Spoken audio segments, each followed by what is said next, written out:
It started with an idea. Championship game of the Grip and Rip Baseball League here in Ozark, and we have had a wild one.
Acme Towing Company.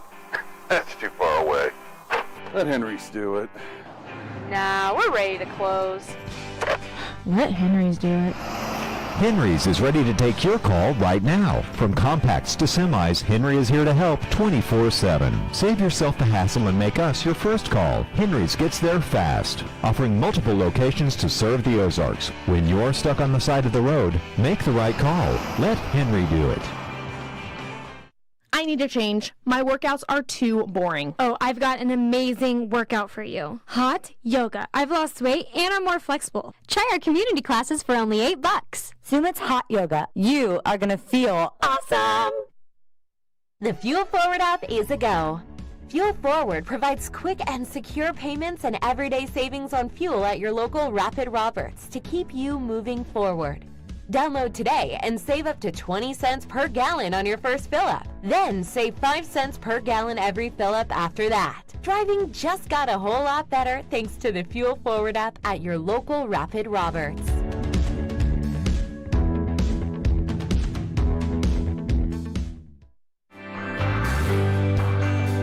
I'm Nicole Cartmel with the Bank of Missouri. If you're in the market for a new home, you're probably spending a lot of time looking at real estate listings. But there's one main thing you need to do to narrow down your search.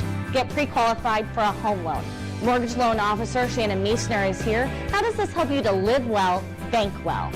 Getting pre-qualified for a mortgage loan is definitely your first step. Pre-qualification allows you to determine early on how much money you can borrow to purchase a home in connection with your monthly budget. This way you know what homes to be watching the market for. We have lots of different loan options to fit everyone's unique needs. This way we can help you accomplish your homeownership dreams and goals. And the best part about pre-qualification is there's no cost. It's quick, easy, and it makes you a smart buyer. Thanks, Shannon. And of course, our mortgage loan officers like you are here to help you every step of the way. At the Bank of Missouri, we help you live well, bank well. The Bank of Missouri is an equal housing lender.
Tradition continues.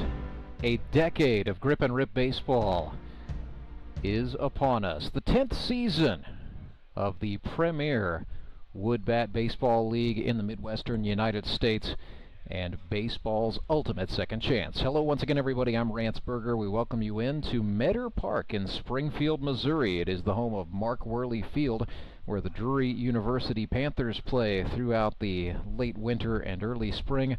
But in the fall, for a precious few 10 Sundays in August, September, and October, it is for players 21 and up. It is players who are still holding on to the dream.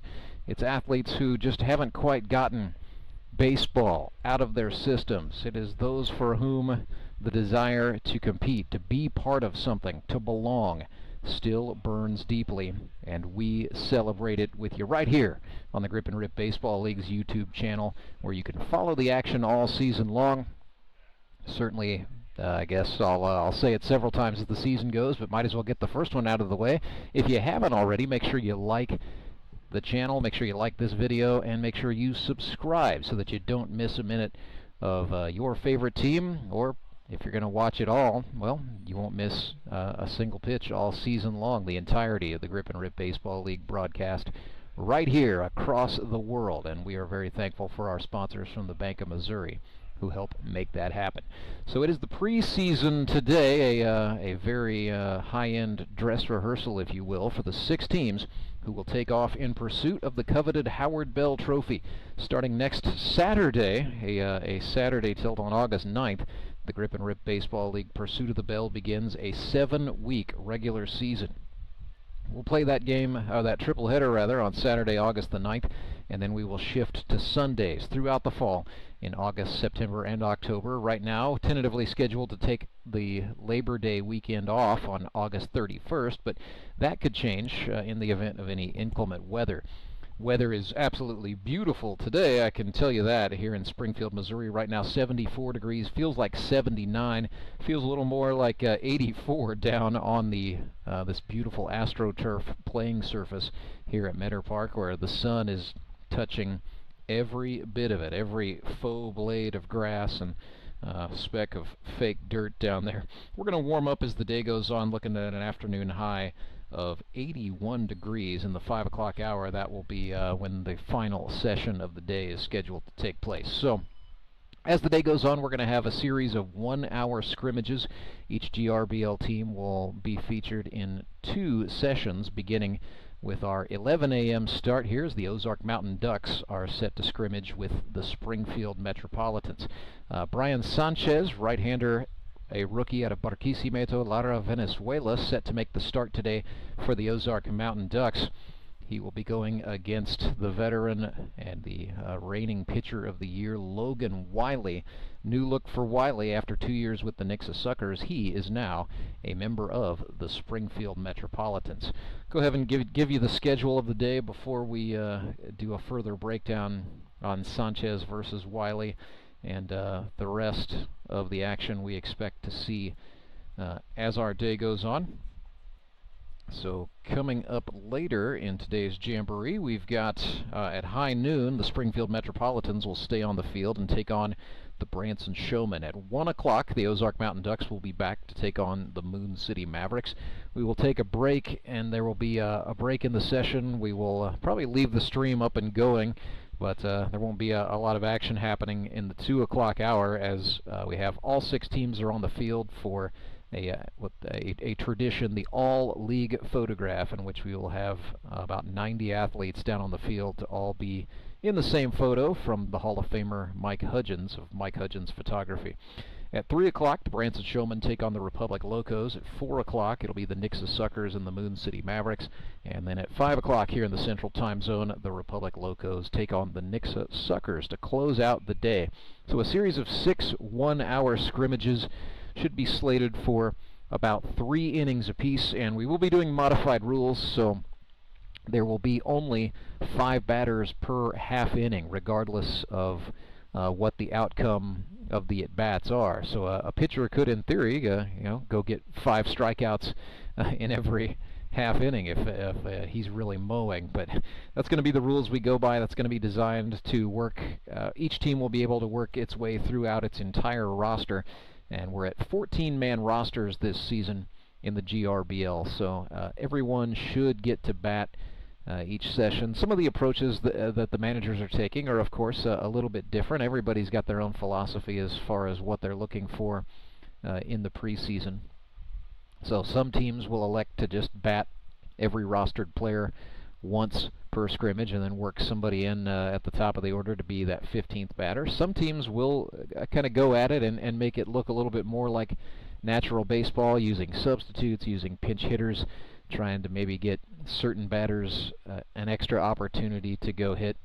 And we'll see a similar approach to pitching and position play as the day goes on. So the Springfield Metropolitans, like I said, starting Logan Wiley for this scrimmage. Manager Clay Murphy back at the helm of the club after he was a winner of 4 consecutive Howard Bells to start off of his career, first with the Ozark Mountain Ducks.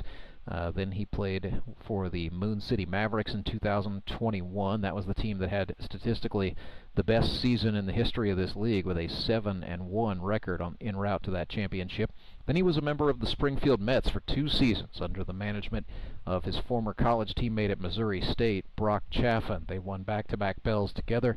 Chaffin announced his retirement, and so with that, it paved the way for Clay Murphy to assume command of the Springfield Metropolitans. He got a big taste of what it's like to try to play and manage simultaneously in this league a season ago, so he's a little bit smarter having gone through the process, and he used the number 2 overall pick in the GRBL draft to select Logan Wiley. In 2024, as a member of the Nixa Suckers, Wiley pitched 40 innings. He gave up 11 earned runs on 46 hits, struck out 35, walked just 4, and had a 2.48 earned run average.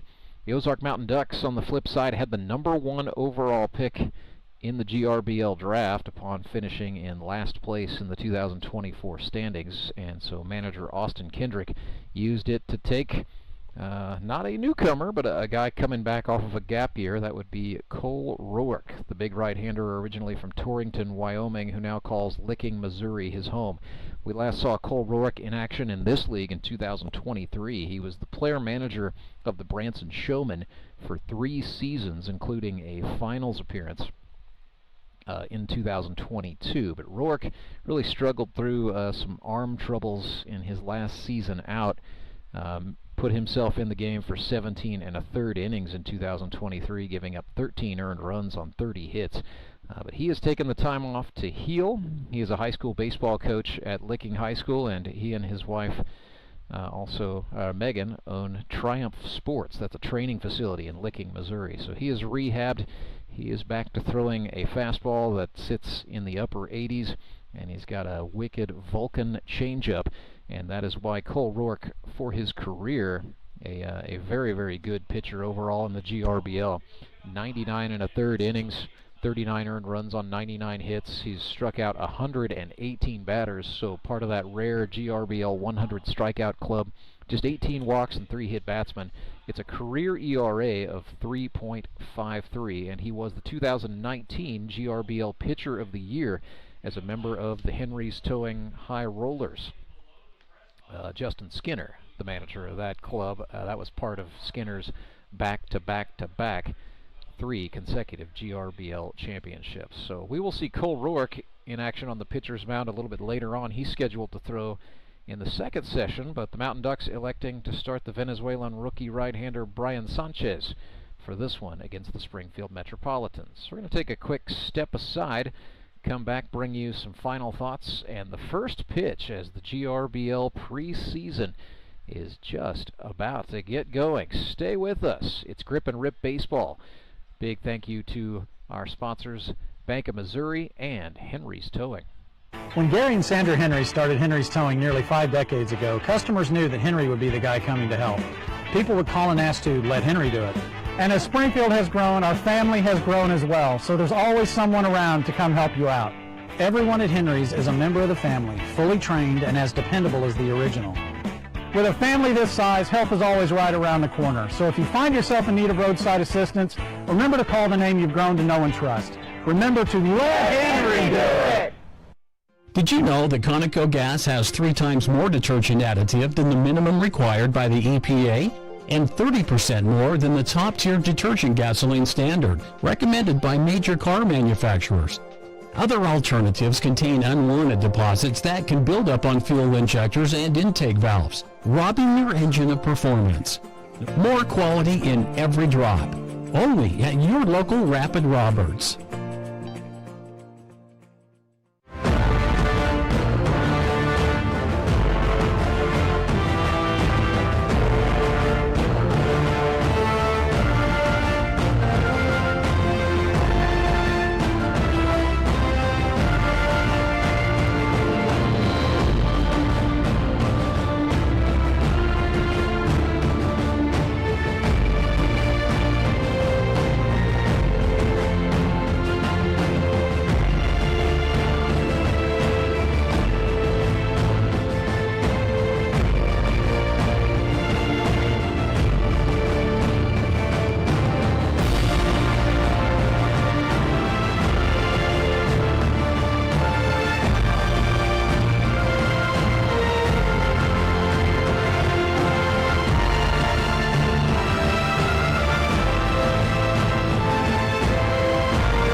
Ozark Mountain Ducks and the Springfield Metropolitans about set to get us going. Logan Wiley and Brian Sanchez scheduled to be the starting pitchers, but we're also scheduled to get a look a little bit later on in this one at Toby Yorks for the Springfield Metropolitans. That sounds a little bit odd to say after Toby spent his last 4 seasons as a member of the Branson Showmen. And then we'll get a look at right-hander Mason Davis for the Mountain Ducks. Let's go ahead and try to give you what we think are the starting lineups. And we are playing very fast and loose with lineups and batting orders, as we said, and these have probably changed, but I will try to tell you at least what the managers told me they were going to go with defensively as of last night. So beginning with the Springfield Metropolitans, rookie Gavin Huke will get the go today in left field. Veteran Jared Brashler back with the Springfield Metropolitans. He is out in center field. And second-year man Grant Cundiff will get the start today in right field out of Missouri S&T.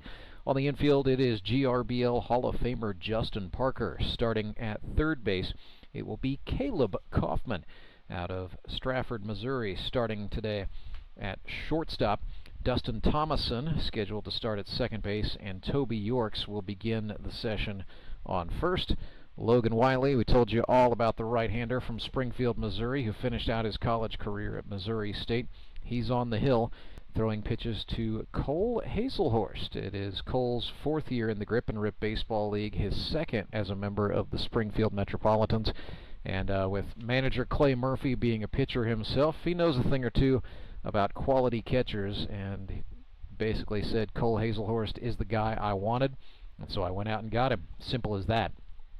Ozark Mountain Ducks, very exciting mix of some returners, a couple of newcomers, and some GRBL veterans. It begins out in left field. Josh Engler is going to get the start out there. He's the 2021 Most Valuable Player Award winner. Did not play in 2024, but Josh back out. He's excited to be here. Actually had a chance to visit with him a little bit during warm-ups this morning. He says, yeah, I'm just very pumped up to be here. I get to play some baseball. Josh, predominantly a pitcher earlier in his career, but is excited to try to do a little bit more of a two-way, more of a well-rounded role, and we'll talk about him and where he will fit in for the Mountain Ducks a little bit later on today. Veteran Joe Emery, a Gold Glove Award winner, is the starter in center field. Ben Hammett will get the start today in right. Cole Rourke playing a position. He will play third base today for the Ozark Mountain Ducks, who will have Trey Simpson, another returner who did not play in 2024. But Trey Simpson had a fantastic rookie campaign with the Republic Locos, is back in the GRBL, and he is in the royal blue of the Ozark Mountain Ducks. Mason Davis, who pitched and pitched well for the Nixa Suckers on the way to a finals appearance in 2024, is back for his 2nd season. He's going to start out at second base today for the Mountain Ducks, though we do expect him to go to the pitcher's mound before the session is over. And then newcomer Josh Scribner will get the start for the Mountain Ducks today at first base. He's a rookie from Raymore, Missouri, went to Ray-Pec High School, and then played for University of Nebraska, Omaha. So we're excited to see the newcomer Josh Scribner. On the mound, the rookie right-hander from Barquisimeto, Lara, Venezuela, is Brian Sanchez, throwing to a fellow rookie out of Republic, Missouri, Creed Smiley.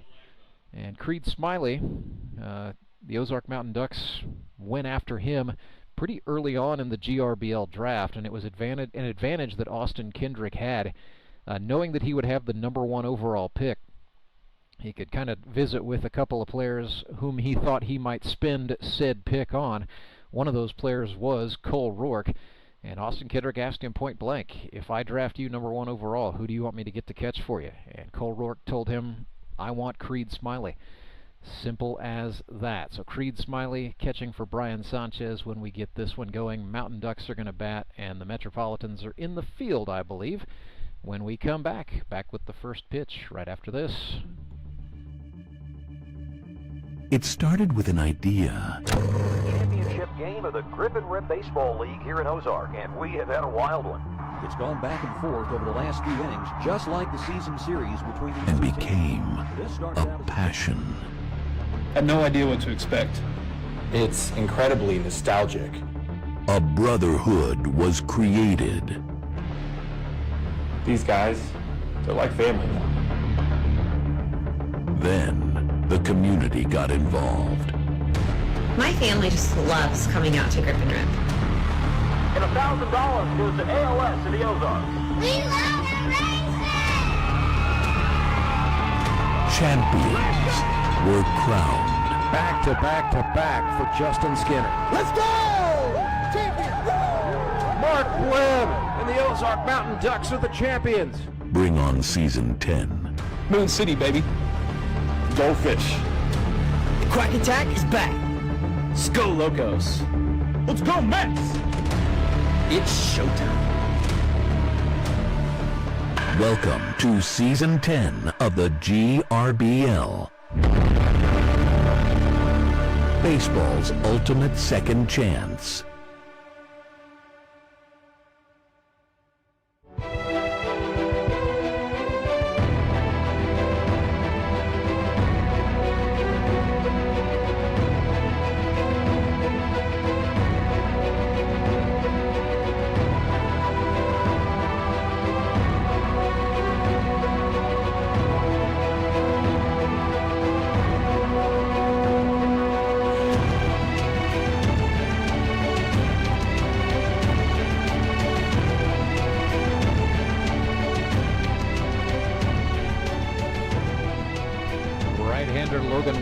Catcher Cole Hazelhorst and the Springfield Metropolitans set to go to work against the Ozark Mountain Ducks in the GRBL preseason. Wiley out of Missouri State University is sponsored by Emery Sapp & Son. He is 28 years old, from Springfield, Missouri, where he went to Kickapoo High School, played a year at Kansas State University, and then finished out his college career at Missouri State.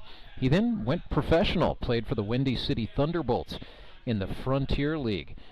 Had a 3.20 ERA in 98 and a third innings pitched, struck out 54, walked 22.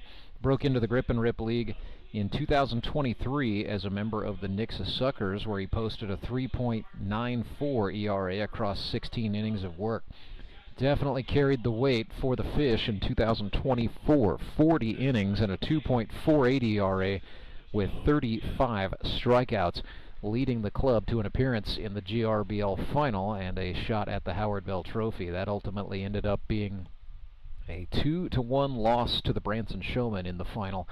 So Logan Wiley is back, but a new uniform. He is in the black jersey of the Springfield Metropolitans. First batter he is going to get a look at is Joe Emery for the Ozark Mountain Ducks. Emery, a long-timer out of Truman State University, physical therapist by trade, has 38 hits in his GRBL career, 257 average with a 299 on-base percentage, and he looks at a fastball for a steerite called on the inner half. And we are underway promptly at 11:06 a.m. Just a little behind, but hey, we're playing fast and loose with the rules today. In the preseason, it's 1-1 as Wiley fired him one low. Joe Emery's been a member of the Moon City Mavericks for the past 3 consecutive seasons. Was the franchise player for the club, but the league did away with that rule here in 2025. Emery went into the draft, and Mountain Ducks manager Austin Kendrick liked what he saw, what Joe brings to the game defensively. Like to see Emery up his production. He had 8 hits in 2024 in 9 games with Moon City. Had a double, 7 singles, and a run batted in. Also walked a couple times. Struck out 5 times, so not certainly a fair bit of batted balls into play, which is a key to success in the GRBL. Not that time, as Logan Wiley struck him out, looking to get the party going. So 1 down, regardless of the outcomes, the Mountain Ducks will get to send 5 batters to home plate this inning to face Logan Wiley. Creed Smiley, rookie out of Republic, Missouri, will be the next one to get his chance. He's sponsored by Air Services.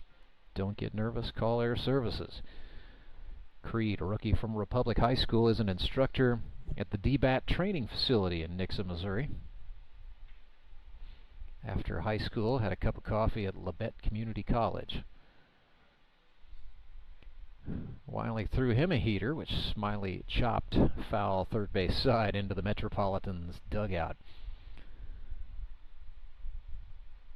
So the Mountain Ducks, yes, it is the preseason, but already a couple of names on the injury report. One of them, player who projected to be the starter at second base, that's Brett Gallion. Instead, he's got his jersey and cap on, but he is wearing shorts and is standing in the first base coach's box, so no Brett Gallion today. Player manager Austin Kendrick also reported himself on the injury report, so he is not planning to play today. Kendrick, predominantly a first baseman, but can also play third base and left field. Smiley, the catcher, goes down on strikes, reached out and sort of took an excuse-me swing at a slider. That was not going to get it done, and that is now 2 strikeouts for Logan Wiley. None of the stats are going to count toward anyone's career numbers, although I'm sure with the start that Wiley is off to, he's going to lobby for that after the game is over as Josh Engler steps into the batter's box. First time we've seen Josh in GRBL baseball since 2023. His sponsor is Offen Petroleum. Josh Engler for his career, 26 for 70 with 18 RBIs. That's a .371 average, and he has struck out 8 times. So more often than not, Engler's a guy who can put the baseball into play. And when he's had opportunities to hit, he's hit pretty well. Matter of fact, last season he played was 2023 with the Suckers as he swings back and fouls off a breaking ball. Josh that year was 11 for 24 with a triple and 8 runs batted in. Also scored a couple of runs. So he's a guy who can hit, he can run, he can hit gappers for power. Definitely a weapon up there, but very tall at 6'6" in that batter's box. He's got a lot of vertical to work with in the strike zone. And he stands pretty tall at least as he starts off before he loads up, as Wiley threw him 1 low. Do have to work up a little bit to work Josh Engler. It is 2-1. Wiley comes set and fires. They set him up inside. Yes, they did on the inner half. That is grounded to the shortstop. First ball in play is to Caleb Kaufman, and he did not find the glove of his first baseman, Toby Yorks.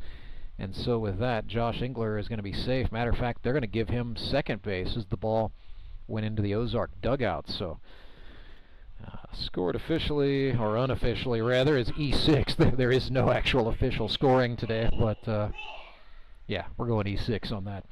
Here is Cole Rourke. First time we have seen Cole Rourke step into a batter's box in a good long while. I don't think Cole Rourke has taken a GRBL at-bat since 2022, and I guess if he had one in 23, it was not significant enough that I bothered to take note of it back then.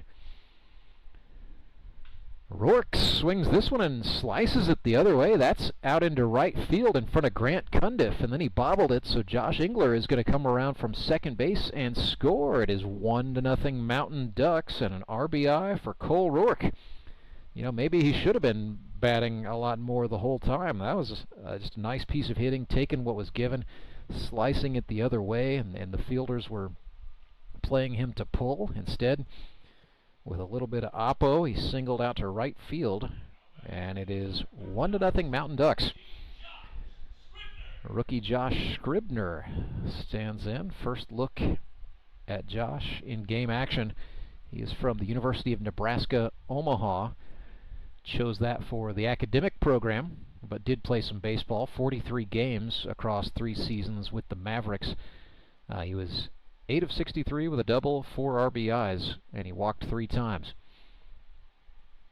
Excited to see what Scribner can do. Projects as a catcher, although he's going to play some first base today. I expect we might get to see him at a couple of other spots before this one is over. The Mountain Ducks are sort of using the scrimmages today to take a look at a few different players and really figure out where they fit in. As Cole Rourke takes off for second, Cole Hazelhorst got the throw down in time, and so Rourke is out, caught stealing. Cole Hazelhorst showing off the arm, getting that baseball where it needed to be for the shortstop Caleb Kaufman to apply the tag, and the sheets are clean. It is 1-1 now to Josh Scribner, who clarifies what the count was before Logan Wiley deals him a breaking pitch down. Hazelhorst blocked it.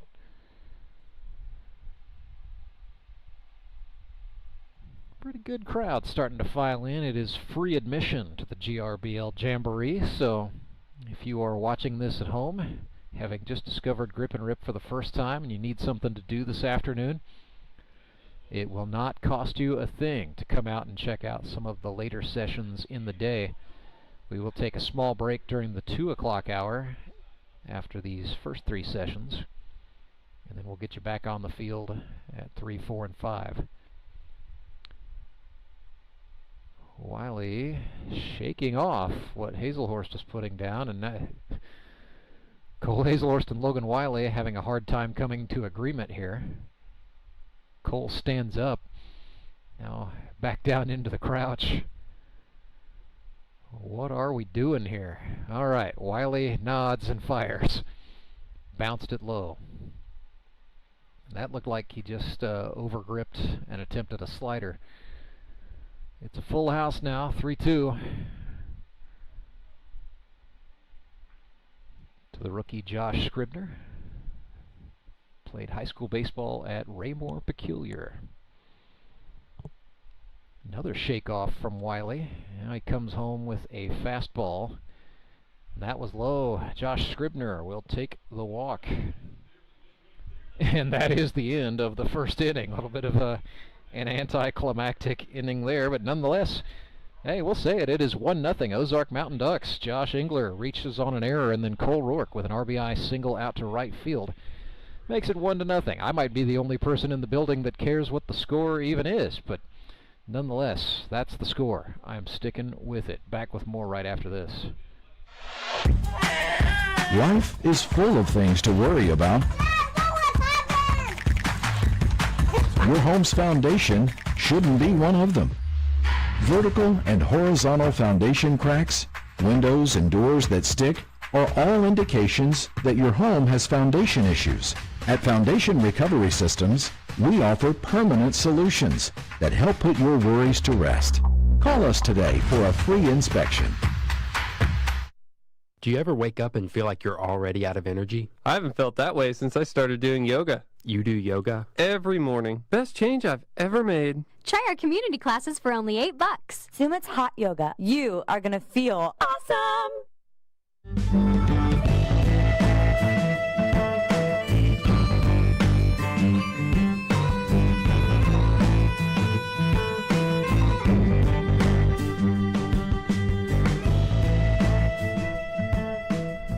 Rance Burger back with you live at Meador Park. The GRBL preseason underway. Mountain Ducks and Metropolitans. It is a 1-0 lead for the Mountain Ducks as we get ready for the bottom of the first inning. Metropolitans are going to send 5 batters to the plate. Brand new battery, a rookie pitcher, a rookie catcher. It's Brian Sanchez out of Barquisimeto, Lara, Venezuela, throwing to Creed Smiley from Republic, Missouri. I was watching kind of curiously in the warm-ups to see how these two would work together for the first time. A lot of sign language, a lot of hand gestures, as there is a language barrier between Smiley and Sanchez, but we expect Brian to show off everything he's got in the arsenal today. He's got a fastball, slider, and a breaking ball. Definitely, you know, from what he could tell us about himself during tryouts, he is hungry to play and excited for this opportunity.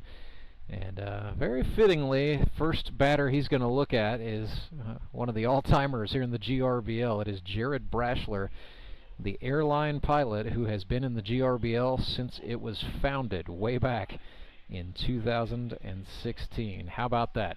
Native of Bolivar, Missouri is Jared Brashler.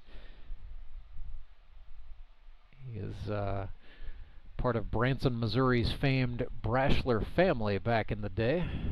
Skies one into center field, running in and tracking that one down for the Mountain Ducks is Joe Emery. So how about that? The veteran Brashler flying out to his veteran counterpart out there in center for out number one. Already a little switcheroo in the lineup for the Springfield Metropolitans as they have moved veteran Harrison Waters into the 2 spot for this one. So Waters, sponsored by Waters Cinema, that's his company.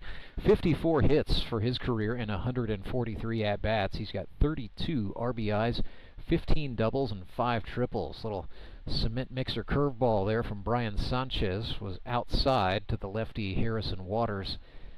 And that is pretty much the MO for pitchers in this league. Tend to go outer half, outer half, outer half against Harrison, as Sanchez missed high with a fastball. 2-0.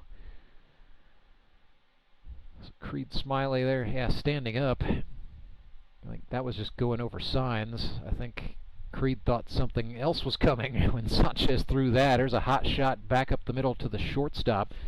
And the throw from Trey Simpson over to Josh Scribner is in time. 2 away.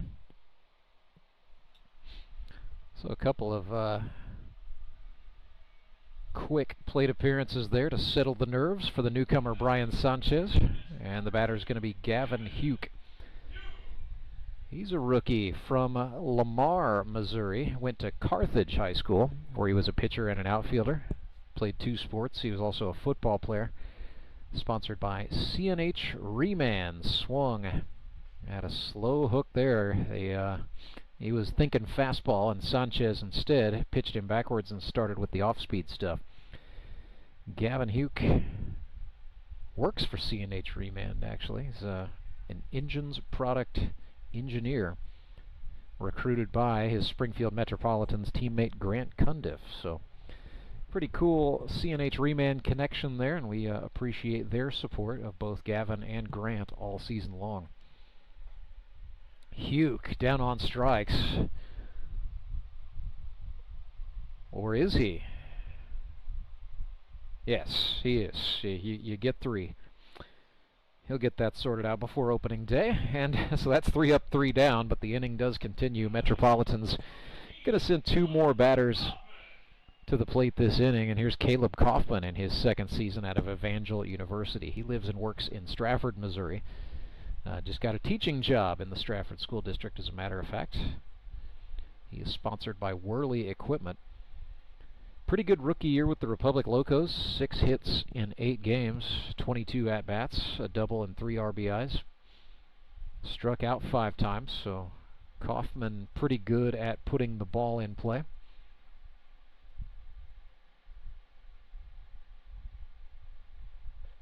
Fastball. No, that was a slider. Check that. That had some late break from Brian Sanchez. Tasty stuff there. He is working from the first base side of the rubber, about as far from our vantage point to the right-hand side as he can be. Brought that one home and bounced it. Creed Smiley went into the butterfly for the block. And so for Creed Smiley, yeah, you know, he was drafted for Cole Rourke, but This is a big opportunity here if he can marry himself to Brian Sanchez as well. He's going to be sitting pretty to catch some serious innings for the Mountain Ducks as the 2025 campaign goes on. Kaufman looked at a strike on the inner half. It is now 2-2. So Brian Sanchez has a fastball that moves. His slider really moves. His curveball is a nice change of pace. This kid's really mixing pitches well, but Kaufman was sitting back and ready for the off-speed there on 2-2. Sent it right back up the middle, and that's a base hit. So good at-bat, good plate appearance for Caleb Kaufman, working Brian Sanchez into the count. Got to see one of everything. Waited back for that curve and sent it up the middle. Toby Yorks will be the last batter of this inning for the Metropolitans, a veteran who's been in the GRBL since 2020.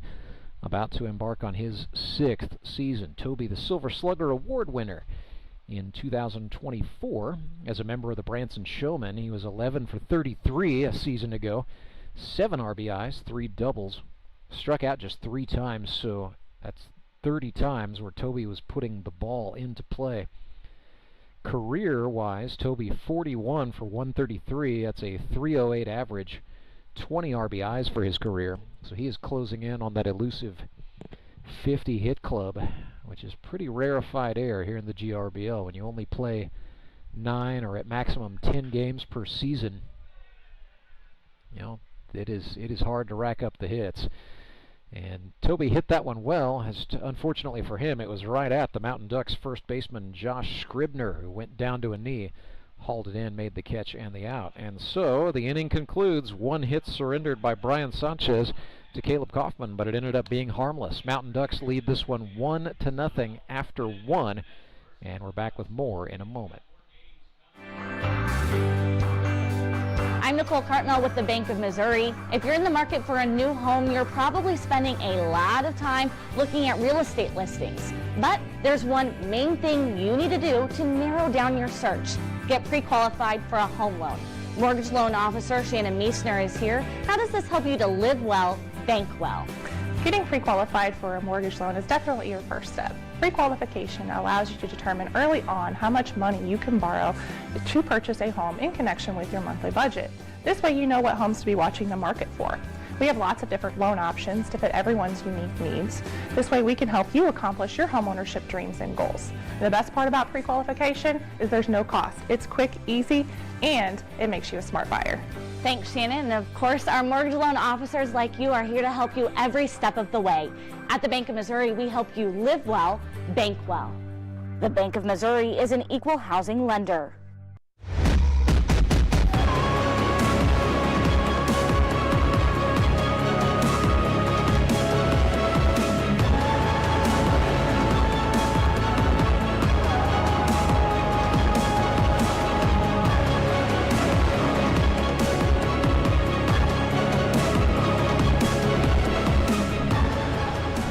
Logan Wiley back to work for the Springfield Metropolitans. They've made a little bit of a change, it looks like, on the infield. They've got Kevin Walsh, who's come on to play first base. I believe that is still Justin Parker over there at third. So now here is the Mountain Ducks pitcher, Brian Sanchez, coming up in the second. It'll be Sanchez, Simpson, Hammett, Davis, and Wilbanks scheduled to come up for the Mountain Ducks this time by to face right-hander Logan Wiley, and this is likely to be Logan's final 5 batters of the day. So Metropolitans electing to work Wiley for a couple. They're scheduled to throw Toby Yorks a little bit later on in this game, and then we're going to get a look at some more pitchers in the next session. But Clay Murphy himself is shut down today,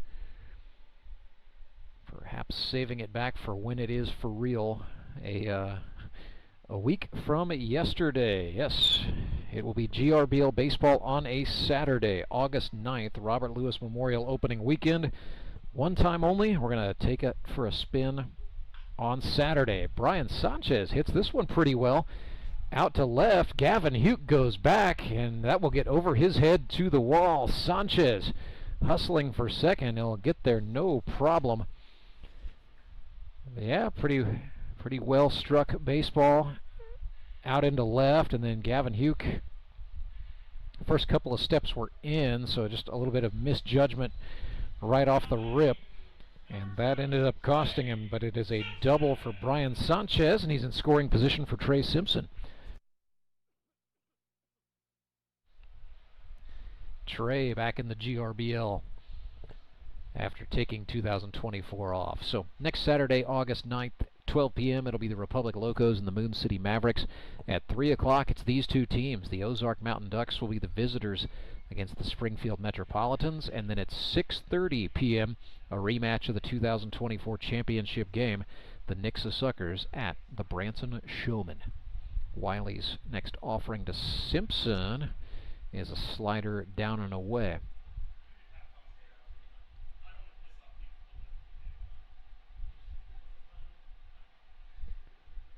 Trey Simpson from Waynesville, Missouri, wearing number 2 this season for the Mountain Ducks.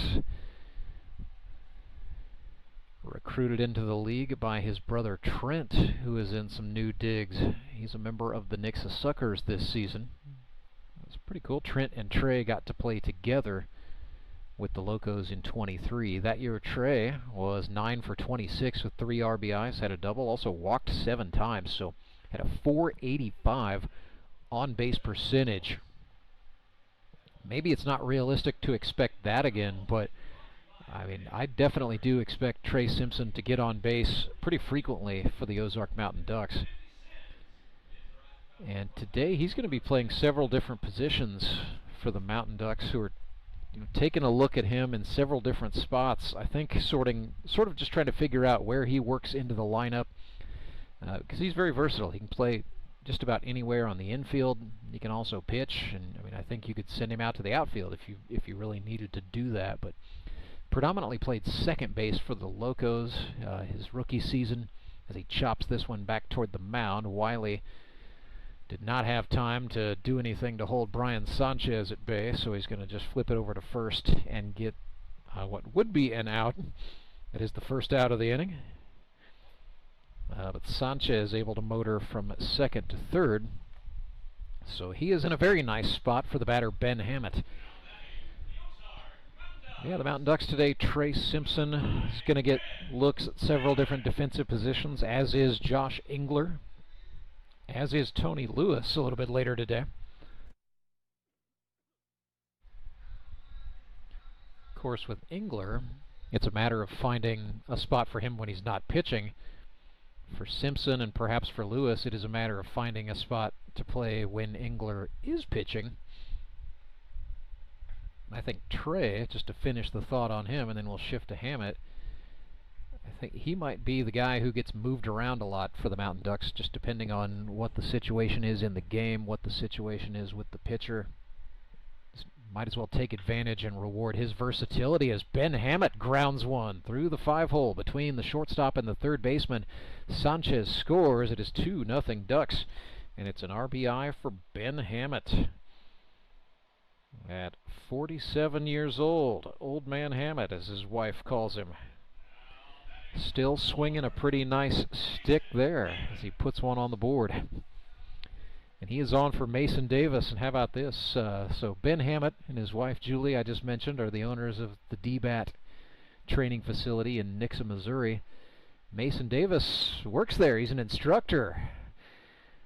So nothing like the pressure of having your boss on the base paths and being called upon to try to hit here. Davis, second-year man, was 0 for 1 with a walk in a very, very limited rookie year offensively as a member of the Nixa Suckers. He's been showing bunt. 1-1 now. But Davis from Harrisonville, Missouri, where he graduated from Harrisonville High School in 2018 and then went to Hannibal LaGrange College. Took a full swing at that. It is chopped into play. Wiley is going to let it trickle, and that's fair. Oh, boy.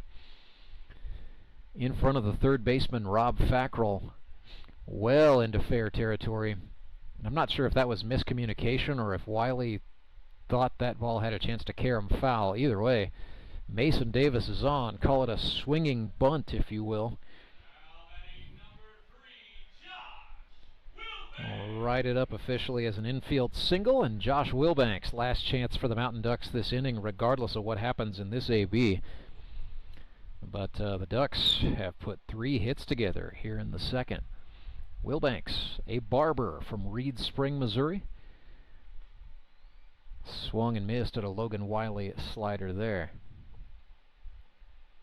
So for Josh, he's looking to make it 3 in a row. He was a member of the championship winning team with the Metropolitans in 23 and then the Branson Showmen a season ago. Swung and missed as Wiley worked another slider there, 0-2. And Logan being aggressive here with the 10th man in the Mountain Ducks order. Takes a look back at the runner Hammett, now fires home. Took a little something off there, and he got Wilbanks to swing over the top, and down on strikes he goes. So that ends the inning. It's only 2 outs, but it is the limit. That was 5 batters. So Mountain Ducks plate a run, an RBI single off the bat of Ben Hammett scores rookie Brian Sanchez. 2-0 Mountain Ducks here in the middle of the second. Back with more right after this. Quick word from Mason Davis's sponsor, DSG Hotsy Pressure Washing Equipment. Your local Hotsy dealer is an expert with hands-on cleaning knowledge to help you select the ideal pressure washer for your job. Take confidence in knowing you have a resource for all your cleaning needs. Service can be scheduled in-house or on location by a factory-trained technician using genuine Hotsy parts. Be sure to ask about scheduled maintenance plans, as well as a variety of accessories to clean more efficiently. And don't forget the soap. We have detergents for every cleaning need and have a bulk delivery program. Customized wash bays and mobile cleaning systems are also available. Build a partnership where you're a name, not a number. Contact your local Hotsy dealer to see why nothing cleans like a Hotsy.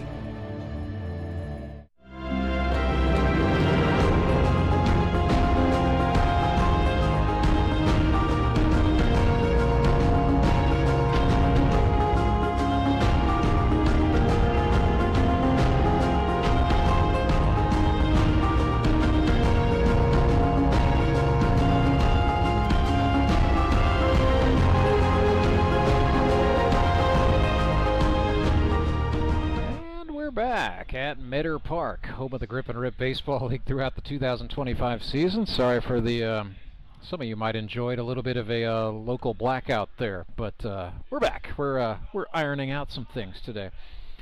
So glad to have the picture back and glad to tell you Mason Davis is on the mound. It is the first Henry's Towing pitching change of the 2025 season.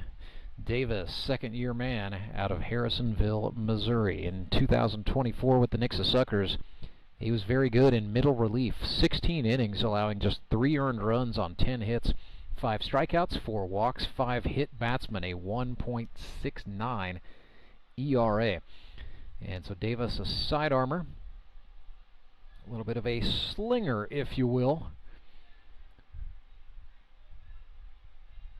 Got a funky delivery. It puts a lot of movement on the ball. Not going to blow you away by lighting up the radar gun, but his mission is to throw a lot of strikes, knock the hitters off balance, and generate a lot of soft grounders resulting in outs. So that's going to be the MO for Mason Davis. Mountain Ducks have also swapped out the catcher.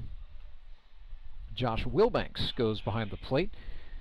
He will be caddying for Davis after a good season with the Branson Showmen, in which he was paired with their middle reliever, Marcus Rader. So this Wilbanks-Davis battery is something I think Austin Kendrick may try to stick with for a while with the Mountain Ducks and see how it works. Cole Hazelhorst, the Springfield Metropolitans catcher, is the man at bat this inning for the Mets.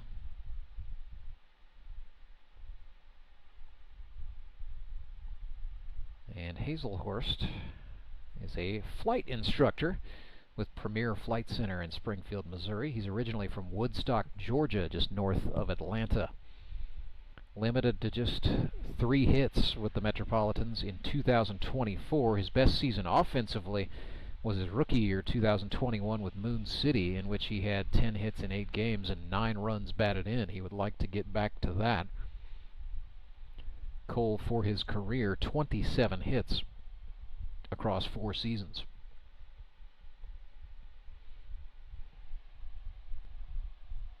Mountain Ducks have also moved Josh Engler to third base. Still Trey Simpson at shortstop. Ben Hammett is now playing second. And it's Josh Scribner at first.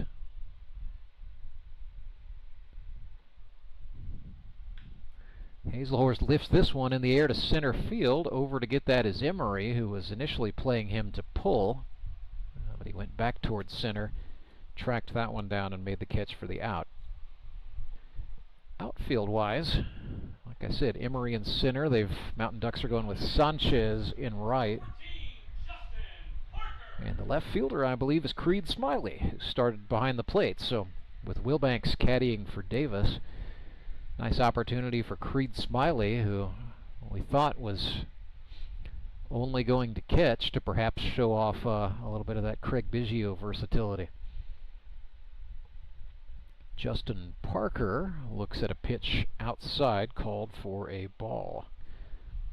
It'll be Parker, Fackrell, Cundiff, and Ravani Rosalia, the rookie from the island of Curacao, to finish out this inning. Davis attacked high in the zone. Parker pulled it. Nice snag on the one hop by Josh Engler, whose throw is right on the button to the first baseman, Josh Scribner, to get the out.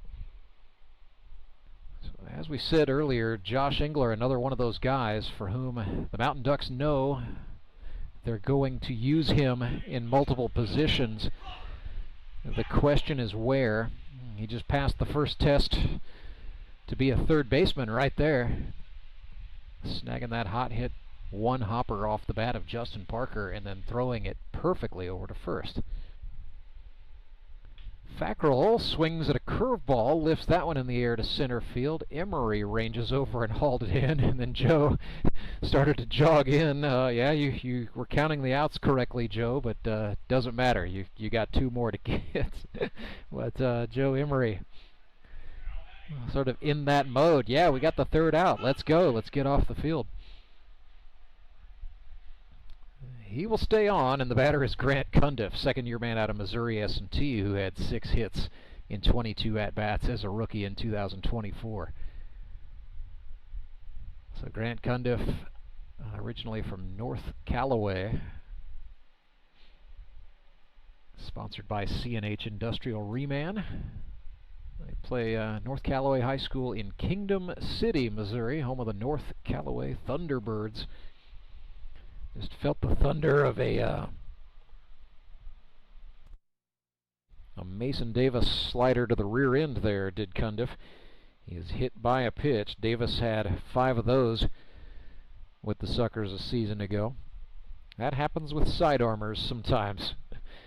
When the breaking stuff does not break, somebody's going to get plunked. So here's Ravani Rosalia, the rookie, originally from Curacao, who spent some of his formative years in the Dominican Republic, but now lives in Ozark, Missouri. Ravani, sponsored by Millsap Farms.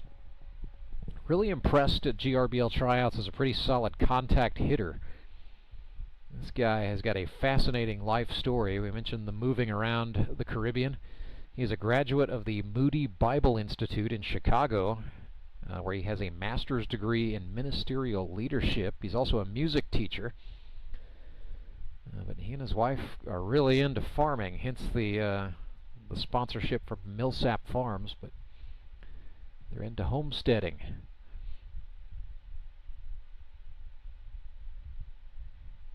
So Ravani is a Renaissance man of all sorts of talent, hoping to display the baseball hitting prowess here.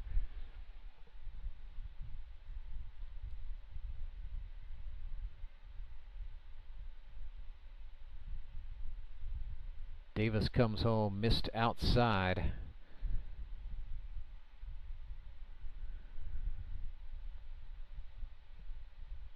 So Mason just trying to dial it in here. He will have, I believe he is scheduled to pitch the next inning as well. And after working middle relief for the Suckers in 2024, he's just hungry to try to get some more innings. He got Rosalia to pop up, and that is the third fly out to the center fielder Joe Emery this inning. And that'll do it. The Mets go down. Apart from the hit batsman Grant Cundiff, Mason Davis has a pretty good inning there. 3 flyouts and 1 grounder with a nice play by Josh Engler, and the Mountain Ducks get off the field. We'll come back for the third frame right after this. Ozark 2, Springfield nothing. When Gary and Sandra Henry started Henry's Towing nearly 5 decades ago, customers knew that Henry would be the guy coming to help. People would call and ask to let Henry do it. And as Springfield has grown, our family has grown as well, so there's always someone around to come help you out. Everyone at Henry's is a member of the family, fully trained and as dependable as the original. With a family this size, help is always right around the corner. So if you find yourself in need of roadside assistance, remember to call the name you've grown to know and trust. Remember to let Henry do it! Mr. Callahan, let's play Word Connect. I don't want to. I'll start. I'm not gonna. Air. Services. Professional. Trustworthy. Quality. Satisfaction. Everyday. Overnight. 24/7. Repair. Replace. Air. Water. Heating. Cooling. VIP. Membership. Okay, that's good. Okay, that's bad. Stop. Go. Jimmy! Mr. Callahan! Fired. Hired. That was fun. Again? Call Air Services today.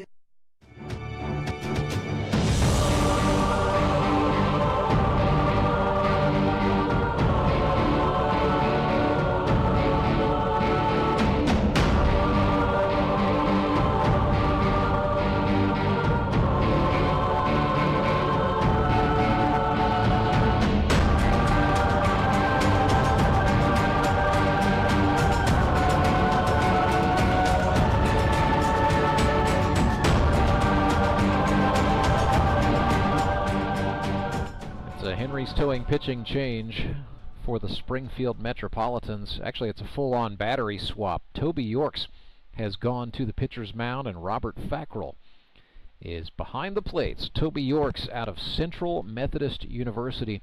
He's originally from Rolla, Missouri, but now calls Springfield his home. Toby last pitched seriously in... gosh, well...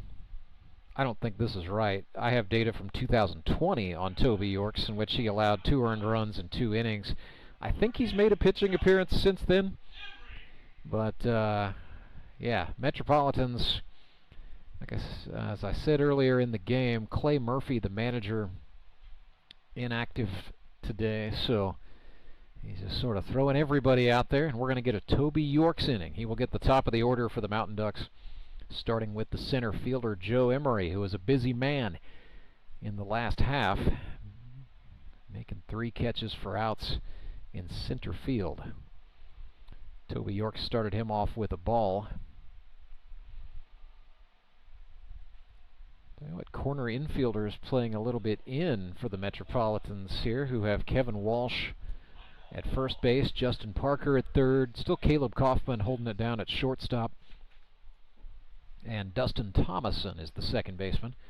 Ravani Rosalia has gone out to right field. And here's a fly to center. Tracking it and making the catch is Gavin Huke. And they've got Grant Cundiff playing left. So Cundiff moves over. Predominantly plays right field, but may get some opportunities in left, as a Cundiff, Brashler, Waters outfield would be pretty salty if that's what the Mets decide to go with on opening day. Smiley flew one into the tricky triangle, but what a hustle by Dustin Thomason. The second baseman on a dead run reached out, made the catch, and then avoided a collision with his teammate Ravani Rosalia. So how about the hustle there from the rookie Dustin Thomason?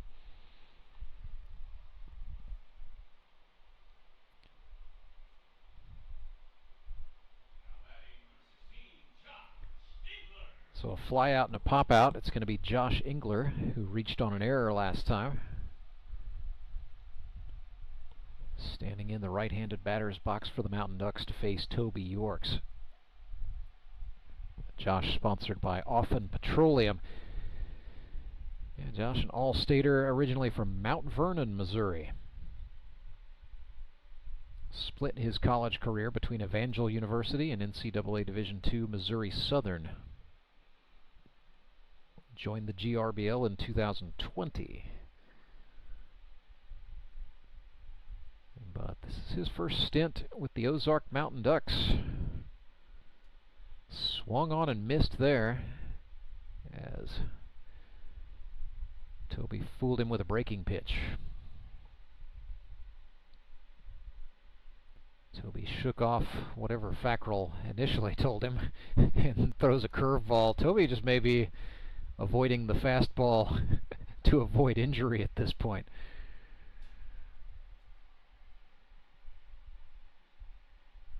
I saw him kind of shake the arm out there after throwing Engler a ball. Comes back. That was a slider called low, and it's 2-1.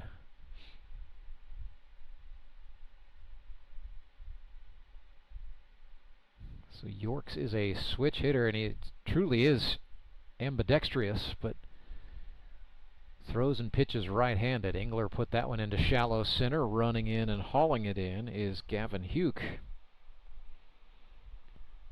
Huke's another one of those guys, definitely as a rookie, auditioning a little bit here today in the preseason. It's a Metropolitans team with several veteran outfielders. But Gavin Huke could play his way into some bigger opportunities down the road when those lights come on, and it's for real starting next Saturday, August 9th. Fly out into the, did get just over the fence and out of the ballpark, but I had a good view of it. It did not hit any cars, so good on the batter Cole Rourke, who's got a big open right-handed stance. And this is fun. This is two high school teammates from Rolla, Missouri going at it right here. Cole Rourke and Toby Yorks. These guys have known each other since they were kids. And no doubt this happened on the practice field at Rolla a few times as Toby got Cole Rourke swinging at an off-speed pitch. Rourke chased, and he will probably hear about that one later. All fun and games, and the bragging rights go to Toby Yorks. Gets a little more serious as he gets his first look at Josh Scribner, who drew a walk against Logan Wiley his first time up. This one skied out into right. Ravani Rosalia calls for it, and the native of the island of Curacao makes the catch to end the top of the third. So it is the middle of the third. We will go to the bottom of the third. Metropolitans trail the Mountain Ducks 2-0. It's the GRBL preseason, and we're back with more right after this. I'm Nicole Cartmel with the Bank of Missouri. Whether you're looking to pay bills or make a big purchase, sometimes you need cash quickly to take that next step. A consumer loan might be a perfect option to help you live well, bank well. Sonia McClendon, one of our branch managers, is here to explain. Thank you, Nicole. We provide personal consumer loans for almost any purpose, from building your credit to financing that new car. We offer competitive rates, and decisions are made locally so we can get you the money that you need quickly. But what makes our consumer loans unique is that personal touch. For example, I recently worked with a customer to secure a loan for a horse trailer. He could have went elsewhere, but he chose to work with his bank because of that personal relationship that we've built with him. Being able to work with your personal banker that you know and trust makes a big difference. That's right, because we work with our customers to help them live well, bank well. Get started at bankofmissouri.com.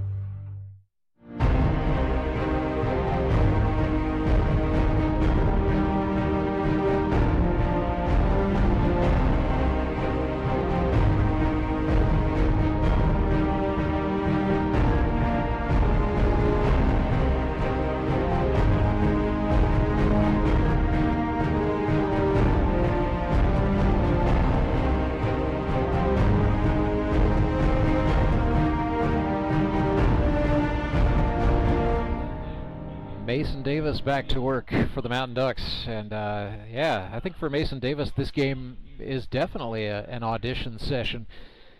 You know, Davis worked in a middle relief role. He was usually getting 1, maybe 2 innings for the Nixa Suckers in 2024, just because he was sandwiched between a couple of guys who were shoving, in Logan Wiley and Ethan Paskey. But you know, Davis, one of those guys, is never necessarily going to complain about doing what his manager asks of him, but he walked away from that season saying, I enjoyed that, I want some more, I want to find out how to get some more innings. He would like to be the type of pitcher who goes out and gets counted on for 3 innings per game. If you're new to the GRBL, there are not pitch count rules, but pitchers are restricted by the number of innings they can pitch in any given game. Most pitchers are limited to a max of 3 innings. However, each team may designate 1 pitcher with the 3+ tag, and that tagged pitcher can throw up to 5 innings. Ground ball to third, 1 hop, the throw over to Cole Rourke in time out of the hand of Trey Simpson. So a little switcheroo on the left side of the infield for the Mountain Ducks, who now have Trey Simpson at third, Josh Engler at shortstop. And we saw Engler make a play from third. Now we just saw Trey Simpson make a play. So Austin Kendrick's going to have some deliberation to do when it comes to determining who his infield starters will be and where. But both Simpson and Engler making cases for themselves. I think it could just be a question of who's going to play short and who's going to play third.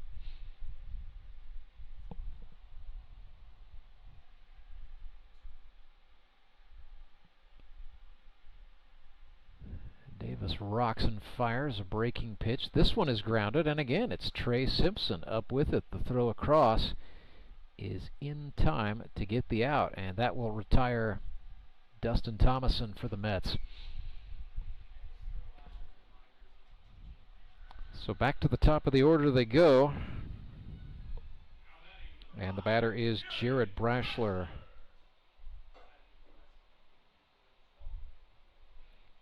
Back-to-back 5-3 groundouts, 2 away. Mason Davis with 3 batters left to face before this one is done. 2-0 lead for Ozark. Brashler swings and grounds this one foul. Third base side, no chance for Trey Simpson to think about trapping that one and making a throw over.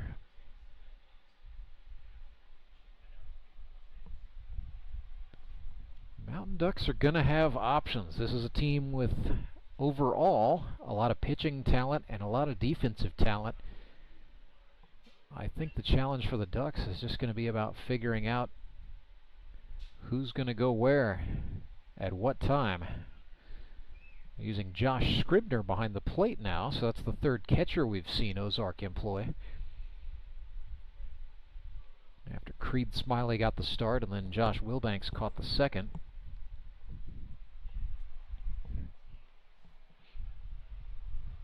And it's an Ozark team that also has Brett Gallion, Austin Kendrick, Tony Lewis sitting this one out. But we'll see Tony a little later on today. This ball lifted out into left and deep.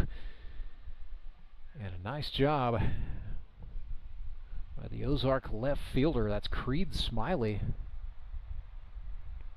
running over and making that catch. But pretty dangerous ball lifted skyward off the bat of Jared Brashler. That'll bring up Harrison Waters. And then Gavin Huke is in the on-deck circle for Springfield. He'll be the last batter of the session. But here's Harry, sponsored by Waters Cinema. 8 hits with the Metropolitans in 2024, had a 14-hit season in 23, and a 16-hit season in 2022. At the time, it tied him for a share of the league's single-season record for base hits before Trey Turner got 18 hits in 2024. So Waters, typically a very good hitter. He's going to get the count pretty high. Bloops this one, running over, or not really running. Josh Engler, the shortstop, ran up, and then Trey Simpson about ran in front of him. Had to hit the brakes. So the 2 Ozark infielders avoid a collision, and it is Engler making the catch. And the final batter of the inning will be Gavin Hugh, the rookie. Sponsored by C&H Reman out of Carthage High School, who now lives in Walnut Grove, Missouri. Very, very, very into vehicles and vehicle parts. The guy's social media is all about it, so it would stand to reason that he works with diesel engines for C&H Reman. But into setting up drag trucks. Apparently diesel drags are a big, I am admittedly a bit of a motorsports fanatic in my spare time. Not familiar with diesel drags, but Gavin Hugh is. Engler hopped the throw. Cole Rourke unable to hang on, so had this been an actual baseball game, we would have argued about either E6, probably, yeah, we'll just score at E6, but doesn't matter. The inning is done, and that does it. So the Springfield Metropolitans, the Ozark Mountain Ducks, are finished with session number 1, 2-0 for Ozark. And we will keep it right here. Get ready to bring you the next one. We'll take a little bit of pause in the action, at least from the sound of my voice, but hang with us. We're going to bring you more Grip and Rip baseball in just a moment. Our next session scheduled to be the Springfield Metropolitans and the Branson Showmen. I'll tell you about it on the other side of this break. Back with more Grip and Rip baseball after this. Acme Towing Company. That's too far away. Let Henry's do it. Nah, we're ready to close. Let Henry's do it. Henry's is ready to take your call right now. From compacts to semis, Henry is here to help 24/7. Save yourself the hassle and make us your first call. Henry's gets there fast, offering multiple locations to serve the Ozarks. When you're stuck on the side of the road, make the right call. Let Henry do it. I need a change. My workouts are too boring. Oh, I've got an amazing workout for you. Hot yoga. I've lost weight and I'm more flexible. Try our community classes for only $8. Sumit's Hot Yoga. You are going to feel awesome! The Fuel Forward app is a go. Fuel Forward provides quick and secure payments and everyday savings on fuel at your local Rapid Roberts to keep you moving forward. Download today and save up to 20 cents per gallon on your first fill-up. Then save 5 cents per gallon every fill-up after that. Driving just got a whole lot better thanks to the Fuel Forward app at your local Rapid Roberts.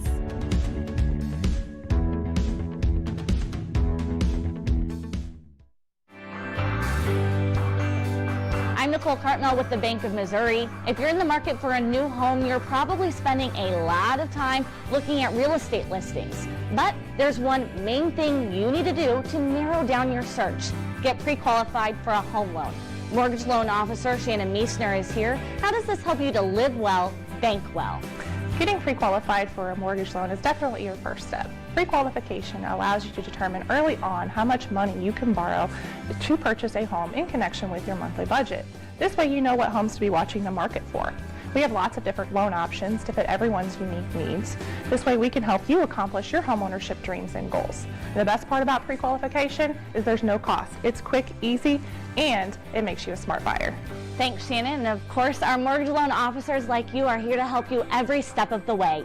At the Bank of Missouri, we help you live well, bank well. The Bank of Missouri is an equal housing lender.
welcome you back to Mark Worley Field at Meador Park, home of the Grip and Rip Baseball League throughout the duration of this 10th season, the decade year.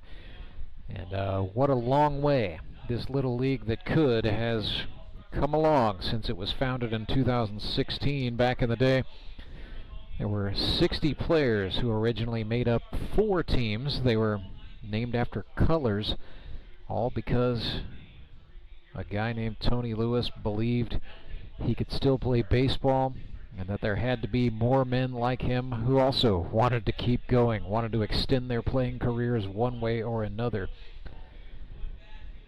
Second year, the league expanded to 6 teams, and that has been the format ever since. We went to what we call the town team configuration in 2020 in a COVID-19 shortened fall season that saw the Ozark Mountain Ducks claim victory. The team names have stayed consistent ever since. They are named for Springfield, Missouri, and some of its prominent surrounding communities.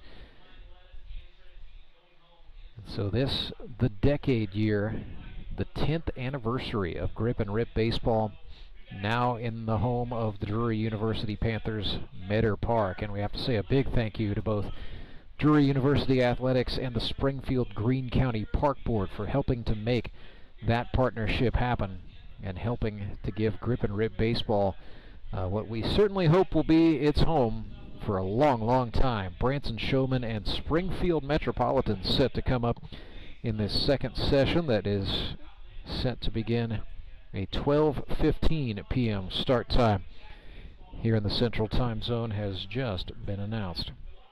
So it'll be our first look at the new look Branson Showmen after several members of the club, part of a championship winning team in 2024. Player manager Jacob Carlson is back at the controls, trying to go back-to-back, and the biggest name he returned was Trey Turner. Trey Turner was the only player hit with a franchise tag in 2025, part of our new rule we're calling the Champion's Privilege. If you're a longtime follower of Grip and Rip Baseball, you're a member of the franchise player rule, but that has been scrapped. Only the championship winning team may keep a non-managerial player on its roster the following season. Showmen elected to do that and forfeited their first-round pick in the draft in order to retain the rights of Trey Turner, but no Turner for this one. He is being kept out of the action. So let's tell you who is in the lineup for the Branson Showmen today. Jacob Carlson, the manager, will lead off and play shortstop, and I thought that might happen just based on the makeup of this roster. Carlson is really a guy who could bat in any one of the first 4 spots in the order, but electing to try himself as a leadoff man here in 2025. Catcher Jared Fox will bat second. The second baseman today is Jordan Fitzpatrick. He will bat in the number 3 position, and he is a left-handed batter. Tyler Rusk will play first base, and he will bat 4th. After that, I am looking to see. That is not the correct roster, so I'm going to have to go do some document hunting here. Dustin Phelps is scheduled to get the start in this one at third base. Cooper Kiesling, a left-handed rookie, will be the pitcher today. Then it's Justin Loudon in the EH spot. King Owens will be the designated hitter. Branson's going to start Michael Doman in right field, and then Chris Leggett will get the start today in center field. Let me pull up the proper document to tell you about this iteration of the Branson Showmen. There we go. Carter Rennie today was a late scratch, back with the Showmen, having played for the club in 2022 and in 23.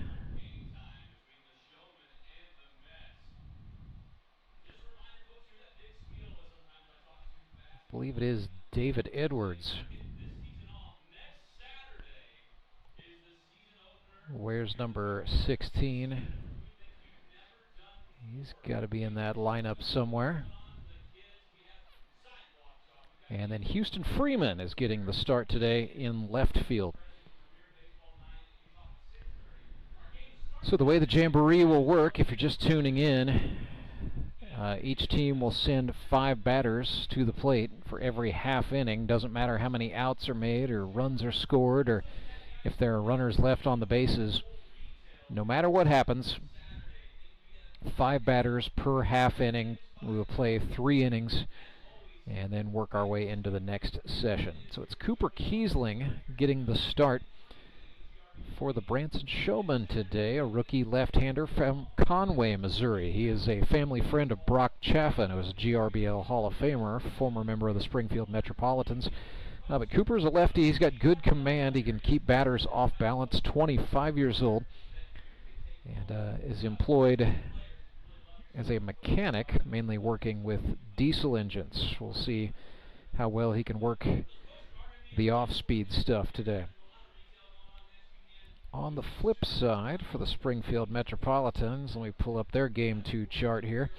They are scheduled to start Cole Hazelhorst on the pitcher's mound. So Hazelhorst, a pitcher and a catcher, but on the bump for the first inning of this one.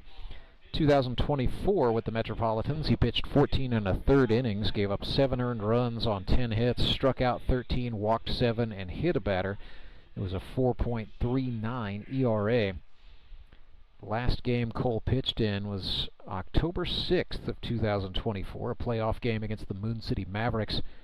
Pitched 2 scoreless innings that day, gave up 1 hit, struck out 2 batters. So Cole has predominantly been a catcher throughout his 4 seasons of grip and rip baseball, but I really wanted to expand the role and get some pitching opportunities in 2024. He did with the Mets, and they're giving him another look today. But Springfield scheduled to use a total of 3 pitchers in this game. Clay Murphy, the manager, told me we will see Dustin Thomason go to the pitcher's mound, and we will also see Gavin Huke go on. He's going to be the next guy up after Hazelhorst, so it'll be Hazelhorst, Huke, Thomason. They're going to face 5 batters each. So a little bit of an audition, perhaps, for a role in middle relief for the Metropolitans, who have Logan Wiley, no doubt, is going to be the club's opening day starter, and likely will be tasked with pitching as long as he can into every Sunday game until he maxes out at 5. And then Clay Murphy, of course, can put himself into the game in relief at any time.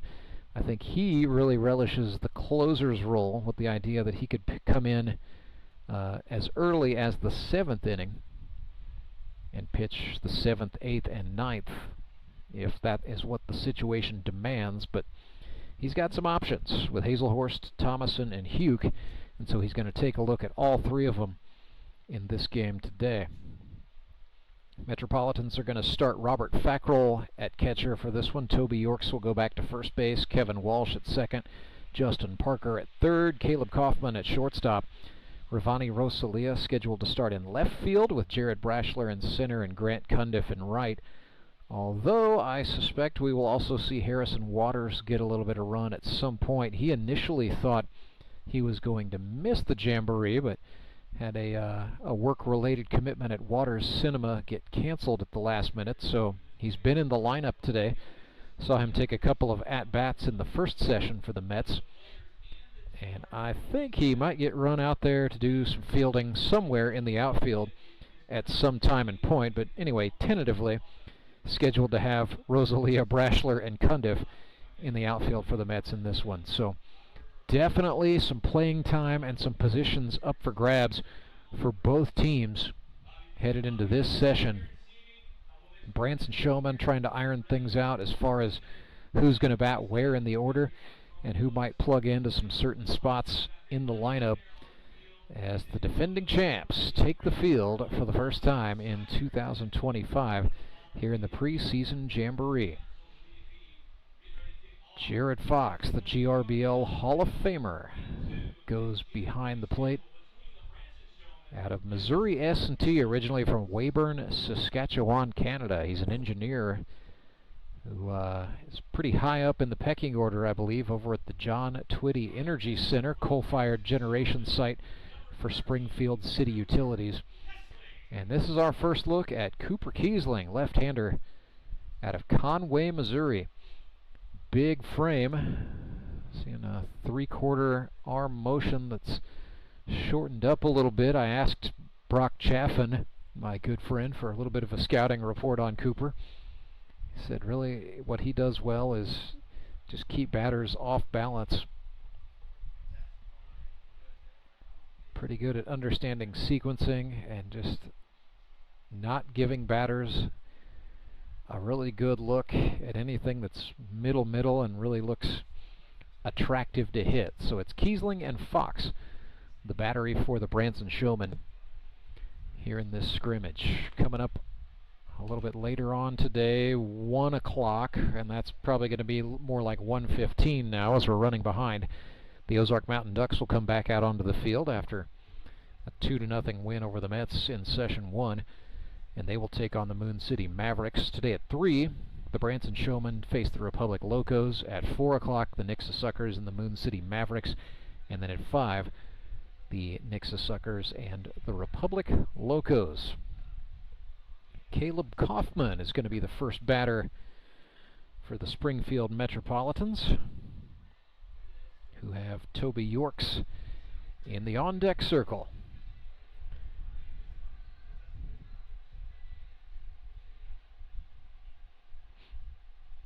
Pull up my Caleb Kaufman fact sheet real quick. Say a thank you to Caleb's player sponsor, Worley Equipment. We will say thank you to our sponsors, the Bank of Missouri, Henry's Towing, and Burrell Behavioral Health. That is Caleb Kaufman standing in for the Mets. Cooper Kiesling's first pitch is a fastball, swung on in line, and it is over the head of the shortstop Jacob Carlson out into left. So one pitch, one swing, one hot shot out into left field, and a base hit for Caleb Kaufman. Batter is Toby Yorks. He was initially, I thought, going to be number 16. Instead, he is wearing number 18. So a switcheroo for the Springfield Mets, already throwing me off up here as Kiesling started Yorks off inside. He swung and fouled one back to the screen. Just got a piece to spoil it, did the marine biologist out of Central Methodist University.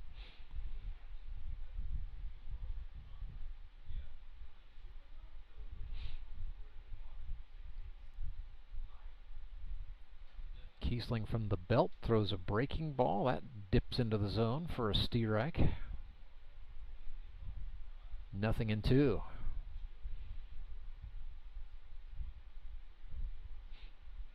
Three-step lead for Caleb Kaufman over at first. Kiesling comes home, again working the switch-hitting Yorks on the inside of the plate. Toby batting right-handed for this one. Typically see him hit left-handed most of the time, but when a team does have a lefty, as the Showmen do, we see Toby go over to that other side. There's a check throw over to first base. Tyler Rusk tried the little fake job there, but Caleb Kaufman, who is a high school baseball coach by trade, not falling for that one whatsoever. Oldie but a goodie there from T. Rusk, and then Kiesling comes back missing high and away. 1-2.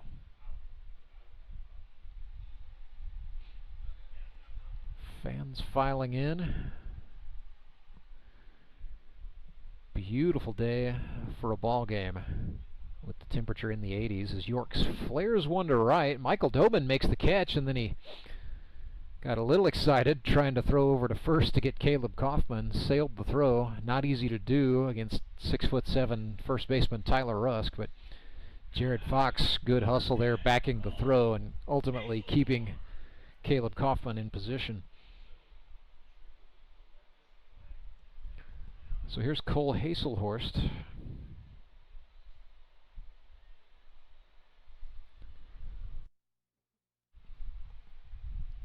The rookie from Georgia.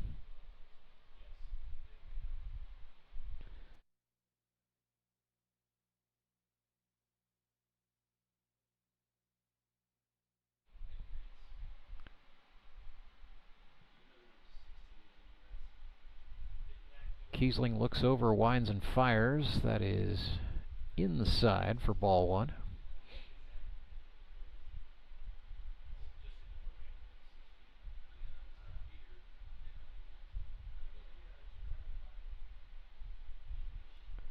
Kiesling's next offering is a breaking ball. That's a called strike. We've got Brett Gallion out there calling balls and strikes. Next week we will have our friends from the Mid-America Umpires Union doing the officiating, but today, scrimmage rules, scrimmage umpires too.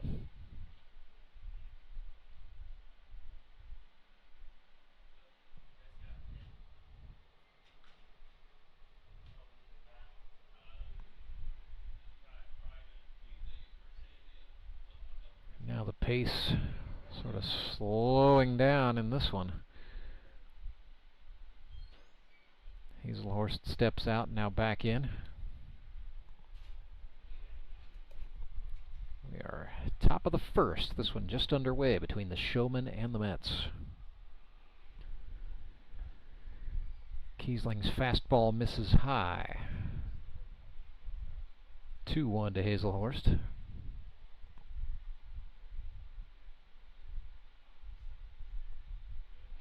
Kiesling from the belt. Hazelhorst fought that one off the other way, and it is into right field for a base hit. Runner's going to go first to third. It's a knock for Cole Hazelhorst, and it's a runner in scoring position for the Mets.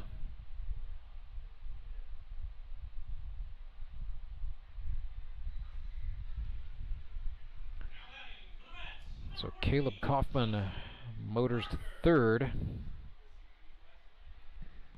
as Justin Parker, the GRBL Hall of Famer, sales manager at McCoy Auto Group in Springfield, Missouri, steps in.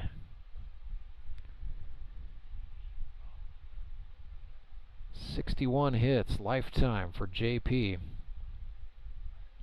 Limited to just 3 a season ago with the Branson Showmen, won a league championship that certainly would help take the sting off of a personal slump, so he's looking to get back into form. One of the best seasons of his career was in 2022 as a member of the Springfield Metropolitans. He was 12 for 36 with 7 RBIs and a home run with 5 doubles that season. So JP, 40 years old, looking to get back in it, has been in this league a long time. Matter of fact, a member of the original 60 with Grip and Rip Red all the way back to 2016. Did not play in 2019, so this is JP's 9th season in the GRBL. Kiesling misses inside.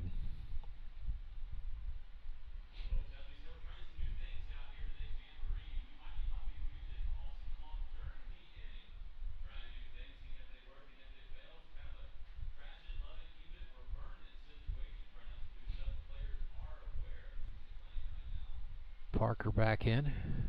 Slightly open right-handed batting stance favors the back of that batter's box. Swung and missed. And down on strikes he goes, and that's what Cooper Kiesling is looking for right there. Some more of that, the off-speed stuff that a batter like Justin Parker is just not able to lay off of. So 5th and final batter of the inning for the Mets is Robert Fackrell, the catcher. Out of Springfield, Missouri. He's a kitchen manager. He's held just about every job in the restaurant biz, as a matter of fact. Grounder to the shortstop, 1-hop throw from Jacob Carlson to Tyler Rusk is hauled in, and so the inning is over. A strikeout for Cooper Kiesling, singles for the Mets by Caleb Kaufman and Cole Hazelhorst, but nothing doing as no runs score. We'll see our first look at the Branson Showmen batting. Jacob Carlson is scheduled to hit on the other side of this break. Back with more of the GRBL preseason when we return.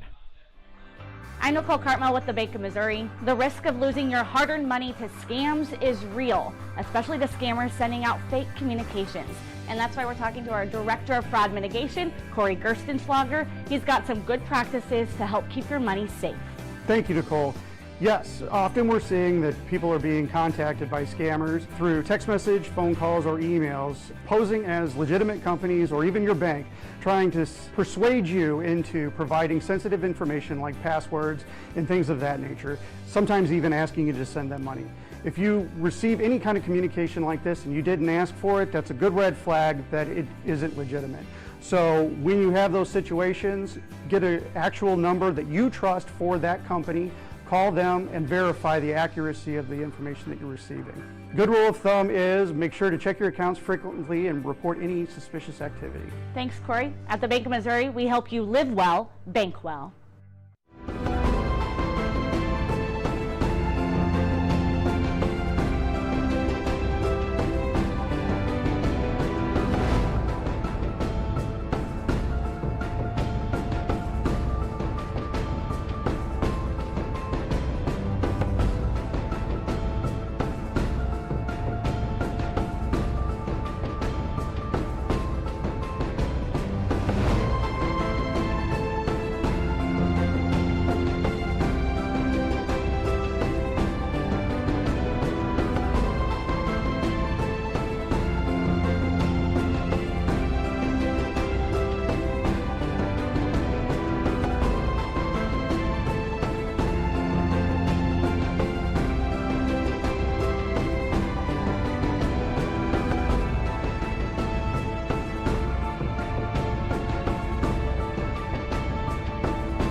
Right-hander Cole Hazelhorst pitching for the Springfield Mets, his battery mate Robert Fackrell out of Springfield, Missouri. Mets on the infield left to right, it's Justin Parker at third base. Caleb Kaufman is the shortstop. Dustin Thomason, I believe, hanging in there at second base, and Toby Yorks is the first baseman. They are using Ravani Rosalia, Jared Brashler, and Harrison Waters in the outfield. It's actually Waters in center with Brashler in right. Generally, I would think it would be the other way around, but hey, it's the preseason. We're trying some things. So Harrison Waters, who was a college center fielder, seen him play some center field in the grip and rip. He's taken the middle spot for this inning anyway. And Jared Brashler has been a center fielder for 9 seasons and counting. He's going to try his hand as a right fielder. I don't think I've seen him play anything but center field outside of some All-Star game appearances where the roster was nothing but center fielders, and so somebody had to go over. Having some fun out here. It is the preseason, so it's Jacob Carlson taking the first swings for Branson. 0-0 the score, bottom of the first. And again, regardless of what happens, how many outs there are, or whatever, it's going to be 5 batters this inning for the Showmen. Beginning with the player manager, Jacob Carlson. Started himself at shortstop and swung and fouled that one off. Looked like it went straight down, ricocheted off the turf, and might have caught Carlson on the backside. Steps back out, now back in, really crowds in, and Jacob likes to get close to the plate and likes to work a little more forward in the box toward the pitcher than most GRBL players do. We tend to see a lot of guys hug the back of the batter's box, but Carlson really crowds up on that plate. 1-1 swung on, fouled off into the Mets dugout on the third base side. Jacob Carlson, very, very talented hitter and very dangerous as well. 2024, he had 13 hits in 36 at-bats. 7 RBIs, had a home run, 2 triples, 5 doubles. Carlson for the career, 67 hits. And 44 batted in.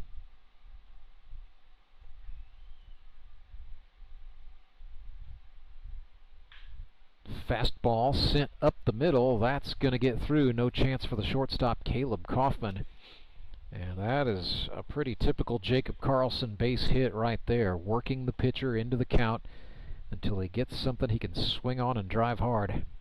And that ball sent. It'll be the catcher, Jared Fox, no stranger to good hitting in his own right, from Weyburn, Saskatchewan, Canada. 63 hits in his GRBL career, a .362 career average, and a .431 on-base percentage. He's been in the league since 2018. Was a member of the Branson Showmen previously in 2022 and 23 when Cole Rourke was the manager. He was with the Republic Locos a season ago. Production kind of slumped a little bit for Foxy, who was just 7 for 23 with 4 RBIs. Now, I say all that. 7 hits in a GRBL season is quite good, actually. That's slightly above average numbers. Typical starter is going to get at about 30 at-bats in a season. That is flared into a dangerous spot. Dustin Thomason, the second baseman, dove, but it drops down fair in right field. Well, it's a line drive in the scorebooks, right? But a bloop single there for Jared Fox. So back-to-back hits for the Branson Showmen, who now have something cooking for Jordan Fitzpatrick, second-year man from Rogersville, Missouri. Big Fitz. 2 years at Missouri Southern State, or 3 years rather at Missouri Southern, 2 years at Missouri State before that, and he played professionally for the Grand Junction Rockies of the Pioneer League. Had 171 hits in 582 college at-bats. It's a wild pitch from Hazelhurst, which will allow the runners to advance up. So 2 men in scoring position now for the Branson Showmen, who have the sort of lineup that you just don't want to give that sort of thing to. Not even a little, not at all. Fitzpatrick, his rookie year in the GRBL, he's limited by professional work commitments, but he was 7 for 11 batting. That is way up into the stratosphere, and that's going to get down. Left fielder did not come up with it, and then Carlson scores. Jared Fox advanced to third, and then nice hustle from Jordan Fitzpatrick, who is safe at second. So another way high up ball did not find the glove. It found the turf instead. And it is 1-0 Showmen. And they keep the merry-go-round going for Tyler Rusk. First base is open, but runners are on second and third. For T. Rusk, 7 for 36 with Branson a season ago. This is his third year in the GRBL. Swung and sent that one out into the parking lot. That may actually be out on Fremont Road. So Rusk, from Sedalia, Missouri, actually went to high school at Cole Camp, small town in Benton County, where he played for the Cole Camp Bluebirds. Started his college career at Crowder College, then Central Methodist University. It was a college career that was hampered by pretty significant injuries, and he was out of baseball for a very long time, from 2017 until he found grip and rip baseball in 2023. Had a great rookie year with the Springfield Mets, where he was 12 for 32 with 9 RBIs and a home run. Production fell off a little bit in 24, 7 for 36 with 4 runs batted in and 3 doubles. He's got power. Struggles a little bit with the breaking stuff, so it's interesting to see Hazelhurst miss inside with a fastball there.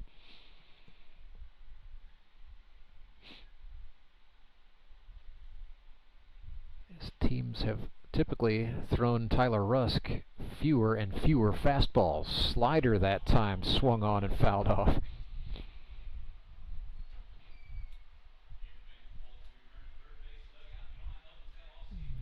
Rusk. Another big body, 6'7".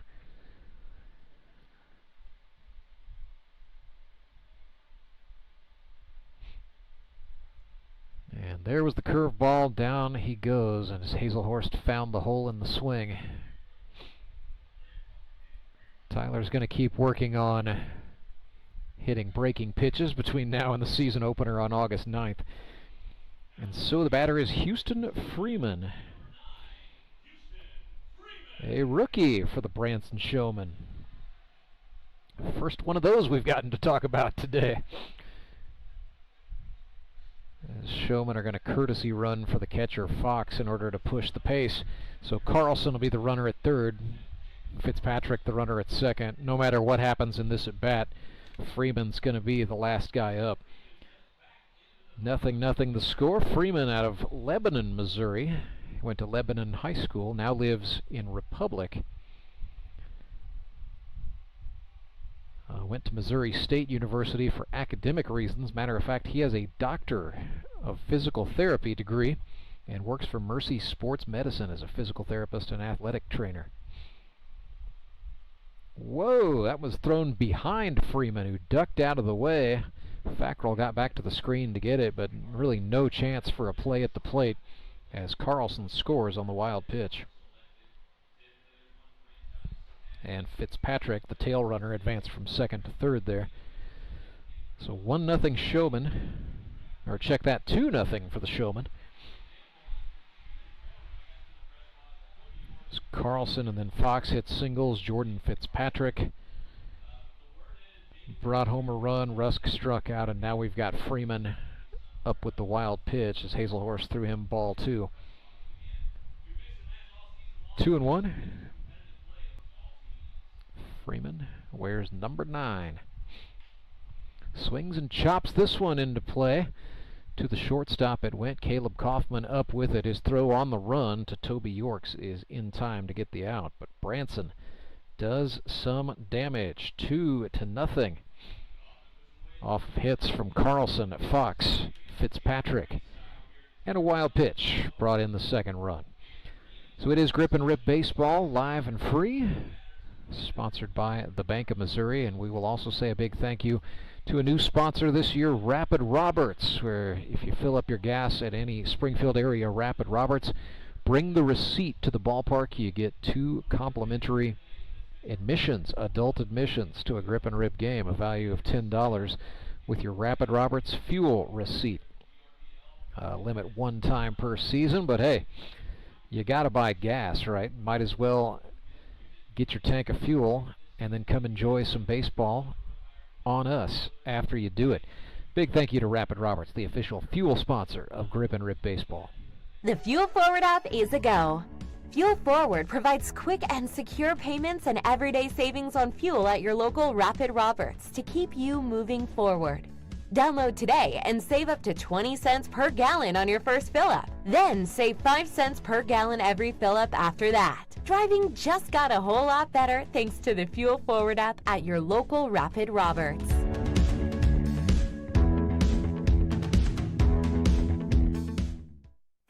Acme Towing Company. That's too far away. Let Henry's do it. Nah, we're ready to close. Let Henry's do it. Henry's is ready to take your call right now. From compacts to semis, Henry is here to help 24/7. Save yourself the hassle and make us your first call. Henry's gets there fast, offering multiple locations to serve the Ozarks. When you're stuck on the side of the road, make the right call. Let Henry do it.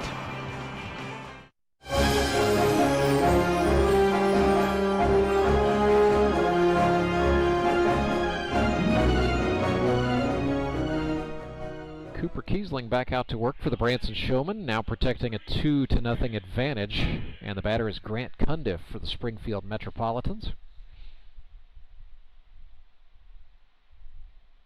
Kiesling misses down.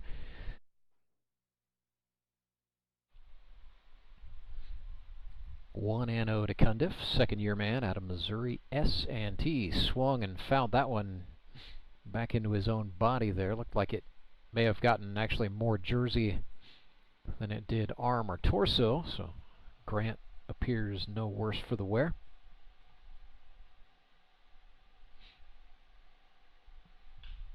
Swing and a drive into shallow center field. Charging in is Leggett. He will not get there. It's a base hit for Grant Cundiff. Had 6 hits as a rookie with the Mets a season ago, and showing off some nice hitting skill there. Sitting back and finding one, and he's on for rookie Ravani Rosalia. Sponsored by Millsap Farms. Watched ball 1 go past. Got a bright pink barrel on that baseball bat. Ravani sat back on the breaking pitch, drove it to third. The Showmen get 1. Michael Doman fires across. He will not get Rosalia, who's going to advance on the errant throw, so he is safe at second base.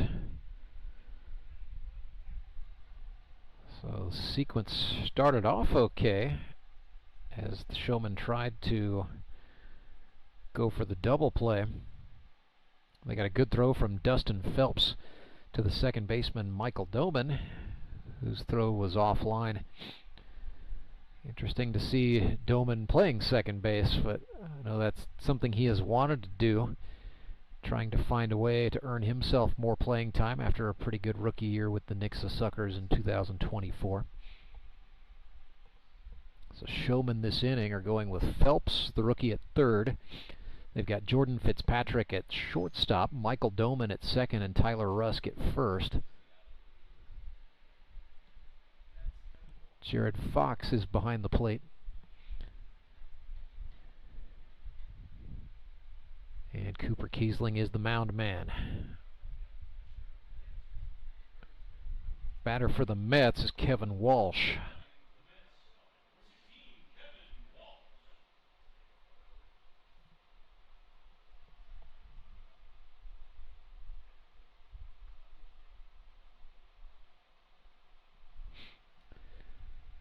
And Kevin Walsh issued the free pass. So that's going to set up runners at first and second.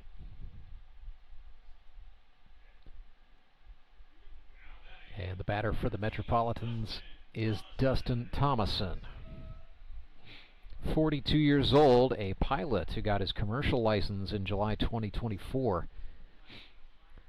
He's from Willard, Missouri, where they know a thing or two about baseball, most certainly at Willard High School. I believe he would have played for Hall of Famer John Hartley back in the day. But Dustin Thomason told me he surprised himself by making a team.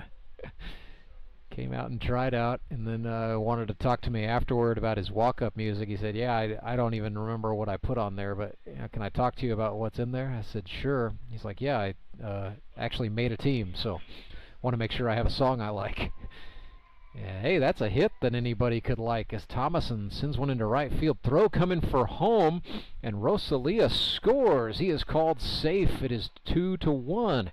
Metropolitans are on the board, trailing the Showmen, but a nifty piece of hitting by Dustin Thomason, and that's going to produce an RBI as Ravani Rosalia showing off a little bit of hustle there.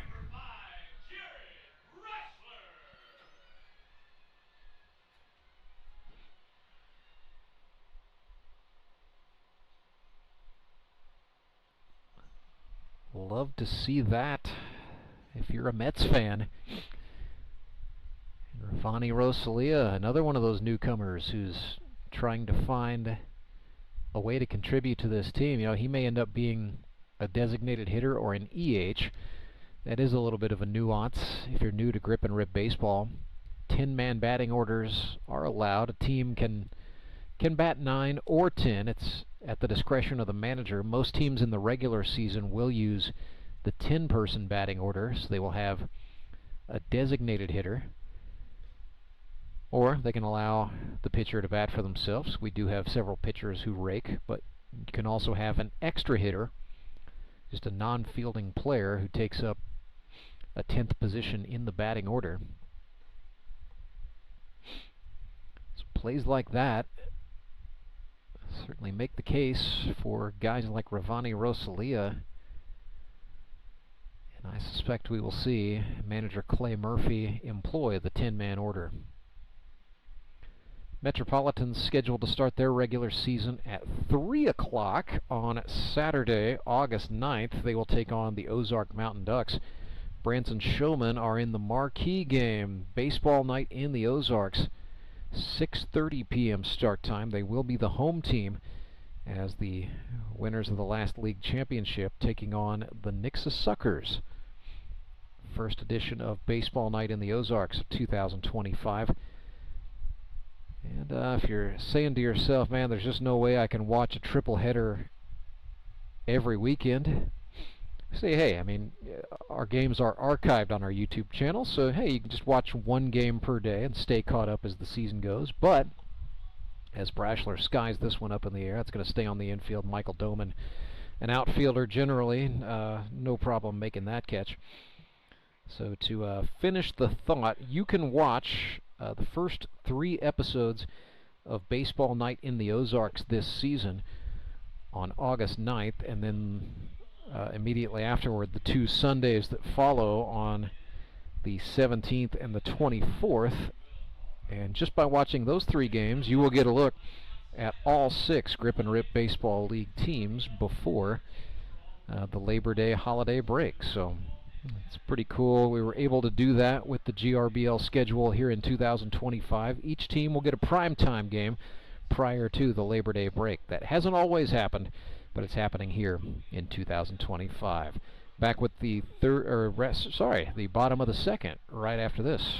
Support local, give local. We hear it all the time, and when it comes to blood donation, there's an easy way to make sure your gift is being used in your community. Donors with Community Blood Center of the Ozarks provide every drop of blood, platelets, and convalescent plasma to patients in over 40 area hospitals. How do I know why that's important? Because my youngest daughter, Joselina, is alive today thanks to local blood donors. Find out how you can help at cbco.org. Local donors, local patients. That's the Community Blood Center of the Ozarks difference.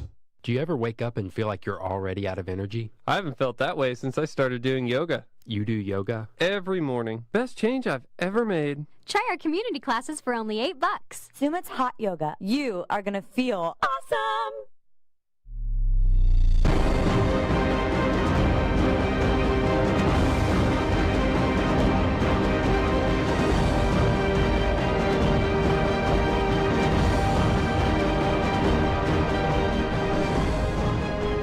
Halfway through this 3-inning scrimmage between the Springfield Metropolitans and the Branson Showmen. It is Showmen 2, Mets 1. Bottom of the second. Henry's towing pitching change for the Metropolitans as they bring on right-handed rookie Gavin Hugh. He is sponsored by C&H Reman. Now lives in Walnut Grove, Missouri, but originally went to Carthage High School, where he played pitcher and outfielder for the Carthage Tigers. Was also a football player. Professionally, an engines product engineer for C&H Reman, recruited into the league by his Mets teammate Grant Cundiff. It's coming up next Saturday, August 9th, Robert Lewis Memorial Opening Day here at Meador Park. At high noon, the Republic Locos take on the Moon City Mavericks. At 3 o'clock, it's the Ozark Mountain Ducks at the Springfield Metropolitans. And at 6:30, the Nixa Suckers at the Branson Showmen. First Showman batter in the bottom of the second is going to be the third baseman, number 18, Dustin Phelps, 41 years old, from Missouri S&T. But Dustin actually went there back when it was the University of Missouri at Rolla. Now lives in Branson, so pretty cool that he got drafted by the Branson Showmen. We talked about Ravani Rosalia from the Mets being a Renaissance man. I think Dustin Phelps is a little bit of that too. Has a civil engineering degree from S&T, but is in the medical field for Cox Health, works as a cardiac cath lab nurse.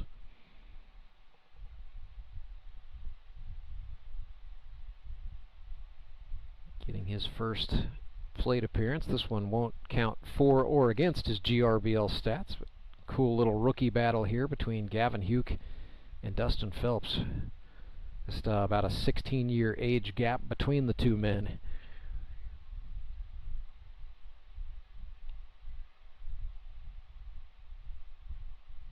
Hugh threw him a steer-ike there.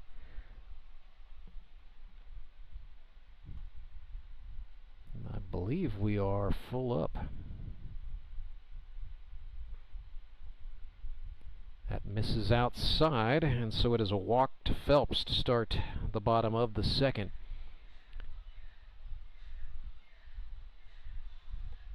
Batter for the Showmen will be Cooper Kiesling.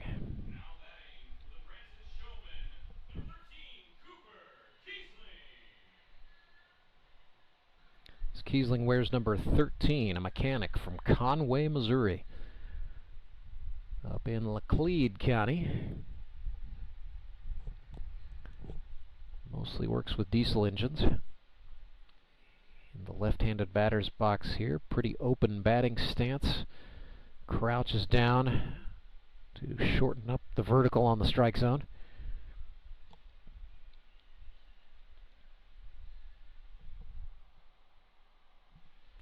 And so the Showmen using some of their newcomers here in succession, trying to get a look at some different fellas. With the returners they have, they know they've got some powerful bats. So this is a Branson team, I think, that stands to sort of stack the top half of the order with a lot of those guys, your Jacob Carlsons, your Jordan Fitzpatricks, your Jared Foxes. There's a well-hit ball. Speaking of some power, that ball is pulled out into right field. Nice piece of hitting from Cooper Kiesling, making a case for himself to get some playing time as the season goes on.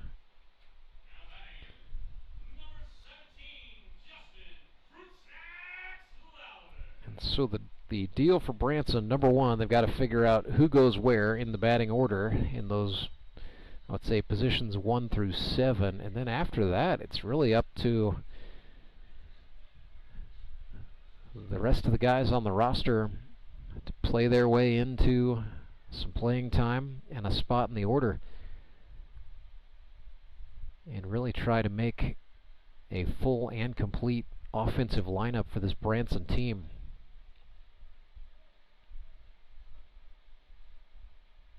Justin Loudon swings out of his cleats and chops it to the shortstop. A little bit of a bobble, and then oh goodness, the runner little bit too aggressive there.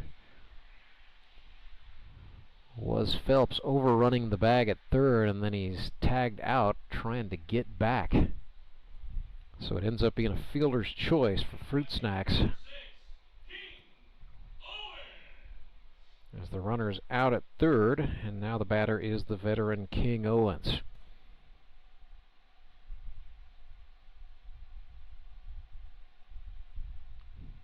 King, a realtor, a commercial landscaper, a rental property manager.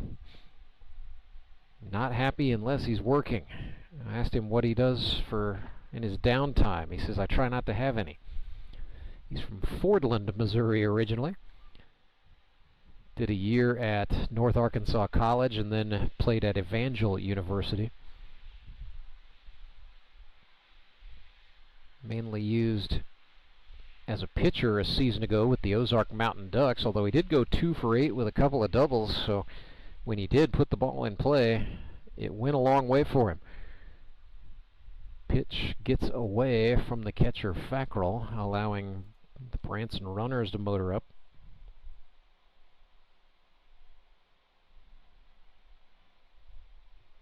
So second and third now for Owens. He is the 4th batter of 5 this inning. They've got Michael Doman in the on-deck circle, so Doman will be the last man up for Branson here in the second. Owens waited back on a fastball. It was to the shortstop, and that sets up a rundown between third and home. Fackrell giving chase. The pickle ends. Fruit Snacks Loudon made his way to third. Jared Brashler ran all the way in from the outfield just to shove Fruit Snacks off of third base. Love that. So the runner is out. does keep a run from scoring. That was Kiesling who was tagged out. So nice job by the Mets setting up the pickle on that chopper off the bat of King Owens. And yeah, now he's got a run. He was safe. He thought he was I think it's like he missed something completely there. Not sure what that was about, but it is first and third for Michael Doman. They start him off speed. That's outside.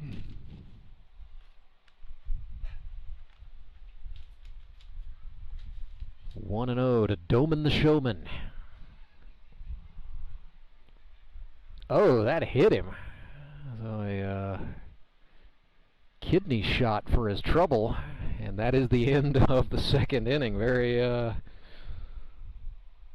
anticlimactic finish there. Not the way Michael Doman, I think, or the Mets pitcher Gavin Houck would have wanted that to go. Nonetheless, the inning is done. Score remains 2-1 in favor of the Branson Showmen. And again, I may be the only person in the ballpark who's actually keeping track of that, but that's the way it's bouncing, folks. Back with the third and final inning of the session right after this. When Gary and Sandra Henry started Henry's Towing nearly 5 decades ago, customers knew that Henry would be the guy coming to help. People would call and ask to let Henry do it. And as Springfield has grown, our family has grown as well, so there's always someone around to come help you out. Everyone at Henry's is a member of the family, fully trained and as dependable as the original. With a family this size, help is always right around the corner. So if you find yourself in need of roadside assistance, remember to call the name you've grown to know and trust. Remember to let Henry do it!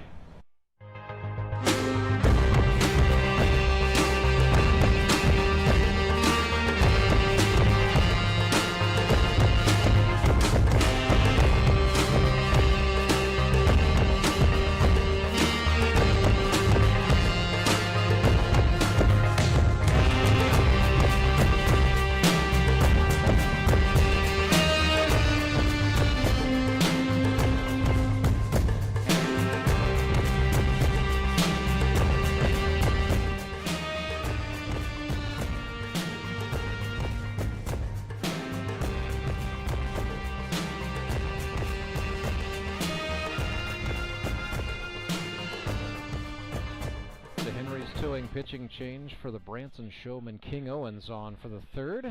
Apologies to those of you hoping to tune in to catch the Moon City Mavericks and the Ozark Mountain Ducks. That one coming up as soon as this one is over, but we are running behind. Too much lollygagging. So King Owens trying to pitch his way into a definitive role with the Branson Showmen, who we expect to use Trey Turner as their opening day starter, but after that, there are definitely some innings up for grabs on this Branson roster. And King Owens, the veteran, one of the players who could likely fill that. He had a good 2023 with Moon City, where he had a 3.52 ERA across 23 innings of work. ERA a little bit bloated in 2024, but it's a little bit misleading. He only pitched 7 innings with the Ozark Mountain Ducks. But he would be the first to tell you he struggled a little bit. Gave up 14 runs on 14 hits, struck out 2, walked 4, and hit 3. So giving up too many free passes. Looking to return, get back into form is King Owens here in 2025. Typically does pretty well in odd-numbered years for whatever reason that is. Harrison Waters is up here for the Mets. It'll be Waters, Houck, and I believe they'll go back up to the top of the order, or the top of the roster rather, and go to Caleb Kaufman after that.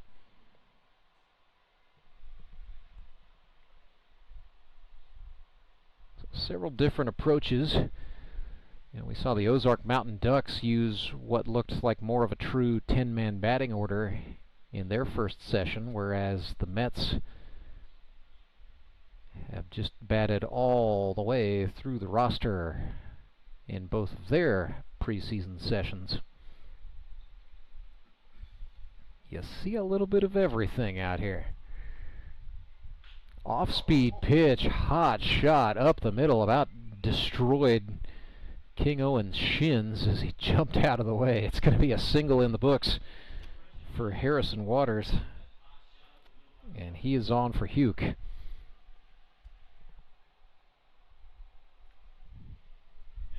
So Gavin Hugh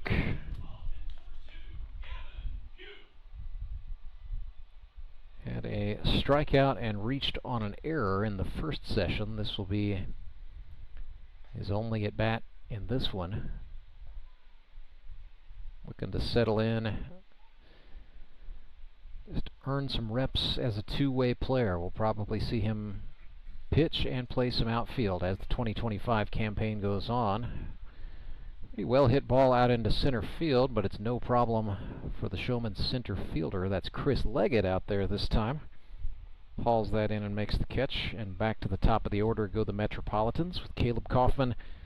Then it'll be Toby Yorks, and I believe Cole Hazelhorst will be the last man to take some swings for the bad boys of baseball, the Springfield Metropolitans. So Owens settling down. Very short lead for the runner at first. That's Waters. Curveball from King Owens.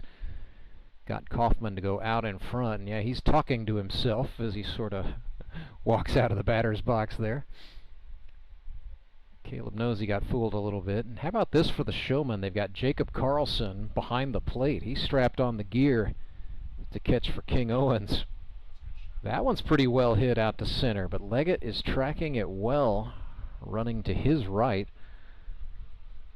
Good contact there, but not a problem for the Branson center fielder. Back-to-back catches. Chris Leggett, I think, excited to be back with the Branson Showmen. Won a championship with the club in 2024 and had 6 hits. So third time in his career he has donned the purple jersey. Red Poseidon, the splash man, Toby Yorks,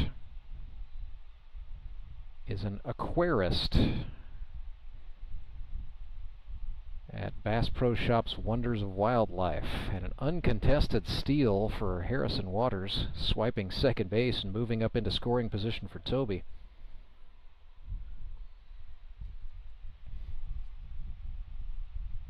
I think he saw what I saw. Hey, that's Jacob Carlson back there. He doesn't usually catch. I'm going.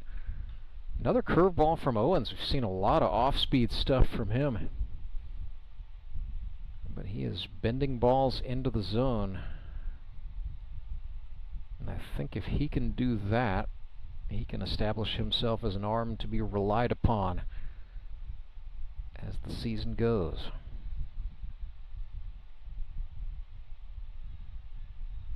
I think that's been something that has plagued King Owens in seasons where he has struggled, is he's just trying to do too much. You know, not every pitcher has to go out there and be a strikeout pitcher. It's perfectly all right to serve up a lazy fly ball or two as your outing goes on. Toby fouled that one into the parking lot. We saw him bat right-handed earlier against Kiesling. Now he's batting left-handed against Owens. One of the last true switch hitters we've got out here, Toby Yorks. Another foul ball.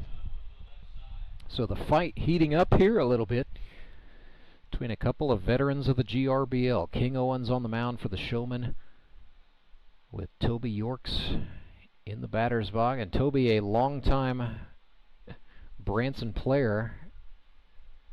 He was a rookie with the Mets in 2020. Then it was all Showmen up to now. That is a well-hit ball out to right. And that is long, strong, and absolutely gone. A 2-run home run for Toby Yorks. They call him the Splash Man because he's making it splash, man. A dinger. Yeah, he'll be asking me to count that toward his official career stats when this one is over. Sorry, Toby, not going to do it. But a great baseball memory nonetheless as he sent that one over the wall. It is 325 down the right field line, and that wall is 14 feet tall. That was a bomb. And so with that, the Metropolitans now lead this thing 3-2. And that's going to be how it ends. Cole Hazelhorst dips a Texas leaguer down. Michael Doman, the second baseman, dove for it. Doesn't matter. Hazelhorst doesn't touch second base, so he's very, very out. But the scrimmage is over. We'll give him a single. I'm going to take the trouble of writing the word single down on the score sheet just for funsies. So the Springfield Metropolitans win this thing 3-2 on a 2-run homer off the bat of Toby Yorks. They come from behind. Or no, check that. It's not over yet, friends. I was mistaken. It is not done. Showmen are going to come to bat one more time.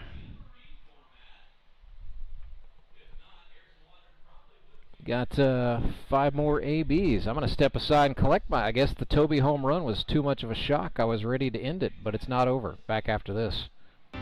I'm Nicole Cartmel with the Bank of Missouri. Whether you're looking to pay bills or make a big purchase, sometimes you need cash quickly to take that next step. A consumer loan might be a perfect option to help you live well, bank well. Sonia McClendon, one of our branch managers, is here to explain. Thank you, Nicole. We provide personal consumer loans for almost any purpose, from building your credit to financing that new car. We offer competitive rates, and decisions are made locally so we can get you the money that you need quickly. But what makes our consumer loans unique is that personal touch.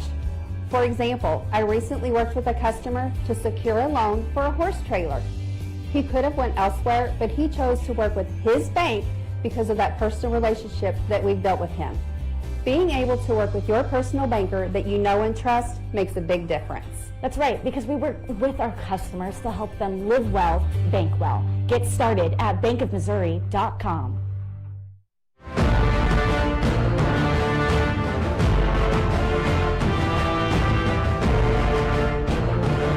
Big surprises just keep on coming, and this one from the Springfield Mets. I don't believe it. Harrison Waters is on the pitcher's mound. For the record, he has never pitched, at least in his grip and rip baseball league career.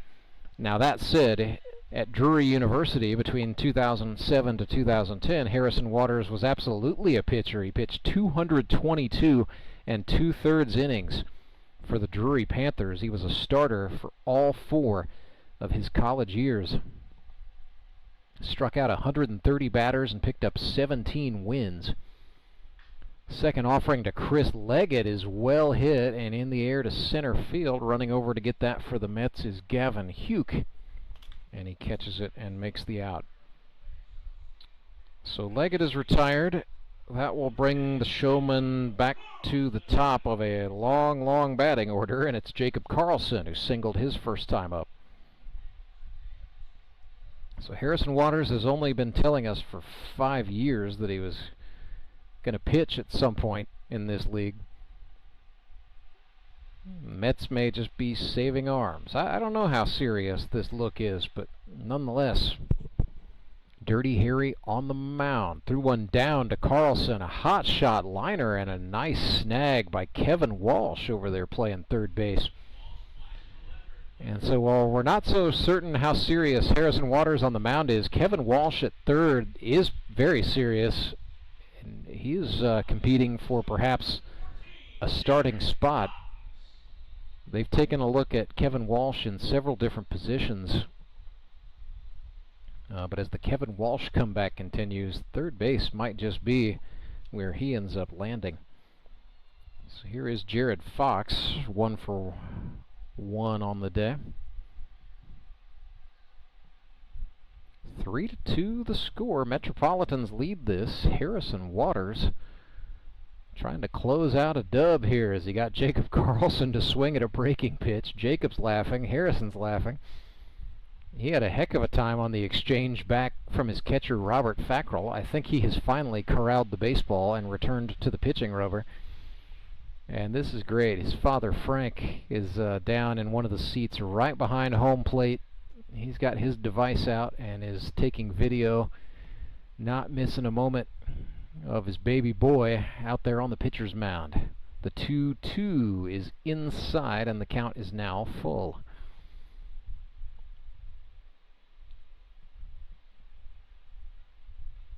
Of course, Frank Waters, longtime baseball coach, most recently on the staff at Evangel University. 3-2 payoff is high, and he walked him. So Jared Fox is on. And it certainly doesn't get easier for Harrison Waters, as the batter is Jordan Fitzpatrick. What a rookie year he had, going 7 for 11 for the Nixa Suckers. 10 RBIs, a home run, 2 doubles. Also threw in a sacrifice fly for good measure, because why not? Walked twice and struck out just once. Runner Fox advances on a wild pitch. Metropolitans don't seem to be trying too hard to worry about Jared Fox. Elsewhere on the infield, it's a big boy lineup with Justin Parker playing first base, Toby Yorks at second, and Caleb Kaufman at shortstop. That's a lot of beef on the infield. High and tight, Steve Reich called.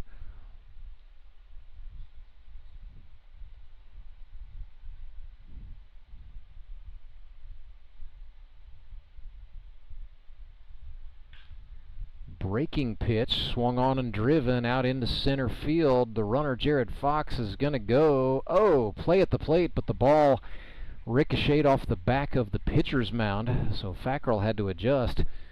And the runner is safe. We are tied 3-3, so an RBI base hit from Jordan Fitzpatrick. He's 2 for 2 on the day with 2 RBIs. Again, nothing that happens today is going to count toward anybody's season or career totals, but nevertheless, you like that if you're a fan of the Branson Showmen and or a fan of Jordan Fitzpatrick, who's having a pretty fair banger of a day. T. Rusk swings at a curveball for a strike and had something to say about it after the fact. Harrison Waters went back to the pitching rubber, and he is smiling. Left-handed pitcher against a right-handed batter here. Counts now 1-1. I don't think we're going to see a fastball the entire time this sequence goes on. Well, I say that. That looked like a two-seamer. It missed low, and so we're 2-1. Tyler Rusk is going to be the last batter that Harrison Waters faces. As a matter of fact, he is the final batter of the scrimmage. So if Waters can get Rusk, this one's going to end in a 3-3 tie. Slider misses high from Dirty Harry. So we're 3-1 now.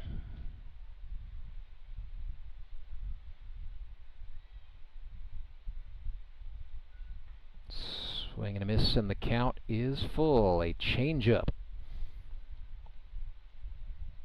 Tyler Rusk needing some help on the off-speed stuff.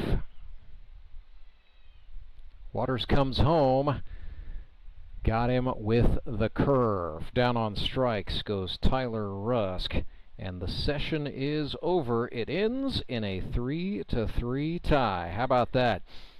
A 2-run homer from Toby Yorks and an RBI single off the bat of Jordan Fitzpatrick. The highlights in this one. The Showmen and the Mets tie it up. We will take a quick break, come back. Well, probably a longer break. We're looking at about a 1:30 p.m. start for the Moon City Mavericks and the Ozark Mountain Ducks. So yeah, we will go longer break before we bring you Mavericks and Ducks. We're looking at Cole Rourke getting the baseball for Ozark against Tyler Abma for the Moon City Mavericks, so stick around for that. That's the GRBL equivalent of a heavyweight championship fight right there. Rourke versus Abma, the announced starters for the Mountain Ducks and the Mavericks, respectively. But we will step aside, come back just before 1:30 p.m. here in the Central Time Zone to bring you that one. Mavericks, Mountain Ducks. Acme Towing Company. That's too far away. Let Henry's do it. Nah, we're ready to close. Let Henry's do it.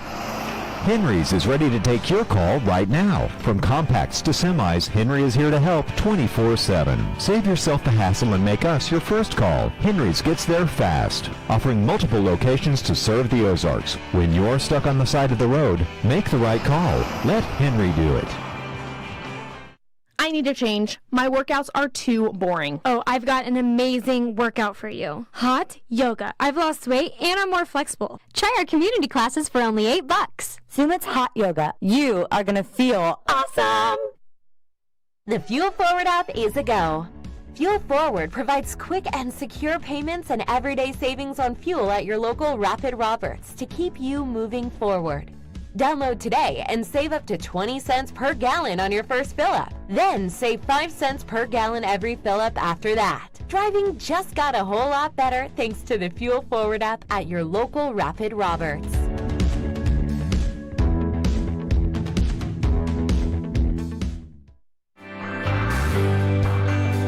I'm Nicole Cartmel with the Bank of Missouri. If you're in the market for a new home, you're probably spending a lot of time looking at real estate listings. But there's one main thing you need to do to narrow down your search. Get pre-qualified for a home loan. Mortgage loan officer Shannon Meisner is here. How does this help you to live well, bank well? Getting pre-qualified for a mortgage loan is definitely your first step. Pre-qualification allows you to determine early on how much money you can borrow to purchase a home in connection with your monthly budget. This way you know what homes to be watching the market for. We have lots of different loan options to fit everyone's unique needs. This way we can help you accomplish your homeownership dreams and goals. And the best part about pre-qualification is there's no cost. It's quick, easy, and it makes you a smart buyer. Thanks, Shannon. And of course, our mortgage loan officers like you are here to help you every step of the way. At the Bank of Missouri, we help you live well, bank well. The Bank of Missouri is an equal housing lender.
Mark Worley Field at Meador Park, home of the Grip and Rip Baseball League throughout this 10th season of its existence, the decade year for baseball's ultimate second chance.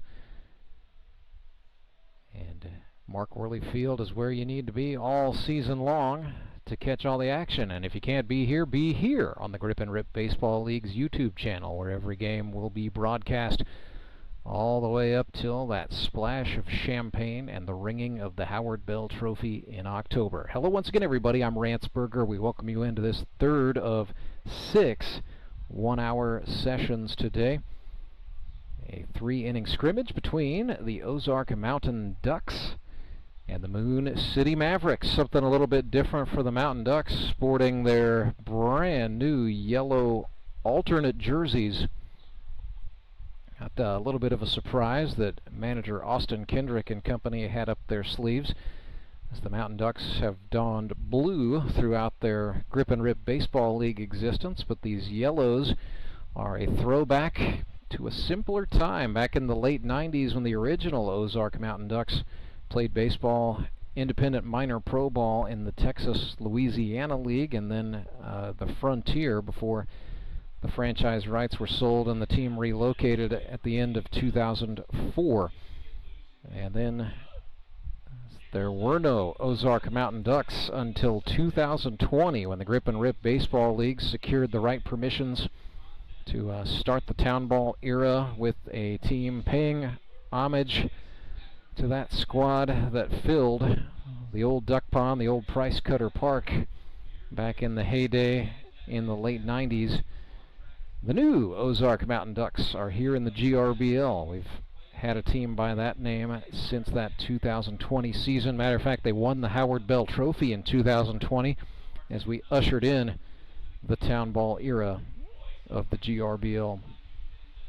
So these Ozark Mountain Ducks, under the guidance of Austin Kendrick, a first for us here in the Grip and Rip, wearing yellow jerseys. New kits for the Moon City Mavericks as well this year. They are back in the baby blues. We haven't seen the powder blue uniforms since 2021, but manager Daniel England all about it. We have seen the Mavericks wear red for the previous 2 seasons, but Mavericks are back in powder blue. The Nixa Suckers are ditching navy, and they are going back to red primary uniforms for this 2025 season. Something else that's cool about the uniforms this year is both the hats and jerseys, rather than having the Grip and Rip logo with a plate and crossed bats, what we call the GRBL shield, they instead have the GRBL Season 10 logo, which is a Roman numeral X with a slash that goes from about the 10 o'clock position down to the 4 o'clock position.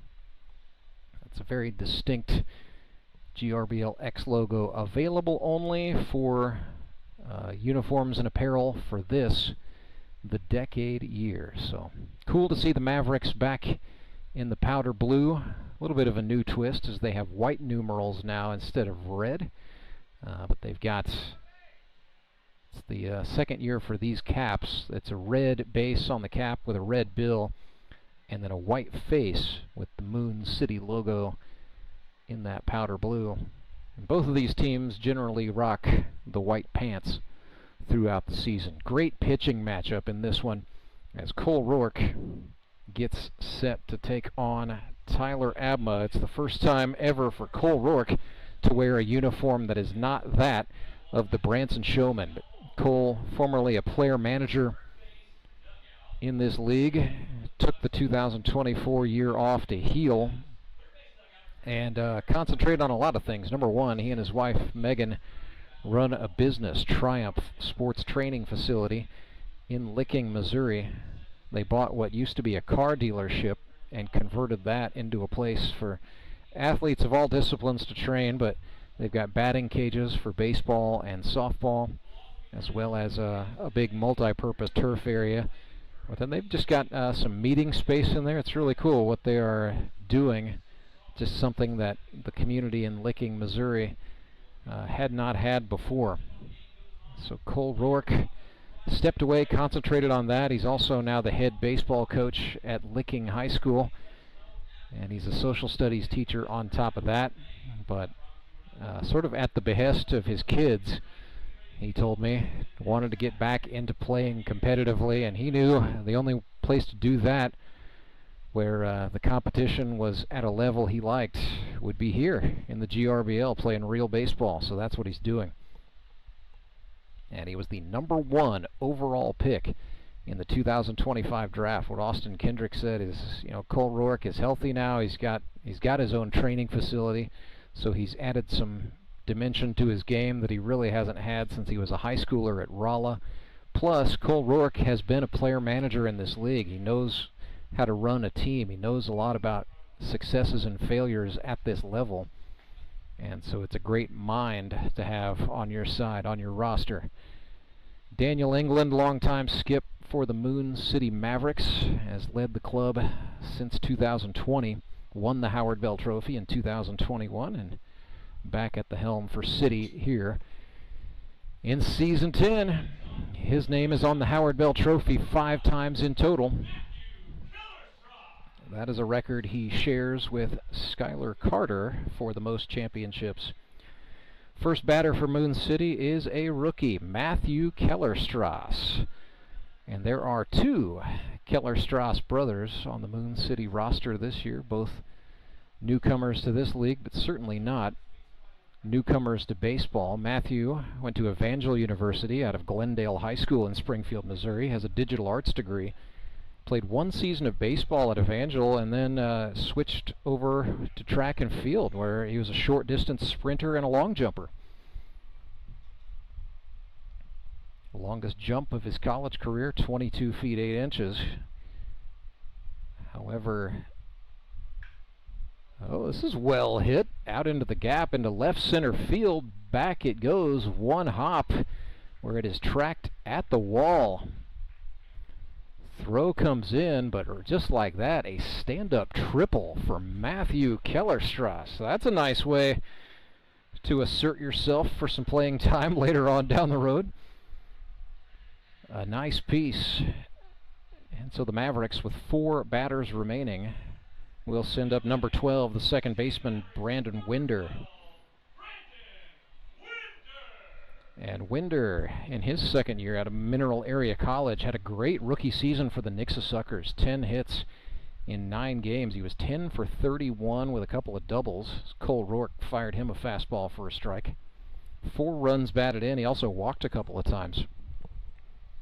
So Winder, a very good contact hitter who works professionally for Cintas. He's originally from Farmington, Missouri, where he went to Farmington High School, so stayed close to home to play some junior college baseball at Mineral Area. Now calls Springfield, Missouri home. Popped this one up to the catcher. Creed Smiley hauls that in. And that is the first out, if you will, though outs don't necessarily matter other than confidence for the defense in this format. And now we get the second Kellerstrass. This is Tanner Kellerstrass. And so, like Matthew, went to Glendale High School in Springfield, Missouri. He is sponsored by Martino Training Systems, and Tanner is a personal trainer by trade. Went to Oklahoma Wesleyan University in Bartlesville, Oklahoma. 3 seasons of college ball at the NAIA level, and finished out in 2021. Sounded like a broken bat. Grounder to third. Throw over is in time for the Mountain Ducks to get the out there. They have moved some guys around. So that is Josh Scribner playing third. He got the out. Now a lefty stands in, Kyle Carpenter, who is starting in left field. We expect to see him do some pitching before the day is done. And Kyle is what you call pesky with the baseball bat in his hands.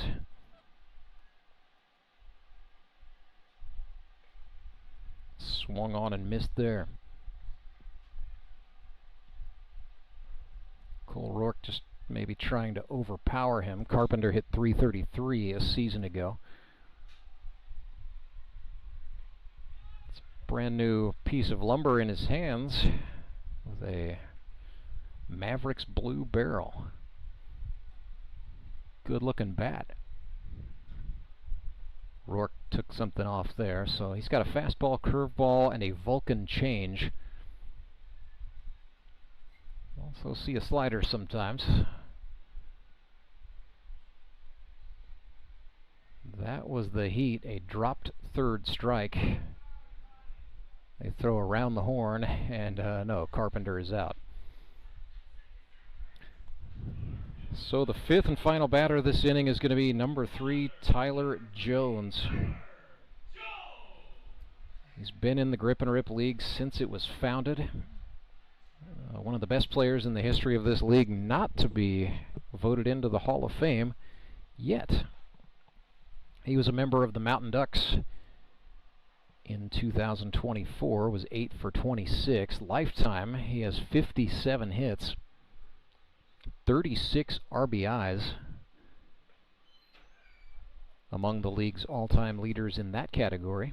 Sponsored by Round Table Solutions. TJ, born in St. Louis, Missouri, went to University City throughout high school. Went to Missouri State, where he played on the club baseball team, but found home pretty quickly here in the Grip and Rip, thanks to his connections, among them Mountain Ducks manager Austin Kendrick. Rourke. This is a pretty good matchup here, one that I think both men came into with a certain degree of anticipation. Tyler Jones and Cole Rourke. TJ would like nothing more than to get a hit. Mountain Ducks giving him a big gap in right center. Instead, he flares one into shallow left center. But a nice piece of hitting for Tyler Jones.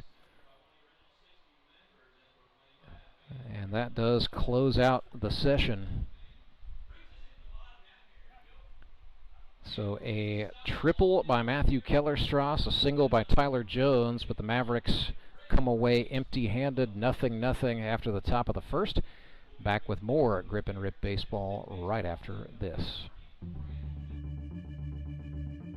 It started with an idea. Championship game of the Grip and Rip Baseball League here in Ozark, and we have had a wild one.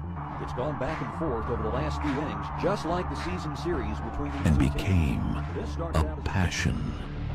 I had no idea what to expect. It's incredibly nostalgic. A brotherhood was created. These guys, they're like family now. Then the community got involved. My family just loves coming out to Grip and Rip. And $1,000 goes to ALS in the Ozarks. We love the Champions were crowned. Back to back for Justin Skinner. Let's go! Champion!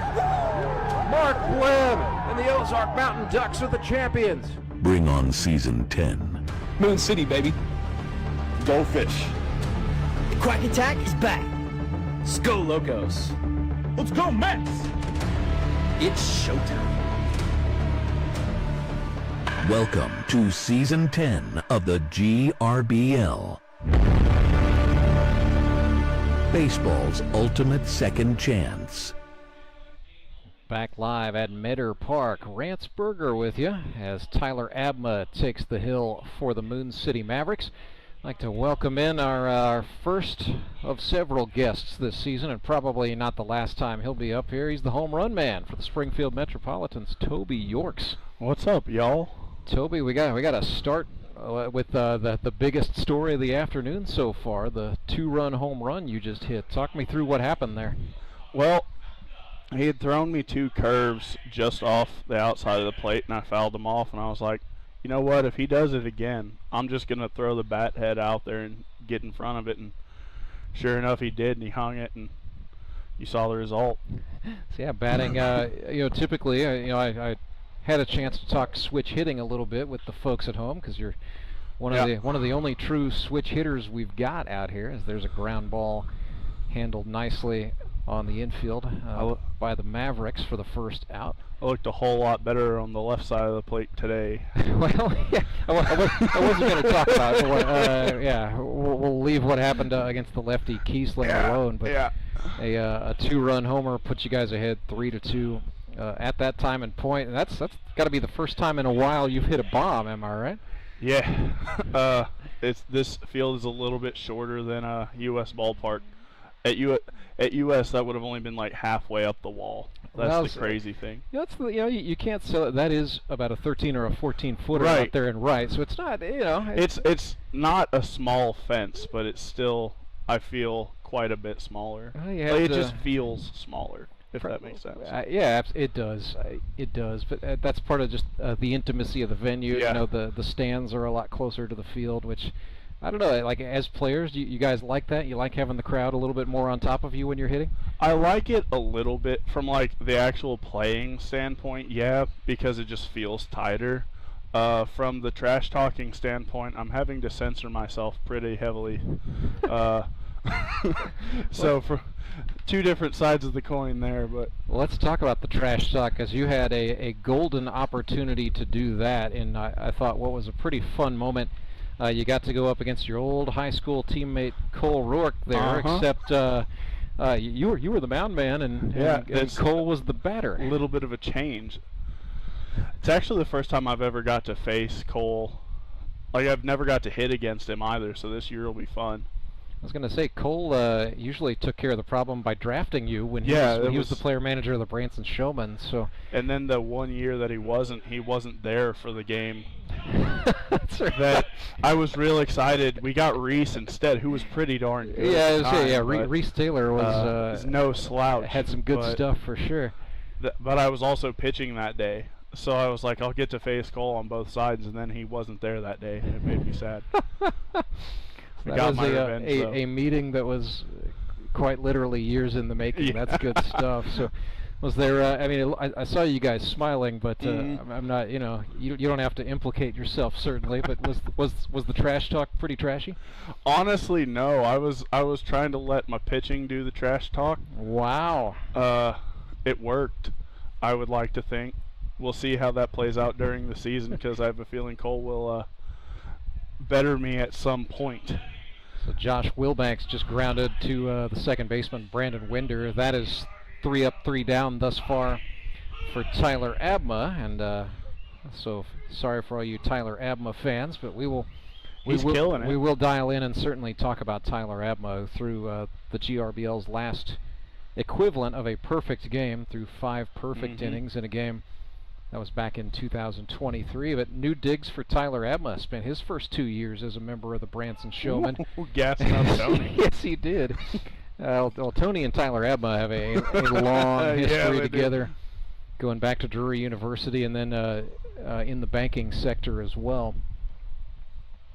Abma threw him the slider that time, and there's that heavy ball that Tyler Abma throws.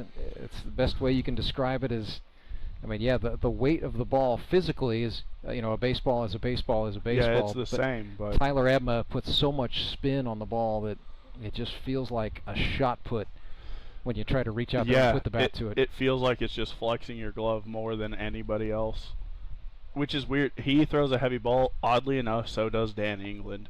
Yes. I don't know if you've ever played catch with him. I have played catch with Daniel England, and it was... But it feels like he's throwing a brick at you. It was fascinating and scary all at the same time. I would say that I never felt like I was unsafe playing catch with Dan England, but you were scared your glove might break. I definitely wanted to go take a little break after the throwing session was done and sort of wring out my hand. But yeah, it's pretty cool. Two of the heaviest balls in the league now in the same jersey with the Moon City Mavericks. So let's get into that, Toby, with the GRBL draft, because we've got Tyler Abma, and then you yourself are a great example. Guys who had long stints with one particular team, both in new digs this season.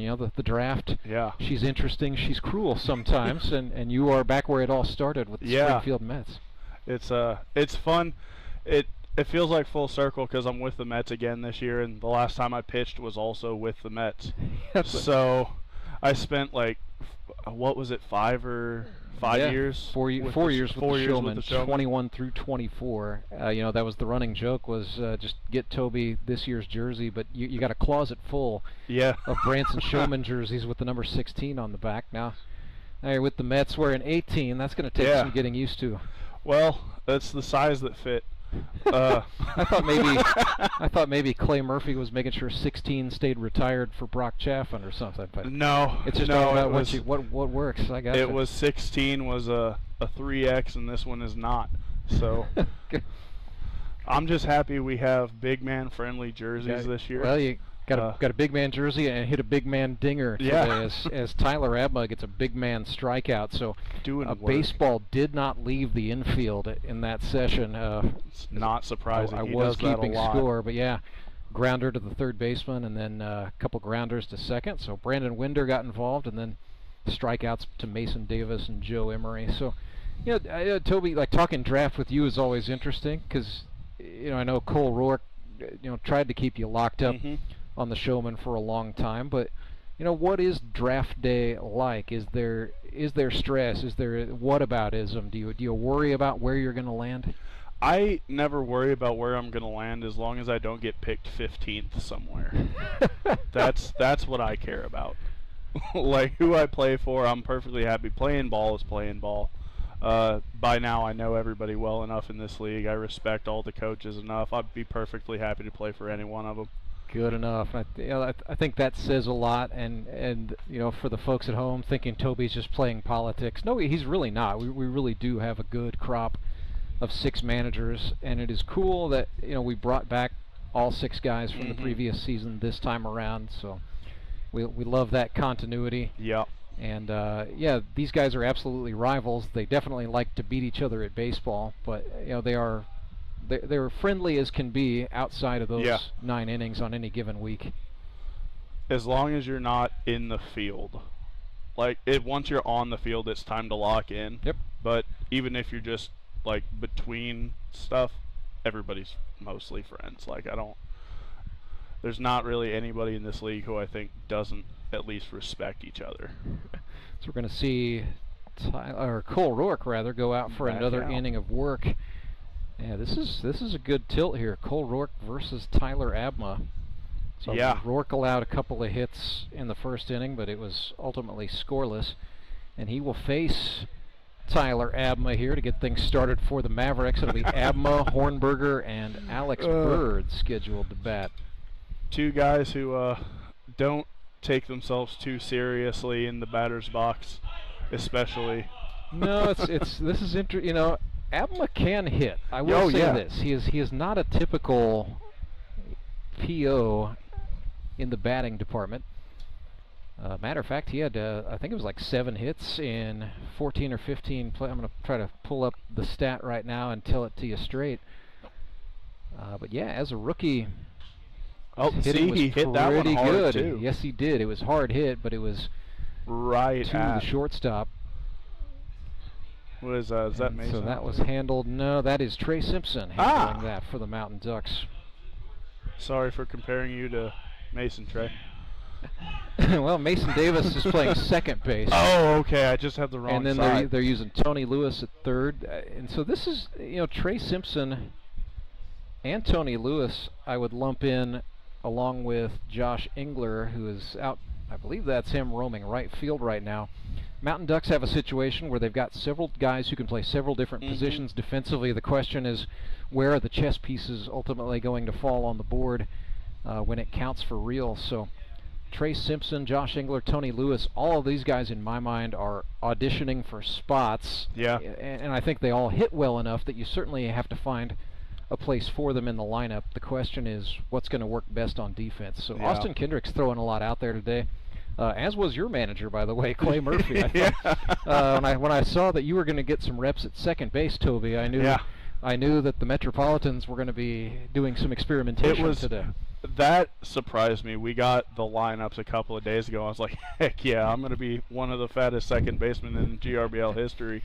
Well, it's going to be great. That was a rather big infield all around. Yeah, it was, with Justin Parker, Caleb Kaufman. It was a lot of beef out there. Yeah. There's a base hit there for the Mavericks. The best off thing, the bat of Sam Hornberger. Sorry, go ahead. Yeah, sorry. I didn't mean to interrupt. But the best thing about JP playing first base, if he does for the rest of the year at some point, please notice he is using a like 11 3/4 regular fielding glove. Well, yeah, out there at first base. That's just pretty typical JP. You know, I think he feels more at home probably playing third base, and we've seen him play a little bit of the corner outfield throughout his career. But I was going to say he played that a little bit for us last year too. He played out in left. Well, that incarnation of the Showmen had Tyler Rusk, who's a very fine defensive first baseman. But that's what's always interesting about the preseason jamboree is some of the experimentation that goes. You know, certain guys are probably going to be locked into certain spots. Yes. Take, for instance, Joe Emery right now in center field for the Mountain Ducks. Pretty solid. I'd be willing to bet you all the money in my wallet right now he's going to start for Ozark in center field unless he gets injured or arrested between now and August 9th. Let's hope neither of those things Alex happen. No, certainly not. And Joe Emery's a man of character. I know his father, Tom, watches all the games. So it would be hilarious. Tom, I'm not implying anything about your son. But yeah, I'd be willing to bet that the Ducks are going to start Joe Emery in center field on August 9th. Oh, there's Engler. Oh, no. We're switching him out. This is an on-the-fly pitching change here. So Cole Rourke faces 8 batters, gave up 3 hits, got 1 strikeout, and he plunked poor Alex Bird. But yeah, we're getting a Henry's towing pitching change on the fly here. And this is ahead of schedule, at least in terms of what Austin Kendrick texted me yesterday, but I don't know if Rourke was on a pitch count. I mean, it didn't look like he was in any sort of pain, so. No. I hope not. I'm not 100% certain what that's about. We're scheduled to see Evan Barnett and then Nick Bacon scheduled to bat for the Mavericks, and something a little different with their approach. They are using more of a true 10-man batting order for these scrimmages, and then we may see them platoon and pinch hit some guys later, but Daniel England sort of creating a little bit more of a game feel, whereas we saw Clay Murphy and Jacob Carlson just both sort of just getting people through the whole roster out there, and so everybody on the roster got 1 AB as the session went on. But you know, different approaches. Mountain Ducks are kind of going along doing something similar to what the Mavericks are doing. And we're seeing Creed Smiley go out to chat with Josh Engler. I think this is just the what have you got talk. Is the what number do you want, what pitch? Yeah, well, you know, Josh didn't play in 2024, and Creed is a rookie to the GRBL, so these guys are new. This is a battery, I think, that has some potential.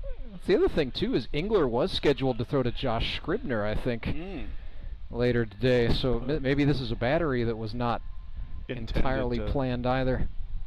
A little bit of improvisation. So nonetheless, here is Evan Barnett. Took a long look at a Josh Engler fastball there that had some run to it too. I think Josh is a little pumped up to be here, Topes. Yeah, it's that year off. I think you forget how much fun it is, and then you take a year off, and you're like, I miss it. I know Josh missed it. He had a lot going on. I know had. Number one, he and his wife Ashlyn welcomed a son into the world, so congratulations on the arrival of baby Xander. That's their second. But he had things going on career-wise, family-wise as well. And a bouncing baby boy into the world. But he's happy to be here. I got to visit with Josh out in the outfield before the first session this morning, and he just said, yeah, I'm right now I'm a little more sore than I anticipated being, but I'm excited to come play baseball.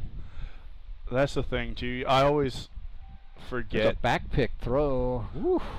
That was... Simpson did well to keep that from going into the outfield, I think. Yeah.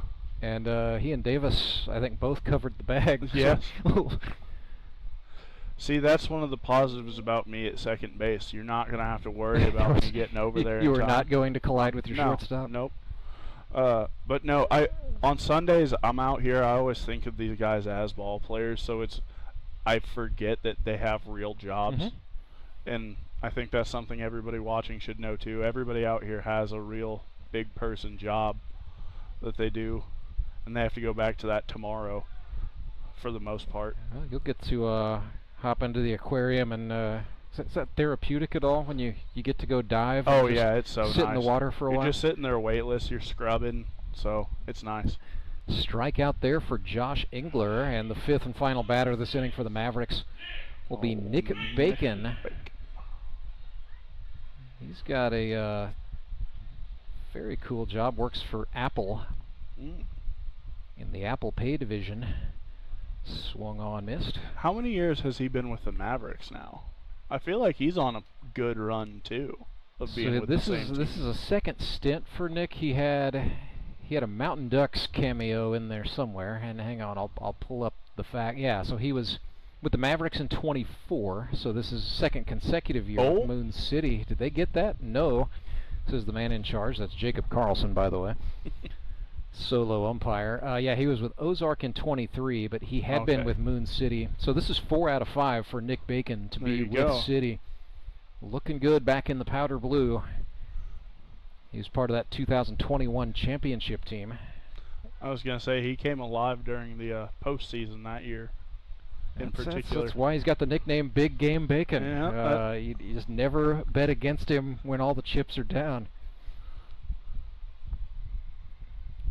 But Nick hit 250 a season ago for City. Also drew a couple of walks. He's always a tough out. He's just one of those guys. Sometimes he might just lead the team in hit by pitches, but by golly, he just gets on somehow.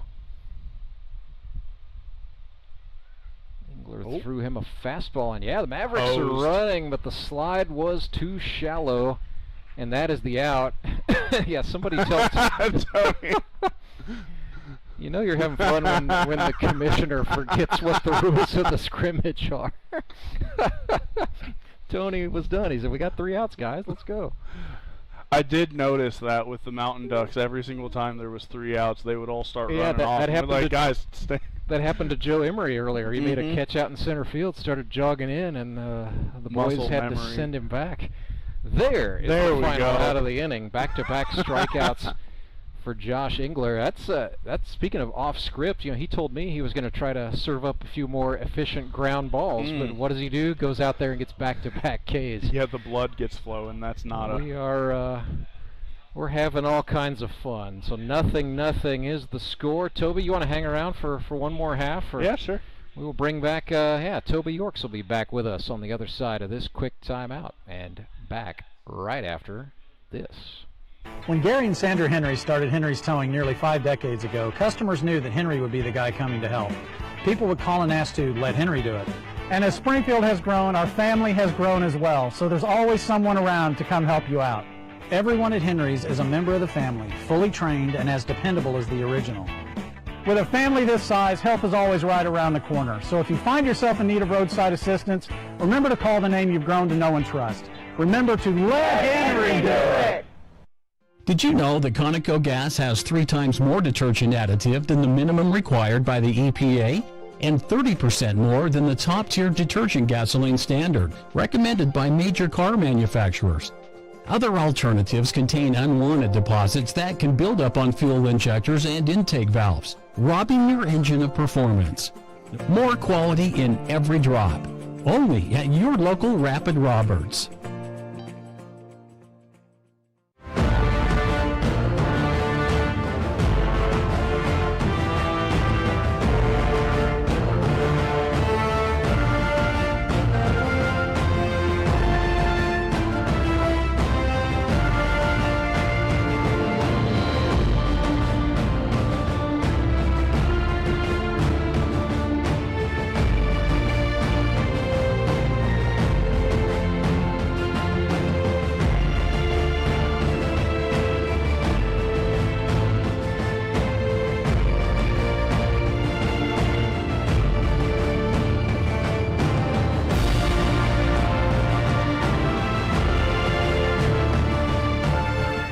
So the heavyweight back and forth continues in this one. Tyler Abba going back out to try to get 5 more batters. Rance Berger joined by Toby York. So the Springfield Metropolitans. It's going to take me a little bit longer to get used to that one. Yep. Creed Smiley, you too, huh? Okay, glad it's not just me. I was talking to TJ before the season started, and he was like, "What team are you on again?" And I just out of reflex said the Showmen. Okay. I mean, when it's been 4 years of your life, how do you not, right? Yeah. So Creed Smiley, the Ozark catcher, gets his first look at Tyler Abma. That was a little high, just above where the lettering would be. And yeah, if you're a longtime Mountain Ducks fan, don't adjust your device. They're in yellow jerseys for the first time. That's a nice piece for Creed Smiley. He's going to feel that in his hands later. Yes, he will. But a base hit out into left field. And so Creed is on for Josh Engler. Really on those, you're just kind of happy the bat didn't break. And then if you get on base, it's even more of a bonus. It makes the sting in your hands a little bit worth it. That definitely had the feel, or the sound rather, of not the sweet spot. Yeah.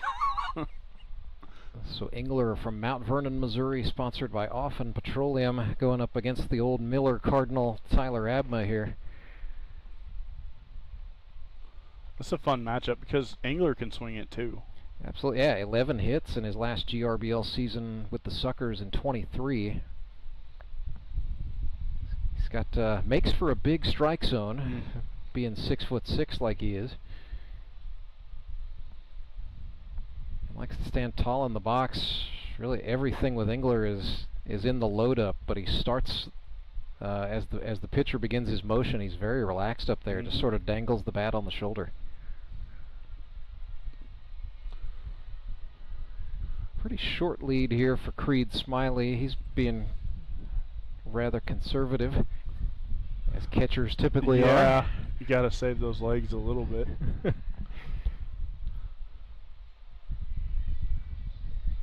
Foul ball from Josh Engler sets up this next offering from Tyler Abma, who goes from just above the belt and a rather uninspired check throw. Yeah. He doesn't try particularly hard on those many times. Now Smiley goes, and then Engler goes the other way out to right. A hit and run by the Mountain Ducks. Executed. This thing is just packed full of surprises. We're seeing a hit and run in a scrimmage. Are you serious? Also, just realized it. Is that a Bird behind the plate? Because that's a reunion between those two. Is Abma Yes, and indeed. Bird This from was last year. the battery that was on the field for the final out of the championship game. It was Tyler Abma getting a last strikeout to punctuate it for the Branson Showmen. Daniel England, yeah. Well, England knew he wanted Abma, and then later in the draft he figured, well, might as well get a guy who's got some experience catching Abma. So he took Alex Bird. Yeah, Bird's a good catcher. He caught the vast majority of the innings between Abma and Trey last year, so he can handle it, that's for sure. Yeah, that Showman team, you know, they used Marcus Rader as the middle relief guy, but yeah, Bird was typically catching 8 innings, and they kind of set up Josh Wilbanks to be Marcus Rader's personal caddy. But they wanted Bird catching the big two, Abma with that heavy slider and Turner with the high heat on the fastball. I was just glad Bird didn't get hurt, because if he did, I was going to have to catch, and I didn't want to do that. Well, Jacob Carlson himself threatened to go back there. We were kind of kidding him about that. He said, "I will if I have to." Yeah, he did it in the first game they played today. He was in there for that last inning. He went back there. So I think Jacob just trying to keep the skills sharp. Of course, Jacob and Ben Hammett both played all 9 positions in a single game a season ago. Rourke flew out to the shortstop Tanner Kellerstrass, and so now we get another look at Josh Scribner.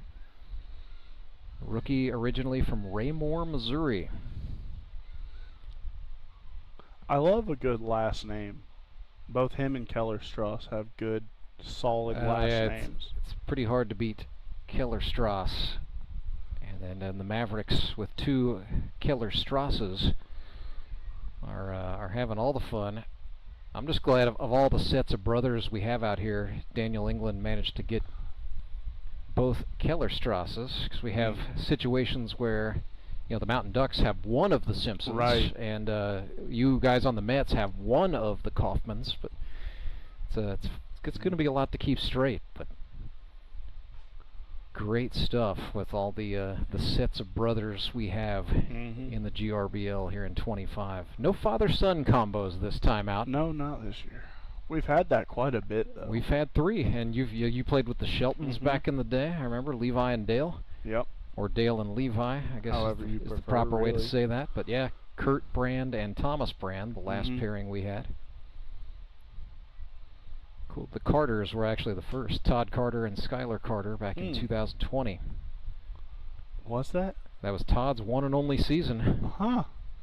Got to play with Skylar on the Nixa Suckers that year as Josh Scribner draws a walk.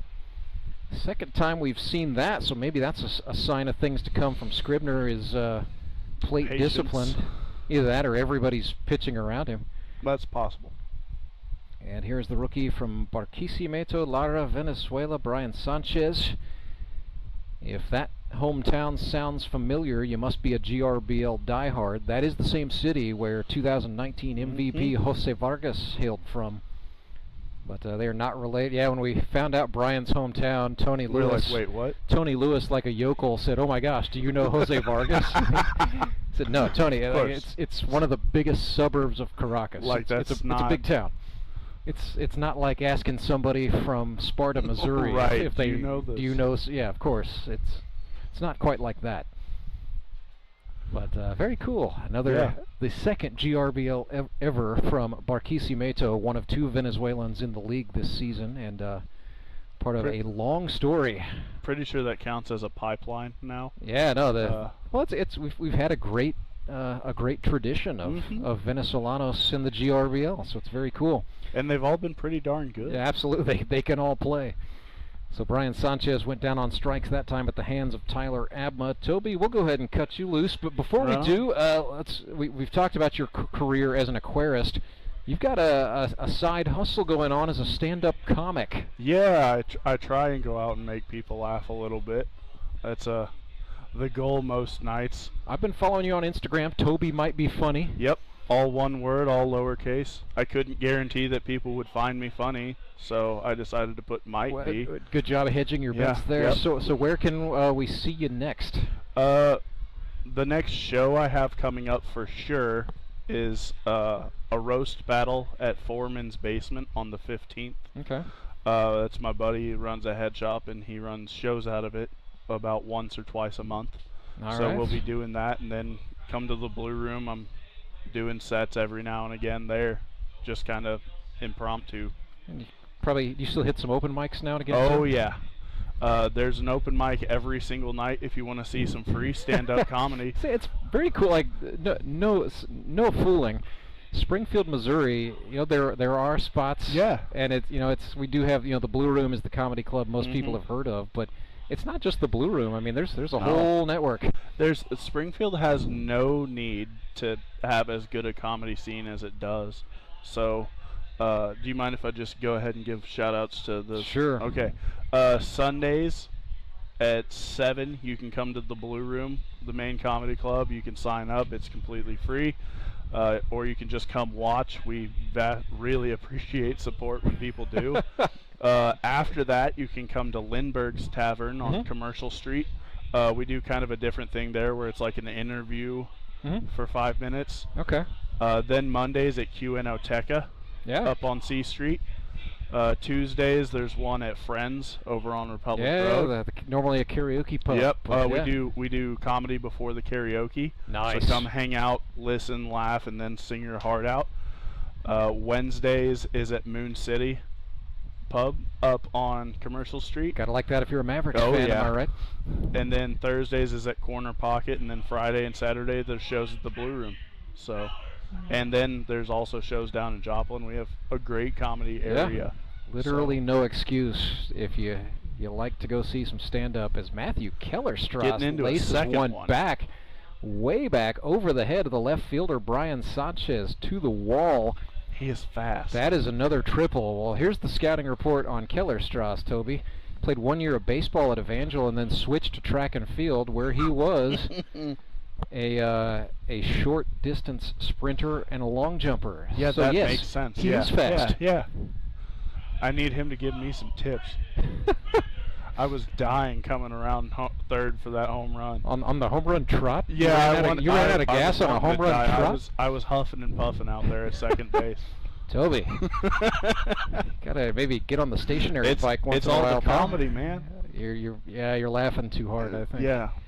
Full of that's what we're doing. Full of all the air.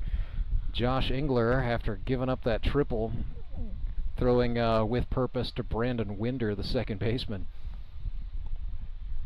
Well, we were going to say goodbye to you, but I may as well stick around. Now the action is half, beginning, so we'll see how well you can ad-lib. It'd be weird to not to. Absolutely. A mid-inning departure, we can't have that. No. I'm just glad there's no Wasps in here so far this year. Hey, don't jinx it, pal. I said so far. That sounds like another broken bat. Yeah, it was, and now a rundown. Another one. Kellerstrass, good block there, and the Mountain Ducks. Ooh, a little fake throw and some trickeration. Got him. They do get the out, and that is not Creed Smiley back there. That was Josh Scribner, so they are back on script, and Josh Scribner showing off a little bit of IQ to go with a hustle there, keeping the Mavericks from scoring. And you can tell Josh Engler's in season form by not wanting to give up a run. That's absolutely, yeah. In a game that doesn't actually matter. Nope, but this one is still scoreless, and Josh decided it was in his interests to keep it that way. Now there's a runner on second. So a 1-2 fielder's choice. This is Tanner Kellerstrass, and he played college baseball at Oklahoma Wesleyan. So we will see if the speed is genetic or if Matthew got all of it, I guess, if we get a well-hit ball from Tanner here. Did he get an at-bat that first time? I'm sorry, I'm terrible at He did. He attention. Grounded out to third first time up. Oh, that's right. So now Tanner, I remember his time as a high school player sort of intersected with some of my time at the Springfield News Leader covering prep sports. So Tanner, I remember, I did not ever catch Matthew as a high schooler. Is he the younger of the two or older of the two? I believe Tanner is the elder. Okay. And I know their grandfather really well. Horner Askins is his name. He's a longtime teacher and coach at Springfield Public Schools and was just recently inducted into the Missouri Sports Hall of Fame, as a matter of fact. Congratulations to him. That's cool. Yeah, he was literally one of the first coaches at Kickapoo High School when it was started in 1971, and then Horner's other big claim to fame was that he kept administration for the Springfield Quarterback Club and the Springfield Tip-Off Clubs, which is like big booster organizations for Springfield sports, both at the high school and college level, just here in the city. But yeah, it is hard to meet any sort of sports figure in Springfield, Missouri, who has not met Horner Askins, and that was a joke amongst the Kellerstrass boys actually at Media Day. I said, "Hey, I know your grandfather," and they said, "Everybody knows our grandfather." I said, "Well, okay, fair point there." Who's this? This is Kyle Carpenter. First and third after a walk and a wild pitch. I was just going through the Rolodex of lefties in my head. Well, so Kyle not adverse to a little bit of, I guess you would call it slap hitting. That's what he does best, yeah. Reached out over the top of that one there. And yeah, this is Kyle Carpenter is the sort of batter I know who drives pitchers crazy. Yeah, but yeah, he is. I always point to the line. It gets results. Had 6 hits in 23. He had a career high 10 for the Republic Locos in 2022. He's a guy who's going to go hit anywhere between 270 and 300 for you on any given season. And you know, he also stretches plate appearance. Seldom do you see Kyle Carpenter swing at the first pitch and softly ground out, or in that respect he's kind of the opposite of me. Well, look, I mean, there's nothing wrong with being the guy who swings at a first pitch, if you can do it to some effect. Right. But if you're doing it and grounding out every time, it may be time to rethink the mental approach there. Kyle's he's a grinder, like he's very annoying to pitch against like that. Yeah, lifts this one down into left, and Brian Sanchez was playing deep. Instead, the Mavericks are going to score 1-2 right there. I think we got our answer. Yes. Other Kellerstrasse is Tanner Kellerstrasse is yes, fast. if he is fast or not. He almost caught the lead runner there. So and it was effortless, too. Oddly reminiscent of Major League 2, I believe. If you know your baseball films there. Nonetheless, it will count as a 2 RBI shot for Kyle Carpenter, and it's a 2-0 lead for the Mavericks. Carpenter was able to advance up on the throw, and he's on for Tyler Jones, who will be last batter this inning. So Josh Engler may be a little bit frustrated here, and yeah, there was enough velocity on the fastball to confirm that. TJ's going to appreciate that. And TJ is laughing. He says, yeah, that thing was Why hot. you got to do that to me? I think Josh Scribner is TJ stepping out to give Josh Scribner a moment to shake out his hand. No laughing matter for Josh Engler, but everybody else thinks that's funny. Slider didn't quite hook up that time and stayed out of the zone. And Josh Engler looking down, sort of talking to the seams of the baseball. We've seen that one before. Look at that, the Mountain Ducks on the infield acting like they're holding the runner. That's Tony Lewis being pesky at the shortstop spot. They moved Trey Simpson over to third as the auditions continue on the infield. Yeah. Liking Cole Rourke over there at first and Mason Davis at second. That's a pretty good right side. As that one is lifted into the air, and that will get down. It's a Texas leaguer for Tyler Jones. Carpenter scores 3-0 Moon City. Oh, we're well, still maybe going. not, and it might be 4-0 as an errant throw goes into right field. Daniel England says, "What are you going to do, TJ?" He gets a little league home run. If you ask TJ, though, that was a mammoth shot. Yes, of course it was. He says, "Where's my inside the park home run?" Yeah. No, fella, that was a double with 2 errors. He's but gonna nice say try. we both hit home runs today. Well, I guarantee you. I'll let you go downstairs and have that argument right now. How All about right. that? Well, Toby, thanks for coming by. No Always problem. good to see you, my friend. Thanks for having me. 15th, August 15th is the August comedy 15th, roast. fired up roast battle. All right, we will see. Well, actually, we'll see you before then. We'll see you August 9th for the season opener. How about that? Heck yeah. Toby Yorks, the home run man for the Springfield Metropolitans. Tyler Jones just hit a Little League home run for the Moon City Mavericks, a double with 2 errors, so it is 4-0 City, and we're back right after this. Life is full of things to worry about. Your home's foundation shouldn't be one of them. Vertical and horizontal foundation cracks, windows and doors that stick are all indications that your home has foundation issues. At Foundation Recovery Systems, we offer permanent solutions that help put your worries to rest. Call us today for a free inspection. Do you ever wake up and feel like you're already out of energy? I haven't felt that way since I started doing yoga. You do yoga? Every morning. Best change I've ever made. Try our community classes for only $8. Sumit's hot yoga. You are going to feel awesome.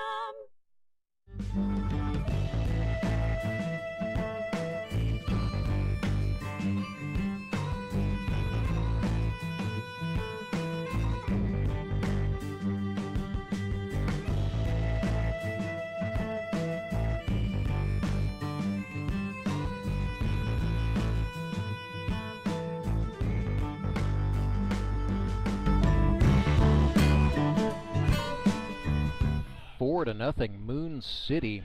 They hang 4 runs on the board in the top of the third.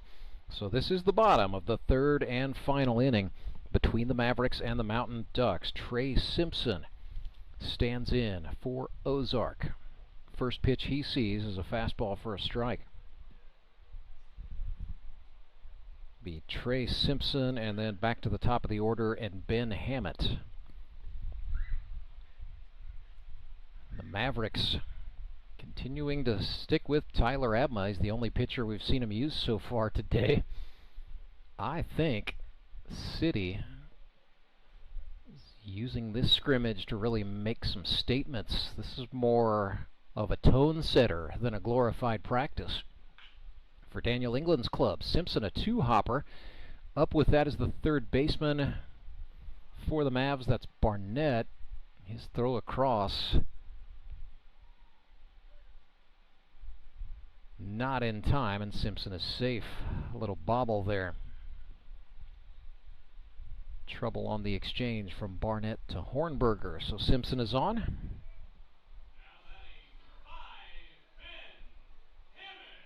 And here is Ben Hammett, grounded out to third, his first time up.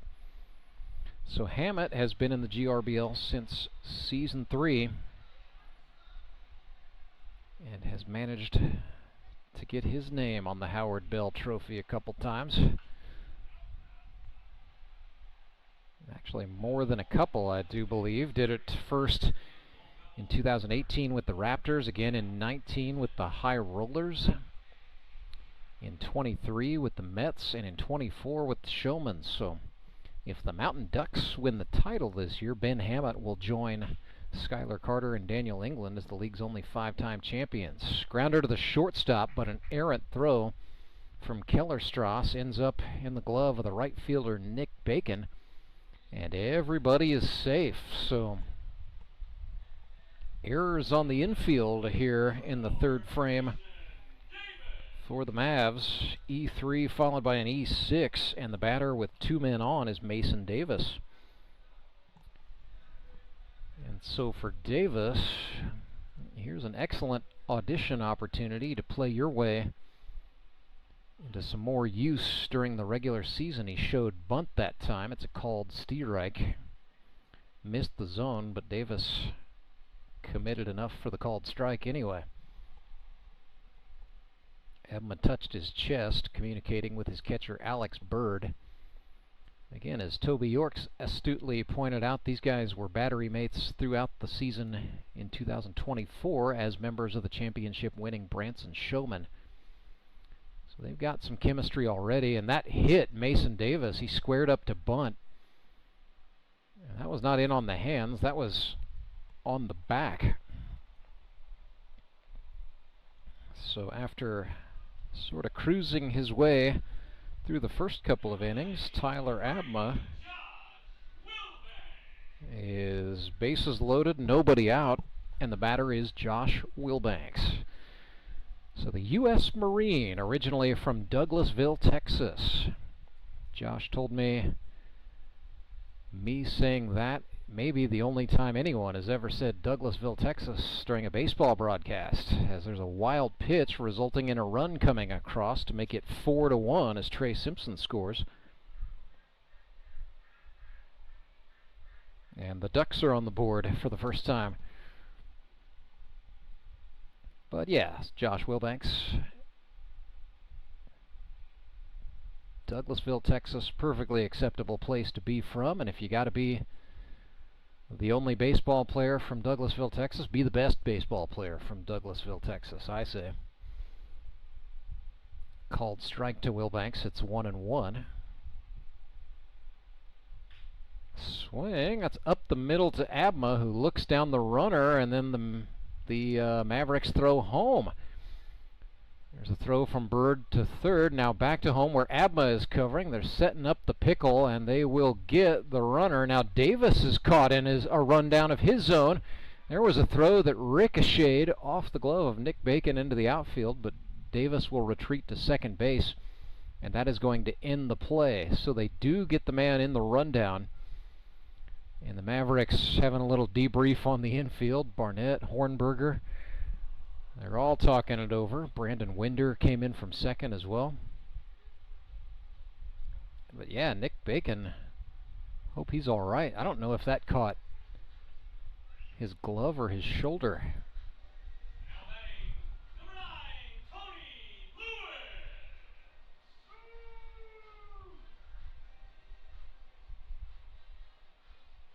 Nothing like a good old 1-2-5-1 put out. So here's Tony Lewis for the Mountain Ducks. He will be the last batter of the ball game. Runners on first and second for the Godfather, the founder of the Grip and Rip, and he sends this one in the air to right center.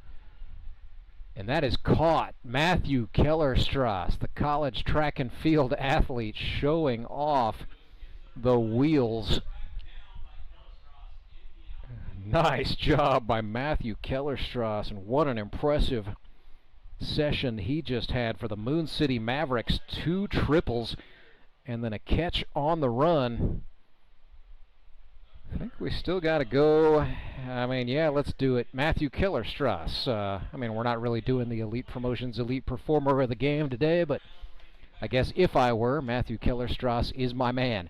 So that is going to end this session. That's going to be the end of me talking for a while, folks. I will tell you, on the other side of the league photograph, we are scheduled to come back with you at 3 o'clock. And that is when we will continue with the GRBL Preseason Jamboree. It'll be the Branson Showmen back in action against the Republic Locos. Then coming up at 4 o'clock, the Nixa Suckers take on the Moon City Mavericks. Finally at 5, it's the Republic Locos and the Nixa Suckers to close out the day. Still plenty of time to get here and come see some baseball. Free admission here at Meador Park today. And, of course, one more reminder, come out and join us next Saturday, August 9th, for the Robert Lewis Memorial opening tripleheader. At high noon, the Republic Locos take on the Moon City Mavericks. At 3 o'clock, it'll be the Ozark Mountain Ducks and the Springfield Metropolitans. And then at 6:30, the Nixa Suckers take on the Branson Showmen. If you can't be here at Meador Park, be right here on the GRBL's YouTube channel. We are excited to bring you all the action all season long, and that is thanks to our friends at the Bank of Missouri for sponsoring our live streaming coverage. While we're at it, we'll say a big thank you to Burrow Behavioral Health, Rapid Roberts, the official fuel sponsor of the Grip and Rip Baseball League, and the league's longtime title sponsor. When you're in a jam on the side of the road, you know you've got to make the right call. You've got to let Henry do it. Henry's Towing, thank you so much for years and years of support of the GRBL. We will step aside for a while. We will keep the stream up, but if you tune in expecting to hear some narration, you will get treated to the sound of silence instead. I'll be back on the air at about 10 minutes to 3 o'clock to set up the second half of today's preseason jamboree. But until then, good afternoon from Springfield, Missouri. I'm Nicole Cartmel with the Bank of Missouri. Whether you're looking to pay bills or make a big purchase, sometimes you need cash quickly to take that next step. A consumer loan might be a perfect option to help you live well, bank well. Sonia McClendon, one of our branch managers, is here to explain. Thank you, Nicole. We provide personal consumer loans for almost any purpose, from building your credit to financing that new car. We offer competitive rates, and decisions are made locally so we can get you the money that you need quickly. But what makes our consumer loans unique is that personal touch. For example, I recently worked with a customer to secure a loan for a horse trailer. He could have went elsewhere, but he chose to work with his bank because of that personal relationship that we've built with him. Being able to work with your personal banker that you know and trust makes a big difference. That's right, because we work with our customers to help them live well, bank well. Get started at bankofmissouri.com.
It started with an idea. Championship game of the Grip and Rip Baseball League here in Ozark, and we have had a wild one.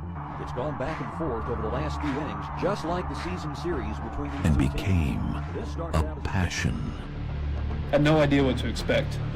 It's incredibly nostalgic. A brotherhood was created.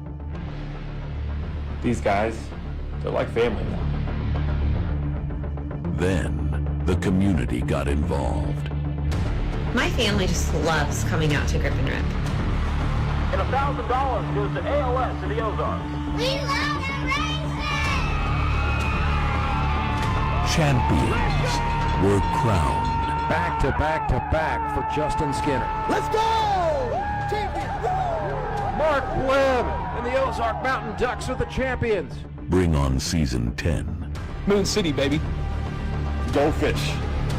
The Quack Attack is back. Let's go, Locos. Let's go, Mets! It's showtime. Welcome to season 10 of the GRBL. Baseball's ultimate second chance.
We are live in Springfield, Missouri, Meador Park, and Mark Worley Field. It is the home of the Grip and Rip Baseball League for the duration of the 2025 season. This, the decade year, GRBL Season 10. Welcome to baseball's ultimate second chance. Well, hello once again, everybody. I'm Rance Berger. If you're just joining us, you're just in time for the second half of the GRBL Preseason Jamboree. Free admission here at Meador Park. Still time to get out here, especially if you're a fan of the Nixa Suckers, the Moon City Mavericks, or the Republic Locos. Got 3 one-hour sessions set to get going here at 3 o'clock, just 4 minutes away. It's the Branson Showmen taking on the Republic Locos here at 3 o'clock. Earlier today, the Ozark Mountain Ducks knocked off the Springfield Mets 2-0. It was a 3-3 tie between the Springfield Mets and the Branson Showmen. And then the Moon City Mavericks on an impressive day for Matthew Kellerstrass, who had a couple of triples. And then a 2 RBI single off the bat of Kyle Carpenter made it 4-1 in favor of Moon City. They knocked off the Ozark Mountain Ducks. But this one, it'll be the Branson Showmen for the second time today, taking on the Republic Locos. It'll be our first look at the Railmen in their Vegas gold jerseys, getting ready to start a 2025 campaign. So the Branson Showmen without several key players today, but among them, I guess, would be the franchise player Trey Turner. The club exchanged a first-round draft pick in order to make that one happen, but all the other key parts are there for manager Jacob Carlson's squad, and they are looking to defend the Howard Bell Trophy. So among the players we expect to see a lot more of today, we might see Jacob Carlson get out there on the mound and pitch. We've seen Cooper Kiesling and King Owens already. Might see some Justin Fruit Snacks Loudon and perhaps some Dustin Phelps on the pitcher's mound before this one is done.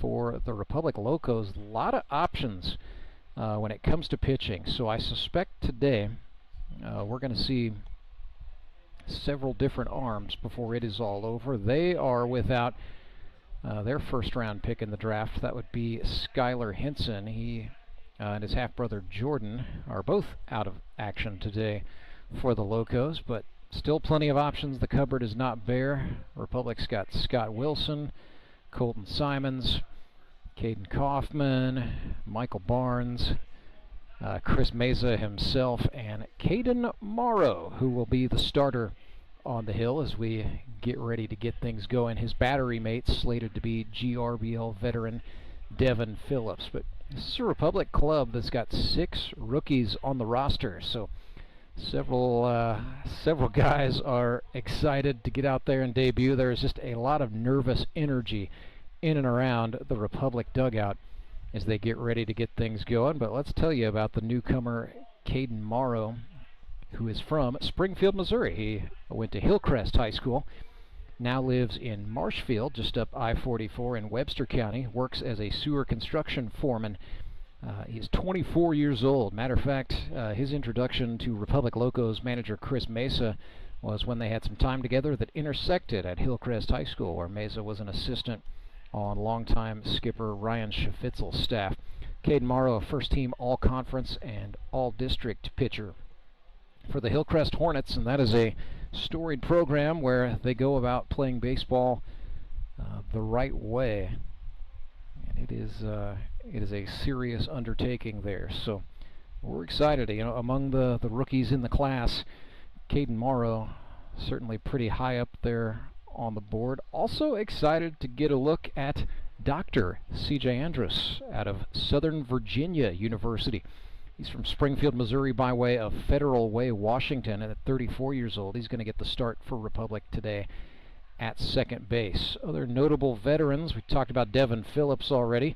Hayden Gibson is on the Republic Locos for the first time in his career. Got a left-handed pitcher by the name of Michael Barnes, and then Ryan Cram, a 24-year-old HVAC installer from Nixa, Missouri, who has made a lot of hay thus far in 2 years of grip and rip baseball, getting ready to start season number 3.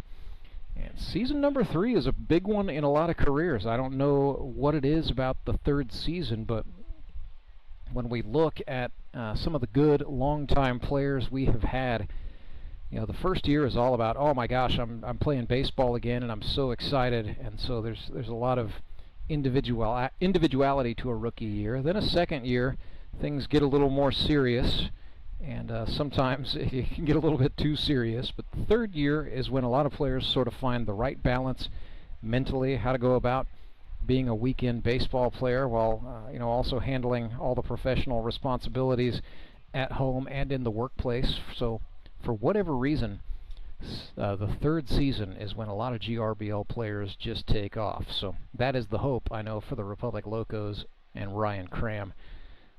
Colton Simons in his second year. Scott Wilson, who's been in the GRBL since 2021. We expect to do some pitching and playing some outfield today. And Scott Wilson, just a good hand to have. And yes, the player manager, Chris Mesa, not bad either. The Republic Locos were the regular season winners of the GRBL's North Division in 2024. Looking to repeat that this time. If you're new to the GRBL, there are 6 teams, and there are 2 divisions of 3 teams apiece. The GRBL North, Republic, the Springfield Metropolitans, and the Moon City Mavericks, with the South Division consisting of the Branson Showmen, Ozark Mountain Ducks, and Nixa Suckers. So as the regular 7-week season goes, 2 teams will win their respective divisions. They are given first-round byes and top seeds in the playoffs. And the remaining 4 teams go into a round we call the Eliminators, where 2 teams win and 2 teams advance to the GRBL semifinals. Just about ready to get underway. Matter of fact, the teams have cleared the field, so not sure exactly what we might be waiting on here. And now the motion has been given for the Republic Locos to go ahead and take the field. So Republic will be the fielding team. The Branson Showmen will bat. And I suspect we will see a couple different philosophical approaches in this one. Jacob Carlson, the Branson manager, will probably use everybody on the roster more or less as his batting order for this one. And yes, can confirm Jacob Carlson has put himself as the starting pitcher in this one for the Showmen. So it'll be Carlson with Justin Loudon, first man up out of the bullpen. Jared Fox scheduled to catch. Jordan Fitzpatrick's going to play shortstop. Tyler Rusk at first base. Houston Freeman is the third baseman today. Dustin Phelps is the extra hitter. Cooper Kiesling in left field. Justin Loudon will start out as the EH. King Owens is in right field. Michael Doman at second base, and Chris Leggett in center field. So here is Caden Morrow on the pitcher's mound for the first time in grip and rip baseball. Got a big frame, tall and lean, is the 24-year-old from Hillcrest High School in Springfield, Missouri. They've got Leon Griffith Jr. playing third base for the Locos. He's another rookie from Springfield, Missouri by way of Pensacola, Florida, at 30 years old, out of Seminole State College. He can play the infield. He was drafted as a catcher and, to be fair, impressed very much as a catcher. So we will like to see what Leon can do. But for the moment, it is Devin Phillips behind the plate handling Caden Morrow. And Phillips out of Willard, Missouri, 32 years old, an electrician, former infantryman in the U.S. Army, has been a catcher throughout a GRBL career that began in 2022.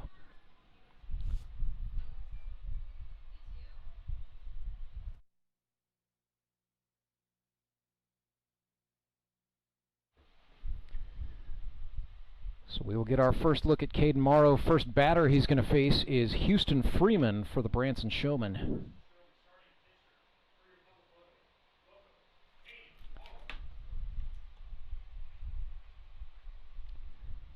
Looks like we're going to get Freeman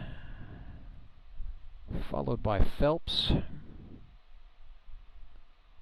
Got to find my Branson tab among the million tabs I have open here. Yeah, Dustin Phelps in the on-deck circle. So here is Houston Freeman. It is his rookie year. It was not his first time trying out for the GRBL, but ended up on the cut list during a previous attempt. But a great story. Houston Freeman took that personally, as Michael Jordan famously said. Ended up getting pretty serious into fitness, and he lost 100 pounds. Came back and tried out again for the 2025 season, and lo and behold, made a roster, got drafted by Jacob Carlson. So Houston, the physical therapist, happy to be here as he swings and misses at a pitch from Caden Morrow. 0-1. Morrow came back at him. Got a lot of dip on the fastball, and the thing about Caden Morrow is he's young enough, he can probably throw a four-seam fastball with velocity, which is not, we don't have a lot of guys that do that here in the GRBL. Most pitchers, once they reach a certain age, do everything from the two-seam, but Morrow's throwing four-seamers. That was a slider that time down. Count is now 2-1.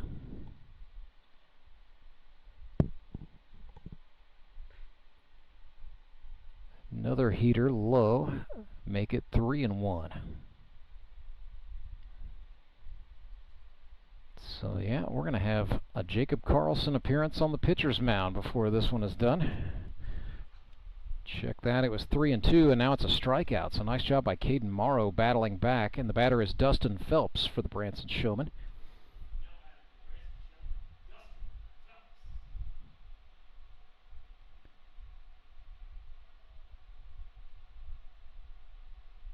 So Phelps, 41 years old, from Missouri S&T. Actually, he went to school there back when it was the University of Missouri at Rolla. He's a cardiac cath lab nurse for Cox Health.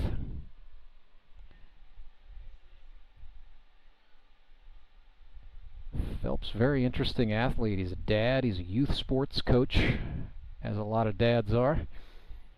Morrow missed outside there.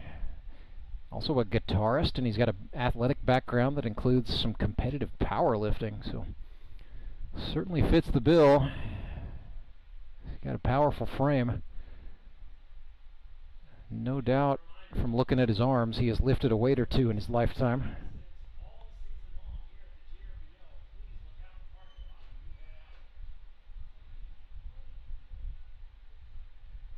Slider from Caden Morrow is outside. Phelps laid off.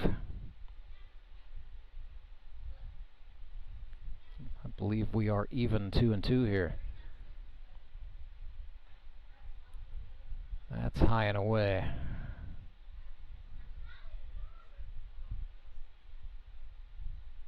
Full count this time.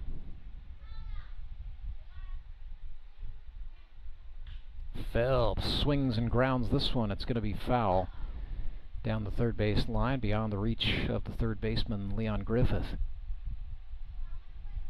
Looking out there, the Locos are using, they've got Scott Wilson in left field, Ryan Cram is the center fielder, and Colton Simons is in right. Morrow walks Dustin Phelps. And so the next batter is going to be number 13, Cooper Kiesling.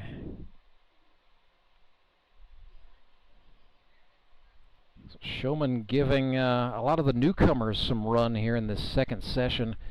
That's pretty smart management from Jacob Carlson, I think. What he's trying to do is, number one, get all the newcomers some reps so they're a little less nervous for the actual season opener next Saturday night.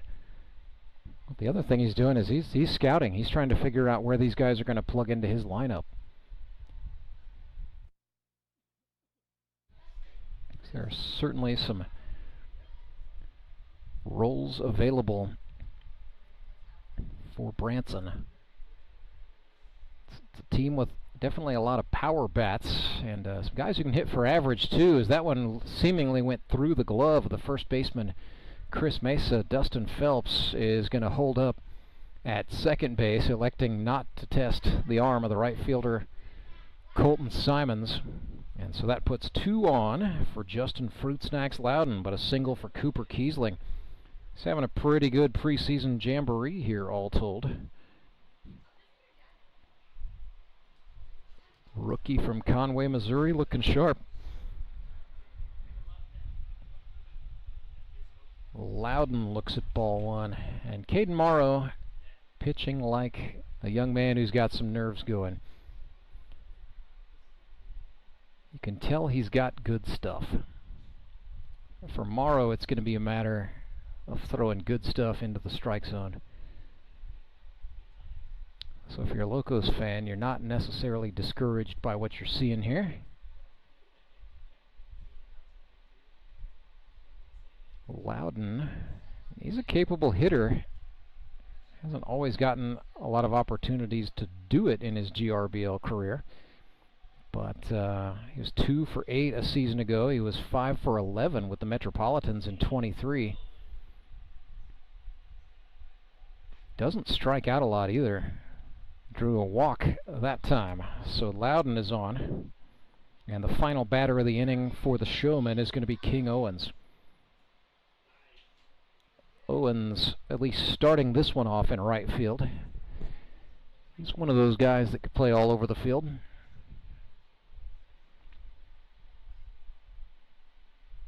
He's predominantly been a pitcher and a second baseman as of late, but getting a look in the outfield today. So King out of Evangel University, 41 years old. Good example of what an athlete can be when they take care of themselves. his extended life into his playing career here in the GRBL. He's ahead here 2-0.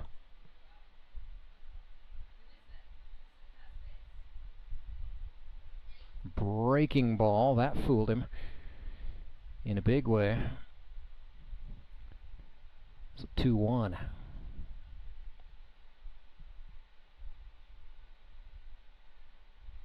Another breaking pitch, and down he goes. So a couple of strikeouts for Caden Morrow, a couple of walks, and a hit from Cooper Kiesling sandwiched in there. Showmen loaded the bases, but all in all, Morrow is able to wiggle his way out of that one unscathed, getting a couple of outs too. Locos will come to bat for the first time on the other side of this timeout. Back with more right after this. When Gary and Sandra Henry started Henry's Towing nearly 5 decades ago, customers knew that Henry would be the guy coming to help. People would call and ask to let Henry do it. And as Springfield has grown, our family has grown as well, so there's always someone around to come help you out. Everyone at Henry's is a member of the family, fully trained and as dependable as the original. With a family this size, help is always right around the corner. So if you find yourself in need of roadside assistance, remember to call the name you've grown to know and trust. Remember to let Henry do it! Did you know that Conoco gas has 3 times more detergent additive than the minimum required by the EPA? And 30% more than the top-tier detergent gasoline standard, recommended by major car manufacturers. Other alternatives contain unwanted deposits that can build up on fuel injectors and intake valves, robbing your engine of performance. More quality in every drop. Only at your local Rapid Roberts.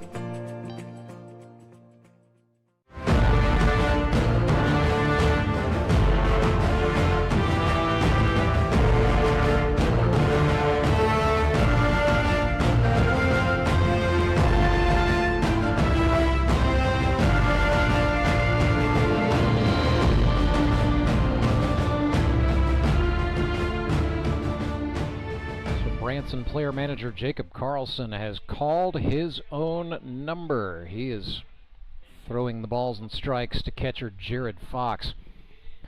Showmen across the infield going with Houston Freeman at third, Jordan Fitzpatrick at shortstop, Michael Doman at second base, and Tyler Rusk is the first baseman. Chris Leggett's out there in center field. They're using Cooper Kiesling, the left-hander, in left field. And Dustin Phelps, I believe, is the right fielder for this one. Batter for the Locos is Ryan Cram. So Ryan played for the Moon City Mavericks a season ago. He is from Nixa, Missouri. For his career, a .256 hitter with a .289 on-base percentage. Looking to make both of those numbers climb upward here in 2025. Had 5 hits for the Mavericks and 21 at-bats a season ago.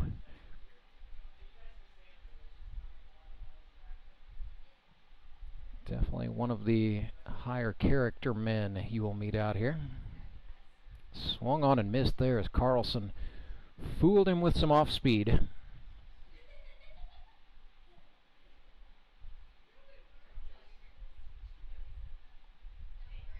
Came back with a fastball, which Cram laced to the shortstop. Going to be a tough play, but a good one. Jordan Fitzpatrick one-hopped it to the first baseman, Tyler Rusk.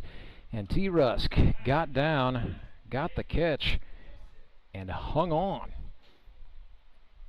So Hayden Gibson. Weird to think of him as a GRBL veteran, as he is clinging to his 20s, but barely. But yeah, Hayden's been in this league for a long time. Out of Branson High School, a multi-sport athlete. He also played college soccer at William Jewell and then played semi-pro soccer in Germany as a goalkeeper. Checked his swing. At that one did Gibson, but he has been in the league since 2020, so he is about to start his 6th season. Had a tough go for the Nixa Suckers in 2024.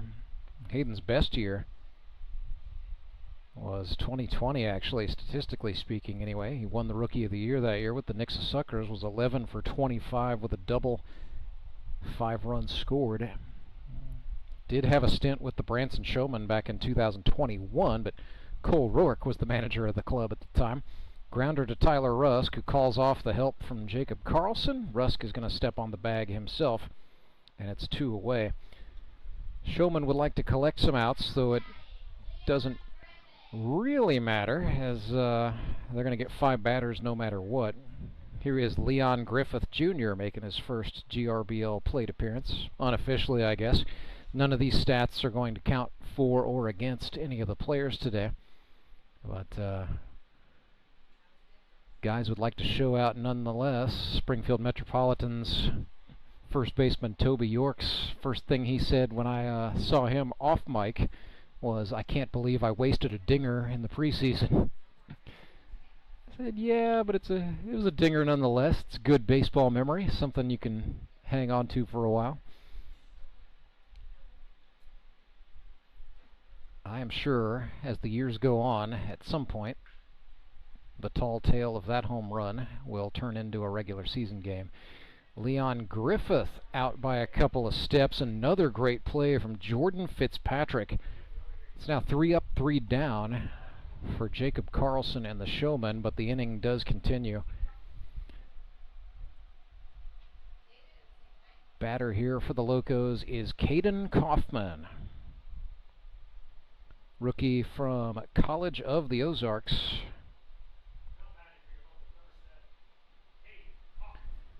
Sponsored by Kaufman Power Washing. He is from Wablo, Missouri, 23 years old.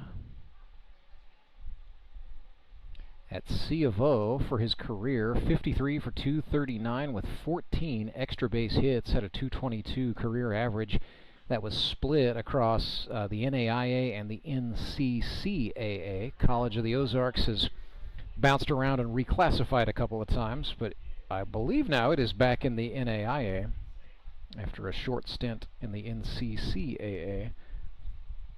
So Caden's older brother Caleb broke into the GRBL a season ago. This year we had 2 Kaufmans at the tryouts, and they ended up getting drafted to separate teams. Oddly enough, Caleb Kaufman was a Loco last year, but Chris Mesa decided to draft the younger Kaufman, Caden, this time by. And Caleb Kaufman instead ended up as a member of the Springfield Metropolitans. So, going to make for a long day of baseball viewing for members of the Kaufman family. And Caden that time went down looking.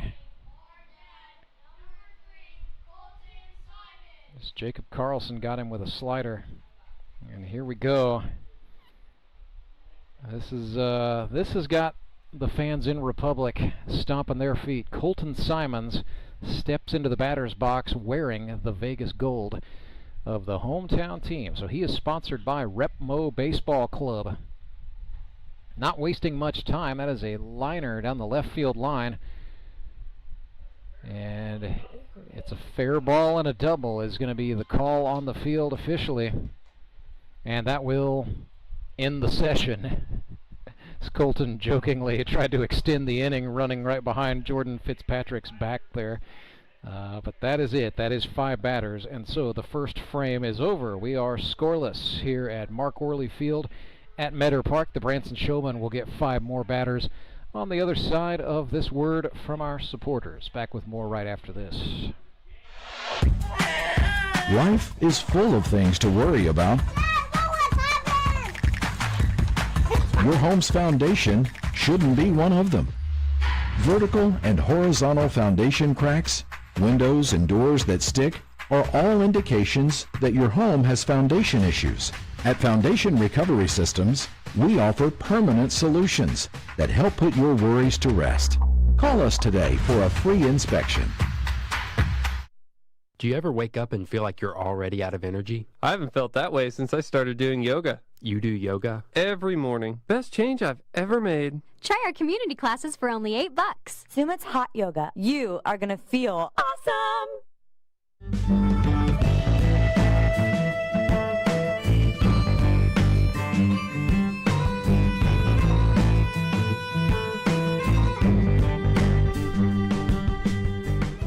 Business picking up for the Republic Locos. Scoreless with the Branson Showmen after one. They are making some substitutions. It's a Henry's Towing pitching change as Scott Wilson out of Miller, Missouri, originally from Neosho, has gone to the pitcher's mound. A left-hander who was with the club previously in 2024, pitched 11 2/3 innings, allowing 6 earned runs on 9 hits, struck out 9, walked 5, and plunked 3. So it's a 4.63 ERA from a season ago. Before that, Scott Wilson has played for the Mountain Ducks, the Suckers, and the Mavericks. So it's the first time he has been back with his club from the previous season. So congratulations to the young jersey collector, Scott Wilson, 32 years old. He's an agricultural crop manager running a pretty significantly sized commercial cattle operation over in Miller, Missouri. But originally from Neosho, stayed close to home and went to Crowder College, which is a junior college powerhouse program, but has since found it in the GRBL. He said, man, as long as I'm healthy, this league, this organization is at minimum going to get my $20 tryout fee on a yearly basis. And you gotta like that. And how about the Michael Doman, the Showman, working the crowd after a pretty good introduction there. I would say of all the draft picks, this one did excite me very much. Doman, the Showman. I mean, how do you beat that? Second-year man, originally from the Cincinnati, Ohio area. He is went to Miami of Ohio, Middletown. It's a junior college. And broke into the league with the Nixa Suckers in 2024. He's a territorial sales manager for the Hershey Company. Matter of fact, I felt really bad about it. I ran into Michael Doman out in the wild during the off season, and it was an early morning trip to my local grocer, and I saw a guy dressed very professionally, walking around with a tablet in the candy section of the store. I didn't really think much of it, and then as I was over in the next aisle, I realized, oh my gosh, that was Michael Doman. So then I went back and apologized and said hi. Michael Doman flew out to the right fielder, Colton Simons. But yes, in addition to being baseball players, all these guys have day jobs, but sometimes I don't always recognize them when they don't have their jerseys and caps on.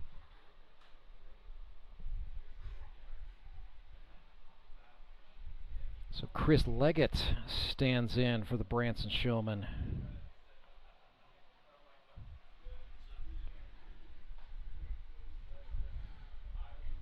Looked at a ball one, I guess, chest high. Got Daniel England out there, the Moon City Mavericks manager, calling balls and strikes for this part of the scrimmage. Leggett sort of golfs this one to the shortstop. Throw over was in time, but not into the glove of the first baseman, Morrow. And so Leggett's going to be safe. We will go E6 on that. Shortstop right now, C.J. Andrews, rookie out of Southern Virginia. And so the batter is now Carlson for the Showmen.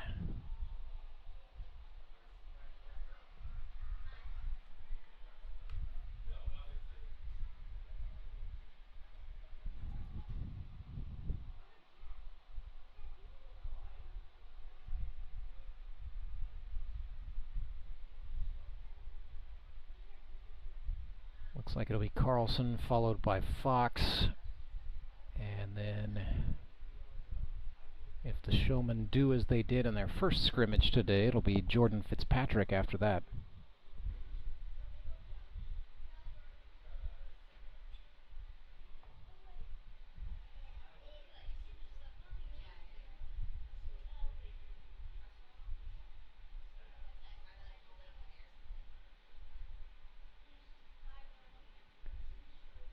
Pitch called a ball outside off the plate.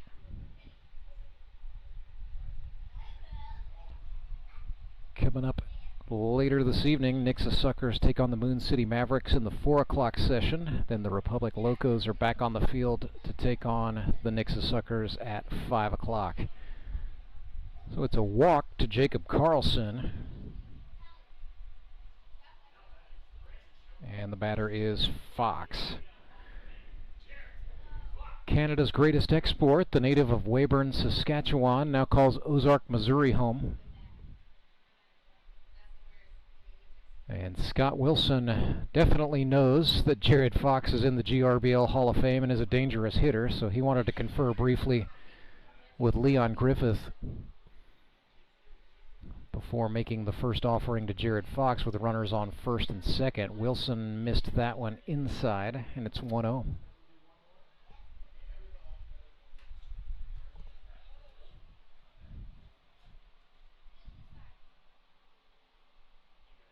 Wilson comes set from the chest, kicks and deals. That was over the plate. Fox swung on, fouled it off.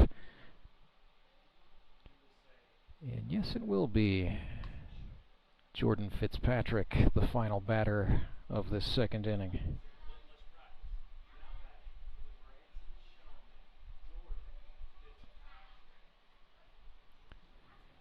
Wilson has what he wants from Griffith.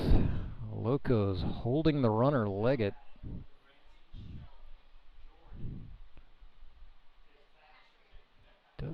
Doesn't really have much of a scrimmage feel on the Republic infield right now. The boys are playing this one like it's a real game situation. Runner goes, and Fox grounds it to the shortstop. Andrews throws to Ryder Young for one. He bounced the throw, not in time to get Jared Fox.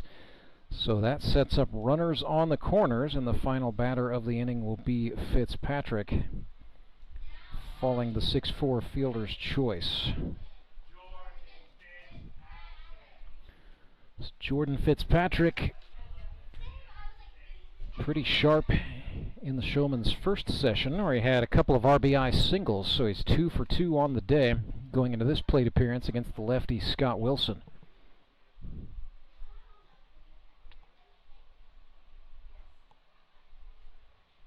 Wilson attacked way inside there.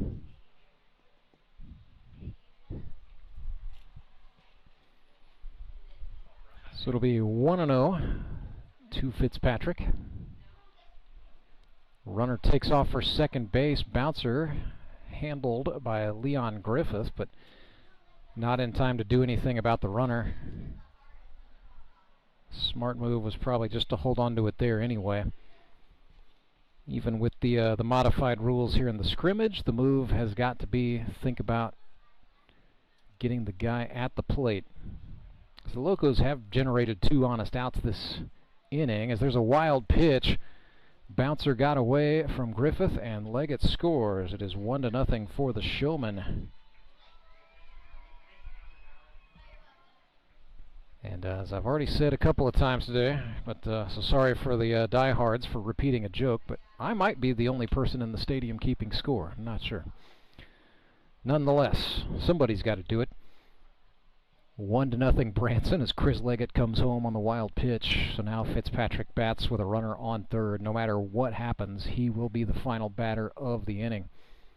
Leon Griffith tried to frame it there. I guess it did not impress Daniel England out there behind the hill. We'll have the real deal umpires from the Mid-America Umpires Union next week.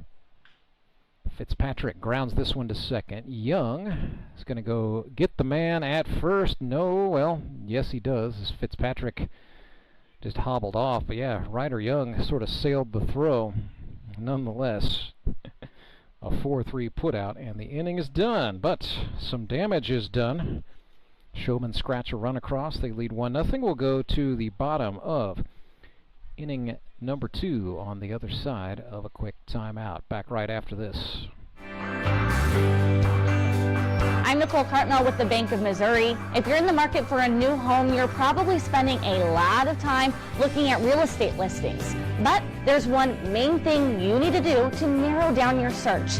Get pre-qualified for a home loan. Mortgage loan officer Shannon Meissner is here. How does this help you to live well, bank well? Getting pre-qualified for a mortgage loan is definitely your first step. Pre-qualification allows you to determine early on how much money you can borrow to purchase a home in connection with your monthly budget. This way you know what homes to be watching the market for. We have lots of different loan options to fit everyone's unique needs. This way we can help you accomplish your homeownership dreams and goals. And the best part about pre-qualification is there's no cost. It's quick, easy, and it makes you a smart buyer. Thanks, Shannon. And of course, our mortgage loan officers like you are here to help you every step of the way. At the Bank of Missouri, we help you live well, bank well. The Bank of Missouri is an equal housing lender.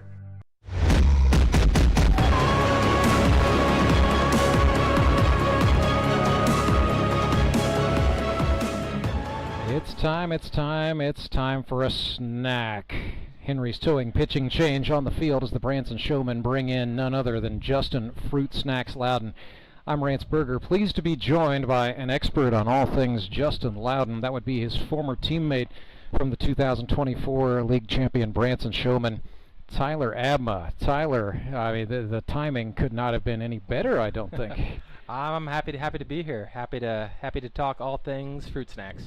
And also, I mean, you and Fruit Snacks. I mean, let's begin right there. The coming off of the 2024 championship game, you were the pitcher. You got the final strikeout to seal up a big 2-1 win.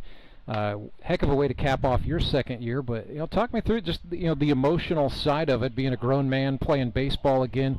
What did it mean to you to be part of that trophy celebration and the champagne toast?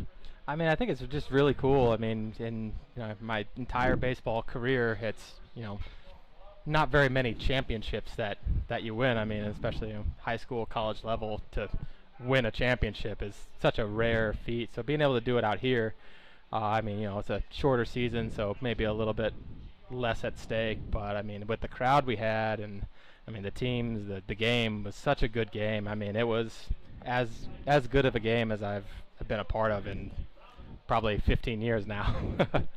Well, it was enough to get you back out here for a third season, and we shook some things up a bit. You had been a franchise player for the Branson Showmen, but did away with the franchise rule, and so now you find yourself back in the draft and a member of the Moon City Mavericks as Justin Loudon starts Scott Wilson off with a strike. Sure, let's do some real baseball analysis, because Justin Loudon told me first pitch strikes were going to be very important for him. It was something he struggled with a lot in 2024, but good start for Snacks right there, going ahead of 0-2. Yeah, it's very important for him. I mean, we talked a lot. I mean, last year there was a lot of time in the dugout with me and him just kind of going over, and I think for him, I mean, he really wants to do a good job, and so when things start going poorly, sometimes, I mean, that was my biggest thing kind of when I was younger, was making sure that I was mentally in the right spot, because I would be the same way. I'd get 2-0 on a guy and might as well just let him have first base then, because I was so worried about walking him that I was guaranteed to walk him. So I think it's a bit of the same for Loudon, but he's got the stuff. As long as he trusts it and kind of just plays the game like he can, he'll be a good pitcher for the team. He was in the right spot there, having to go over and cover as Tyler Rusk fielded that grounder off the bat of Scott Wilson, but Loudon hustled over there. They ended up getting Scotty by a step, and he's quick, so that is not an easy task. Here's the rookie shortstop C.J. Andrews, who is initiated promptly by getting hit right on the number 6 on his back. So there we go. That's one way not to walk people. It's what I told. What I told him in the off season. I'm like, hey, if you get 3-0 on a guy, hit by pitch is not a walk. Might as well dunk him. Yeah. So yeah, but no, I think he'll have a good season. I mean, as long as he's just kind of out of his own head, out of his own way, he'll be good. Kind of joked with him that Jacob Carlson did him a favor by drafting most of the guys who could probably take one out of the park. There are home run hitters certainly on every roster, but I feel like this Branson club certainly loaded up. It's kind of ironic that one of the guys that he didn't bring back did hit a home run today. Yeah, Toby Yorks got one out of the park earlier in his brand new Springfield Mets jersey. Yeah, Toby just must have been sick of the purple. We've seen a lot of different approaches, and it's always interesting to try to gauge how the managers approach this thing. I got the vibe, Tyler Abma, just based on how many batters you got to face today, and just some of the base running and the coverages I was seeing. I felt like the Moon City Mavericks were taking things awfully for real out there. Well, I mean, we're missing, so I think Thomas Brand out for game one. And Brady Welsh for game two, but yeah, Brady Welsh. So it was kind of one of those things where through 2 innings I felt fine, and I think we're going to have probably 3 one-inning pitchers in the second game. Dan can correct me if I'm wrong there. I'm sure he will. So I'm not really sure what the strategy for game 2 is, but I knew I was going to go at least 2 for game 1, and I felt fine, so I figured might as well go ahead and go the third inning. So just went ahead and did that. And what do you think about having Alex Bird? He was also not drafted by the Showmen, but got drafted by the Mavericks, so you get your old battery mate. It's super nice. I mean, I've been lucky enough to play with Jared Fox year 1 and Alex last year. So I mean, having a good catcher is so important. Just he calls the game the way I like. I rarely have to shake off. He's a good guy, so it's all that I can ask for there. You've got some experience working with Jared Fox. Weirdly, as long as Justin Loudon has been in the league, he has never been teammates with Fox before. So it's the first time that this battery has ever worked together. There we go. Yeah, it'll be good. Jared's one of the best. I mean, I guess that's why he's in the Hall of Fame now. Definitely even keel, which might help out with pitchers who tend to get in their own head. However, Jared Fox also not the kind of guy who's going to walk out there and give somebody a dressing down or anything of that nature. So I don't know if he's got it in him. Maybe to his kids or something. He has a very stereotypical Canadian politeness, doesn't he? Yes. So here's Devin Phillips. Speaking of catchers who have been around a while, and speaking of guys who know how to talk to their kids, Devin Phillips and his wife Zoe with 7 of them. And see, you've got 3 different Phillips jerseys running around down on the concourse there. So they bring their own cheering section to the stadium every Sunday, quite literally in a full-sized van. Grounder to third, Houston Freeman, the rookie, up with it. Got the throw over to Tyler Rusk in time to get Devin Phillips. I feel like in my experience, two kids is a lot. 7 is... I don't know. I've asked Devin about that. He said, my wife and I just agreed we wanted to have a big family, and so we go for it. But I see Zoe down there right now. She is not just the mom. She's kind of the CEO of the Phillips household, and it runs like a business, man. Oh yeah. It's an impressive sight to see. That's a pretty nice piece there from Ryder Young that just stayed fair inside the foul line, and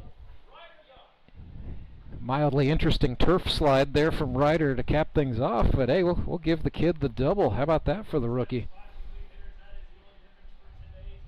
And Tyler, real quick, you've been through preseason scrimmages, and you kind of know the feel for the up and down of the GRBL. But it's a Mavericks team that's got a few rookies on it. A lot of guys had nice debuts today. Do you feel like it is now in your job description to be a little bit more of a vocal leader than we've seen you be before? I'm afraid so. I mean, that's not really part of my game. But I look up and I'm like, oh, I'm one of the old guys now. I certainly don't feel like it coming to the park, and then I look around at all the children that are now on my team, graduated from college, and I'm like, oh, this is different. But no, it's a great group of guys. I mean, it'd be good to have all the energy in the dugout. So I'm looking forward to it. I wasn't there for media day, unfortunately, so I'm like meeting everyone really for the first time today. So it's good. It seems like a good group. Lots of smiles in the dugout, so that's good for me because I'm here to have fun. I guess I'm too old to take it too seriously now. Well, I think you took it seriously enough. You guys went out there and scored 4, and you only gave up 1, so I think that's a nice way to introduce yourself to the guys as any. Well, Tyler Abma, I heard you're starting at second base for the next session, so I'll let you go. That's the first I'm hearing of that. But I haven't looked at this officially typed up in Daniel England's handwriting. Perfect. There you go. I'll try to Tyler, remember that I'm hitting this batting game. fifth, and yeah, why don't you go get a hit? How about that too? I'm just gonna actually try to get on deck in time. And last game I forgot I was in the lineup, so after that first inning of pitching, they were hollering at me, and I'm like, I was actually talking to Loudon. So yeah, we were joking back and forth, and then all of a sudden I was up to hit, and I was very happy to make decent contact. Well, I think Daniel England drafted you to do a little more than just look pretty. So thank goodness. We'll let you go get to it, but thank you so much for stopping by. You bet. He's Tyler Abma. I'm Rance Berger. It's a pitching change for the Republic Locos. Leon Griffith has come on. We'll tell you more about him on the other side of a quick timeout. When Gary and Sandra Henry started Henry's Towing nearly 5 decades ago, customers knew that Henry would be the guy coming to help. People would call and ask to let Henry do it. And as Springfield has grown, our family has grown as well, so there's always someone around to come help you out. Everyone at Henry's is a member of the family, fully trained and as dependable as the original. With a family this size, help is always right around the corner. So if you find yourself in need of roadside assistance, remember to call the name you've grown to know and trust. Remember to let Henry do it! Tyler Rusk stands in for the Showmen and swings at the first offering from Leon Griffith. It is fielded cleanly. Hot shot liner to the third baseman, and the throw over to Hayden Gibson is in time. That's an interesting combo there. Colton Simons has come in from the outfield.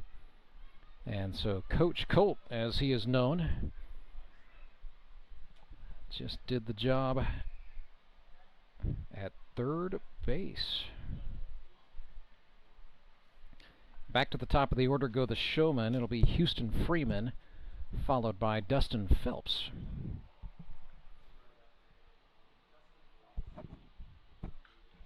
Swing and a high hanger. That's going to get up and out of play, foul. If you've never been to Meador Park, this was constructed in the early 1960s, but one of the coolest features is most of the seats on the first and third base sides are under roofs. There's these big metal awnings, but during a heavy rain or a well-hit foul ball, it gets very loud under there. That was a loud shot off the bat of Houston Freeman to center. Ryan Cram dove, and he did not come up with it. That's going to roll all the way to the wall. So Freeman will think twice about going for the triple. Instead, he opts to woe up at second base with a well-hit baseball. You know, credit Ryan Cram for gamely diving after it anyway, but he did not really have a chance. Here's Dustin Phelps, another rookie. So Branson giving the new guys some run here in the second session. They lead this one 1-0 at the moment. I did not know we were going to get to see Leon Griffith pitch today, but I'm here for it. This is a Republic team that I think we might see sort of piece it together. Skylar Henson and Michael Barnes projected to get most of the pitching work throughout the regular season, but beyond that, they've got 5 or 6 guys who can pitch. So it'll be a matter of who's throwing strikes, who's getting batters out, who can create the most opportunity for himself to establish as the third pitcher for the club. It's a well-hit ball off the bat of Dustin Phelps, and he's going to give Jacob Carlson a little something to think about, just as Houston Freeman did. Phelps walked in his first plate appearance, and then a single out to left field there. That is back-to-back hits for the rookie section of the Showman batting order, and it continues with Cooper Kiesling, who's 1 for 1 in this scrimmage. We saw Kiesling pitch earlier today for Branson. But this Republic team a little bit short-handed without Henson and Barnes today, but no matter. Some of the other guys are hitting the strike zone. So Griffith has a 3/4, not quite a sidearm delivery. So Everything he throws is going to run in toward the left-handed hitting Kiesling. He missed down and away that time.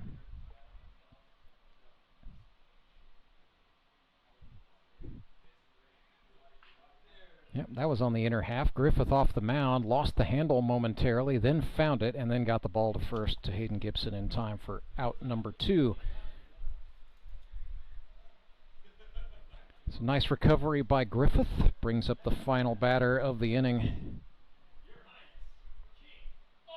It will be His Royal Highness King Owens,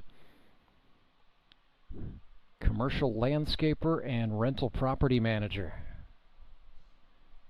Building himself quite an empire down in Stone and Taney counties.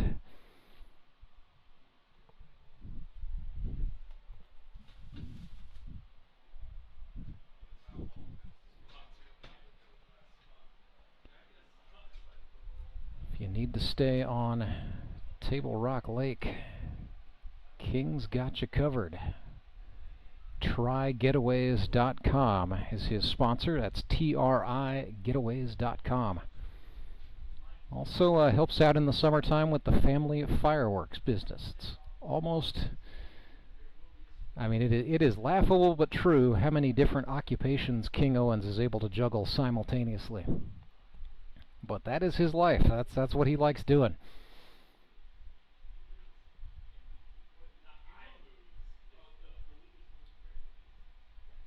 Fouled that one back and then checks his bat. It looks like a new piece. I'm not sure if that's King's bat or if he's borrowed one, but it's sort of a light shade of Branson Showmen purple. Looks pretty sweet. I like it. Came up with nothing that time as he swings and misses at a breaking pitch. It's a strikeout for Leon Griffith. And so he gets the Locos out of the top of the third unscathed. Showmen still lead this one 1-0. Locos have one more shot at a final rebuttal when we come back after this word from the Bank of Missouri. I'm Nicole Cartmel with the Bank of Missouri. Whether you're looking to pay bills or make a big purchase, sometimes you need cash quickly to take that next step. A consumer loan might be a perfect option to help you live well, bank well. Sonia McClendon, one of our branch managers, is here to explain. Thank you, Nicole. We provide personal consumer loans for almost any purpose, from building your credit to financing that new car. We offer competitive rates, and decisions are made locally so we can get you the money that you need quickly. But what makes our consumer loans unique is that personal touch. For example, I recently worked with a customer to secure a loan for a horse trailer. He could have went elsewhere, but he chose to work with his bank because of that personal relationship that we've built with him. Being able to work with your personal banker that you know and trust makes a big difference. That's right, because we work with our customers to help them live well, bank well. Get started at bankofmissouri.com.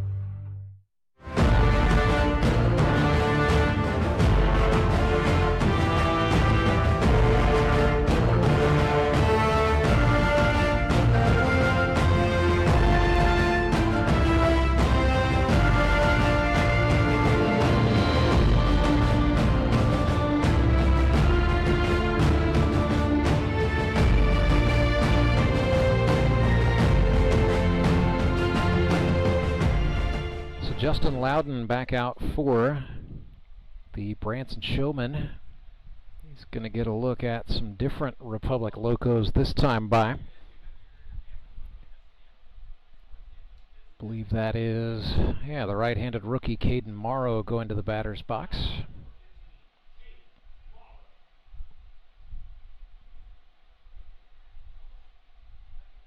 So Morrow, the sewer construction foreman from Springfield, Missouri, who now resides in Marshfield.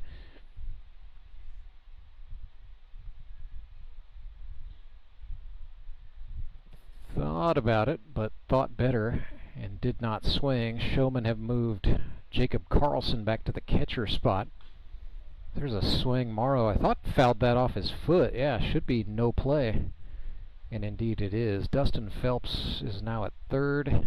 They're using Fitzpatrick still at shortstop. Houston Freeman's gone to second base, and Tyler Rusk is holding it down at first. I'd definitely feel safe about wagering Tyler Rusk being the opening day starter at first. But some other positions up for grabs. I think they like the look of Chris Leggett in center field.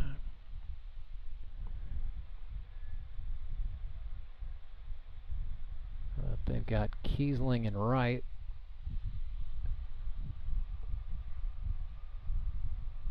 And that is Jared Fox in left. How about that?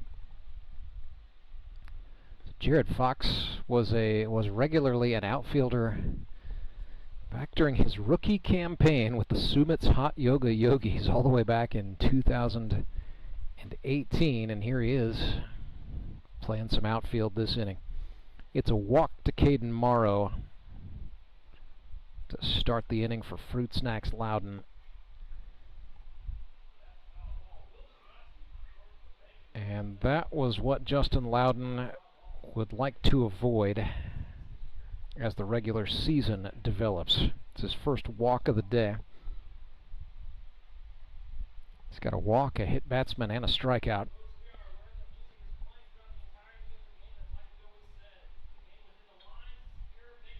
So Ryan Cram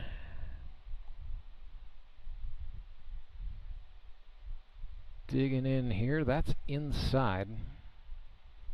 And I think perhaps the reason why Carlson is catching and Fox is out in left field is just for Jacob Carlson to get a longer, harder look at Justin Loudon. Cram turned on that one. It was well hit, but it's foul.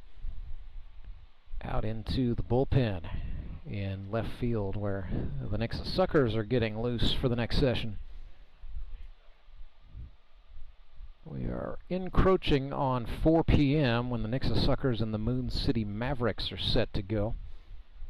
This is the last session of the day for the Branson Showmen, but the Republic Locos will be back tonight at or about 5 o'clock. And that is the final session of the day, Republic and Nixa. Of course, all this preseason baseball getting you ready, getting the players ready for the real deal. As Loudon walked Ryan Cram, so back-to-back walks. I think he was a little bit nervous about the runner Morrow trying to take second base one way or another on a 2-strike pitch, but instead he puts Cram aboard. And so it's 2 on for Hayden Gibson. Coming up Saturday, August 9th, Robert Lewis Memorial Opening Day tripleheader. It will be the only day on the schedule where GRBL baseball is played on a Saturday. Here's a long fly out to right center. It's trouble, and then the ball spit out of the mitt. And coming in to score, no, he did not score. Carlson got the tag on Caden Morrow, who tried to go second to home, and instead he's thrown out at the plate. Chris Leggett got the throw in from right center. Ended up in the glove of Jacob Carlson, who got the tag on Caden Morrow, and it keeps a run off the board. It was going to be a tough play there for Kiesling and right. And he got the glove to it, but then the ball ejected. Then we saw an 8-2 throw out. Here's a ball off the bat of Leon Griffith. Chris Leggett goes down to a knee, but he hung on. Chris Leggett, former Gold Glove Award winner in 2020. Hung on to that ball. He's having a busy inning out there. Kept a run off the board and then kept Leon Griffith off the base paths there. So the final batter of the inning is Caden Kaufman. Newcomer from Wablo, Missouri, took a big swing and a miss. So as I was saying, August 9th, the only day on the schedule that is a Saturday. High noon, it's the Republic Locos and the Moon City Mavericks. 3 o'clock, the Ozark Mountain Ducks face the Springfield Metropolitans, and then at 6:30, the Branson Showmen will be the home team on baseball night in the Ozarks, taking on the Nixa Suckers. It's a GRBL South Division rivalry game, and it is a rematch of the 2024 championship game. Of course, it's all about chasing the Howard Bell Trophy. So from August 17th through September 28th, we will play out 6 weeks of regular season baseball, all culminating in the playoffs in October. That's trouble, perhaps. Yes, that's going to get down. Leggett dove, but Kaufman is going to get a base hit, and that does bring home a run in Ryan Cram. RBI base hit for Caden Kaufman ends the session, and it makes the final score in this one 1-1. So the Locos and the Showmen end up tying. And that is that, 1-1. Your final. That's the end of the day for the Branson Showmen. For the Republic Locos, party continues at 5 o'clock when they take on the Nixa Suckers. Speaking of the Fish, don't go anywhere, Fish fans. Your squad is coming up next against the Moon City Mavericks. Mavericks set to start Ray Bailey, a rookie from Springfield, Missouri, on the pitcher's mound. For the Nixa Suckers, it is TBD. Well, we'll figure it out together on the other side of this break. Back with more in a moment. Acme Towing Company. That's too far away. Let Henry's do it. Nah, we're ready to close. Let Henry's do it. Henry's is ready to take your call right now. From compacts to semis, Henry is here to help 24/7. Save yourself the hassle and make us your first call. Henry's gets there fast, offering multiple locations to serve the Ozarks. When you're stuck on the side of the road, make the right call. Let Henry do it. I need a change. My workouts are too boring. Oh, I've got an amazing workout for you. Hot yoga. I've lost weight and I'm more flexible. Try our community classes for only $8. Sumit's Hot Yoga. You are going to feel awesome! The Fuel Forward app is a go. Fuel Forward provides quick and secure payments and everyday savings on fuel at your local Rapid Roberts to keep you moving forward. Download today and save up to 20 cents per gallon on your first fill-up. Then save 5 cents per gallon every fill-up after that. Driving just got a whole lot better thanks to the Fuel Forward app at your local Rapid Roberts.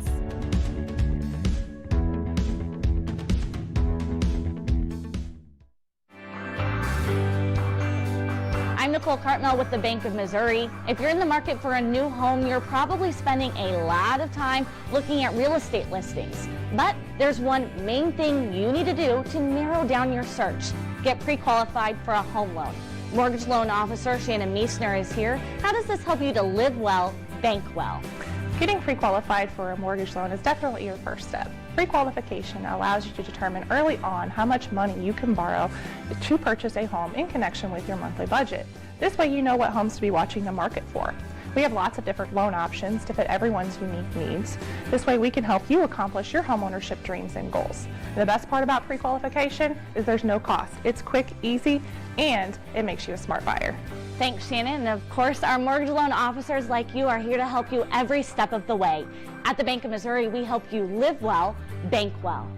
The Bank of Missouri is an equal housing lender.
Rance back with you live at Mark Worley Field at Meador Park. We are about 10 minutes away from starting this next session between the Moon City Mavericks. It'll be their second time on the field today against the Nixa Suckers. It'll be our first look at the Fish here in 2025. And this is a Nixa Suckers team that we are excited to see. If I had to sum them up in one word, I think the word would be defense. That seems to be what this Nixa club is really equipped to do very well, as Courtney Spitz has gone out and drafted several different potential and past Gold Glove Award winners. He has got Skylar Carter, Trent Simpson, Logan Rycraft, who won the infield Gold Glove a season ago, and then Caleb Cole, who is a two-time Gold Glove Award winner from earlier in his career. He's got 2 GRBL Hall of Famers in the aforementioned Skylar Carter and Caleb Cole. He's also got Jamar Averyhart, who is a great defensive outfielder.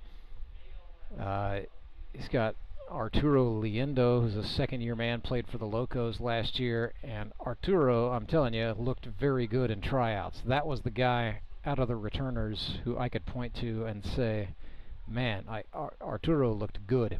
He came in looking ready to go. He's got some good-looking rookies that we're excited about, too. Of course, Courtney Spitz is a tremendous defensive catcher in his own right, if not the best backstop. But then he went out and got Johnny Best in the GRBL draft, and Best is a rookie from California. He now lives just outside of Rolla, Missouri, but has got some pretty significant college and semi-pro baseball experience to his credit. Has some more baseball left in his body that he just wants to try to experience. And so excited to see what Johnny Best is going to do in the GRBL. He's got a right-handed pitcher by the name of Jake Uber, who's going to be pretty good. But it's not all fielders. He went out and got Zach Young in the GRBL draft. And Young, 41-year-old power hitter, originally from Bolivar, Missouri, who now calls Willard home. But he is capable of hitting him out of the park. And then Seth Burns is back with the Suckers here in 2025 after having a very good year with the Fish on the way to a finals appearance in 2024. So that's kind of the up and down of the roster. Also throw in rookie Landon Clark from Strafford, Missouri. Ricky Gooding Jr. is from Bolivar. And then rookie Steve Probst rounds out the roster. So some Hall of Famers, a lot of plus defending. Suckers are going to have to figure out a little bit of pitching, but I think some good pieces are certainly there, notably Uber and Burns. But we will see. Moon City Mavericks are going to start rookie Ray Bailey after throwing Tyler Abma for most of the first session. And Bailey is a guy who came up through the city of Springfield ranks, played his high school baseball at Kickapoo, which is a very strong high school program and has been for a number of years. Ray went to the University of Missouri, played for the club team there. Good to see him back out. Actually got hit in the nose and bled pretty profusely on tryout day. And everybody thought, gosh, I really hope. I mean, he had had a really good tryout right up until then. It was just one of those freak things. He was out shagging balls, and 2 guys went for the same ball. It bounced off of one player's glove, ended up coming up and hitting Bailey in the face and busting him open. Up until then, the day went well, and well enough that Moon City manager Daniel England wanted some of that action. So Ray Bailey about to get a chance to earn himself some playing time on the pitcher's mound coming up here. I'm not sure yet. I have not gotten any kind of lineup from the Suckers, but Jake Uber was the early favorite to be the opening day starter for the Fish. But we will wait and see what they do along with the rest of you. Should be a pretty good time. We will step aside, come back, try to sort out some lineups, and bring you the Moon City Mavericks and the Nixa Suckers as the GRBL preseason jamboree rolls on. It started with an idea. Championship game of the Griffin Rip Baseball League here in Ozark, and we have had a wild one. It's gone back and forth over the last few innings, just like the season series between these And two became teams. a passion. Had no idea what to expect. It's incredibly nostalgic. A brotherhood was created. These guys, they're like family now. Then the community got involved. My family just loves coming out to Grip and Rip. And $1,000 goes to ALS in the Ozarks. We love Champions were crowned. Back to back to back for Justin Skinner. Let's go! Champions! Mark Webb and the Ozark Mountain Ducks are the champions. Bring on season 10. Moon City, baby. Go fish. Quack Attack is back. Let's go, Locos. Let's go, Mets! It's showtime. Welcome to season 10 of the GRBL. Baseball's ultimate second chance.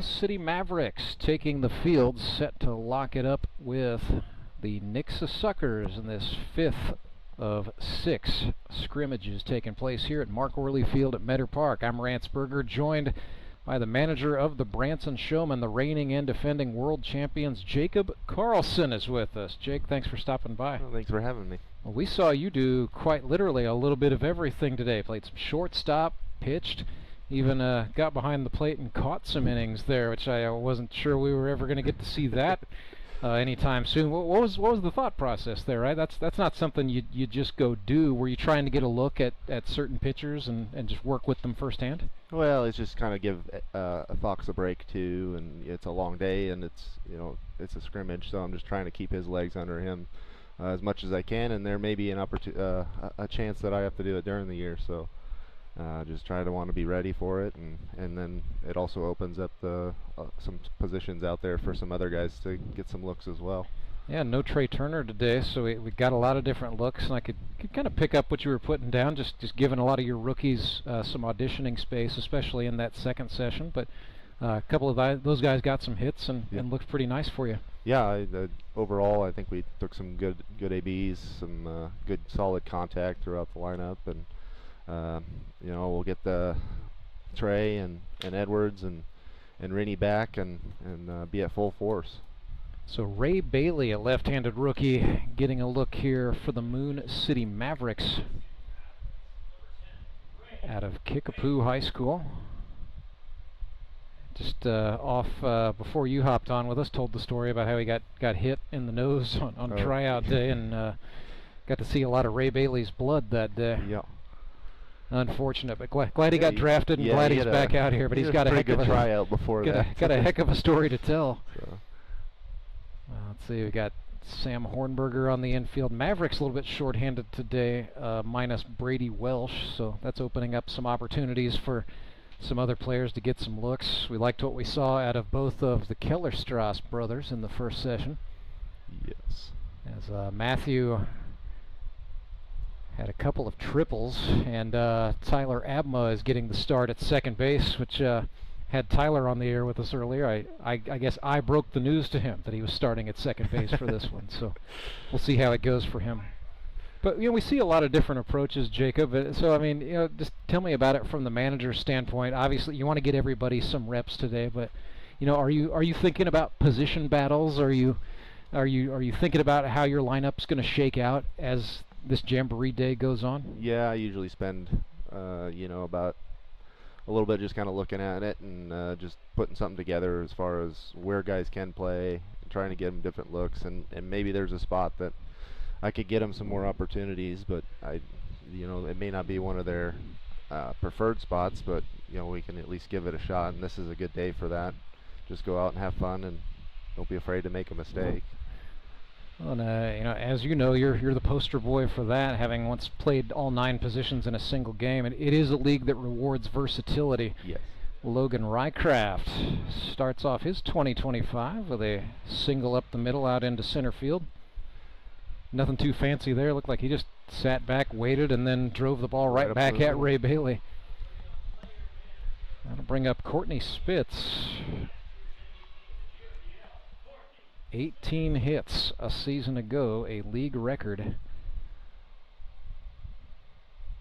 On a team loaded with talent, Courtney Spitz certainly in that conversation. Hit .474. But it was you, Jacob, of course, who had the final laugh, because you were ringing the bell and drinking the champagne at the end, right. And that's got to count for something, right? Yeah, it was a great group last year, and I really liked. We got a lot of the guys from that team, and then I think we got some great individuals to come in and fill some of the roles that were vacant through the draft. Well, you're a year wiser, I know, but I've never known you to get really shaken up. But how stressful it was. Can you talk to me about stress levels of the draft? The first one I'm sure was a little bit wild, but how did draft number 2 of your managerial career compare? I think I had more of a plan in the first one than I did the second one. But I just try to go with what in my mind is best player available. Mm-hmm. Just knowing that worst case I can plug and play myself pretty much anywhere on the field. So Courtney Spitz, that was a very well hit ball out into left center field. Credit the center fielder Keller Strauss for trying to make what would have been a pretty incredible catch. He touched it, he did not catch it, and so Spitz is at second. Rycraft stopped at third. It's 2 men on for the Suckers with Trent Simpson batting, nobody out. Simpson swings at the first offering. Bailey off the mound, looks down Rycraft, and then got the throw to Hornberger in time. Little Kickapoo Glendale connection there. Bailey throwing the ball over to Hornberger at first. With the Glendale colors on. Well, that would have something to do with the commissioner being a bit of a Glendale guy. So back when we went to this format and decided these were going to be the 6 teams, kind of went without saying that Tony was going to put somebody in powder blue, and it turned out to be Moon City. That is skied up off the bat of Zach Young. No trouble for Sam Hornberger. He goes and makes the catch. Abma's giving him a hard time because he called that one right in front of him. I think Hornberger said, "Tyler, I didn't know you were a second baseman." No Caleb Cole today, looks like. No, I do not see Caleb Cole. I'm trying to figure out who this is wearing 7. I believe this is Landon Clark.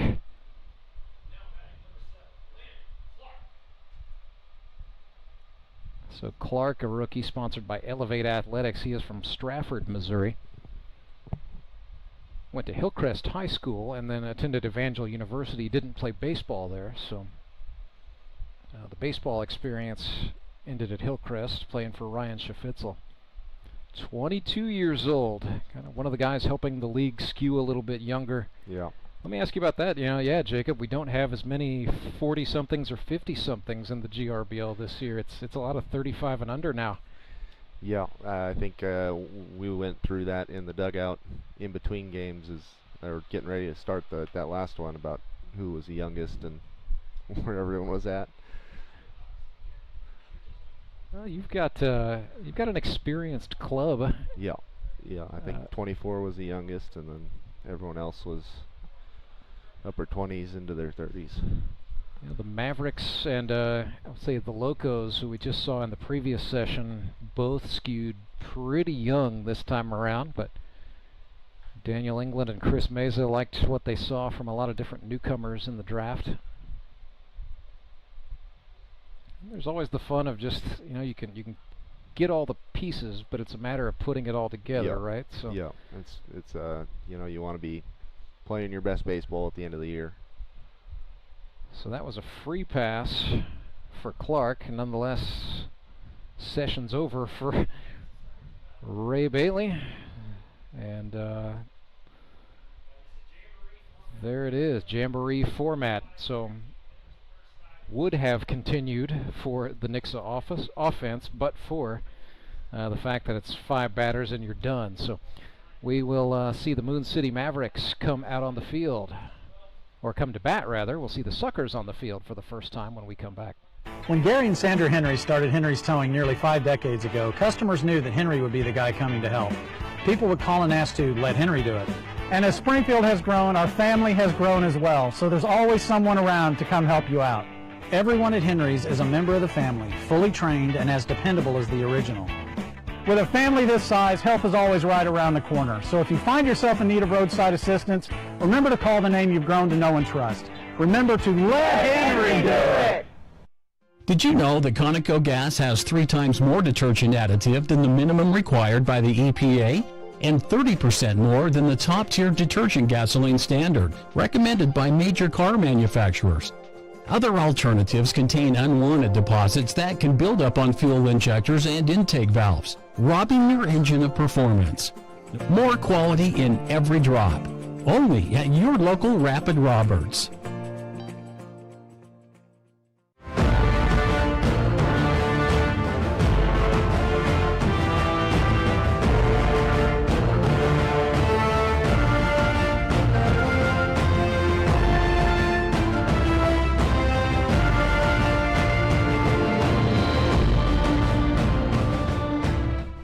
Berger alongside an old Nixa Eagle, Jacob Carlson. It's a Nixa Eagle on the mound for the Nixa Suckers. Jake Uber, side armor out of University of Illinois, Springfield.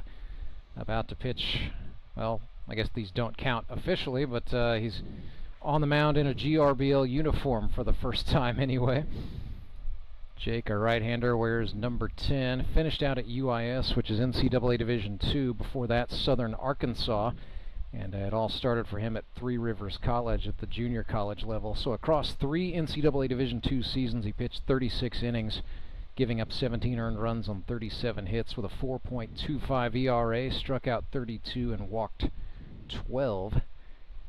But this motion, these mechanics that we are seeing, were not part of his game as a high schooler. Talking to his former teammate Ryan Cram, who's with the Locos now. We stood and watched him throw the bullpen together at tryouts. I said, did he do this in high school? And Ryan said, absolutely not. I have no idea where this even came from. He tore his labrum, and so he goes more subby now, and a little unorthodox, but can be effective. Credit him for finding a way. He definitely impressed in tryouts with the velocity. Yes.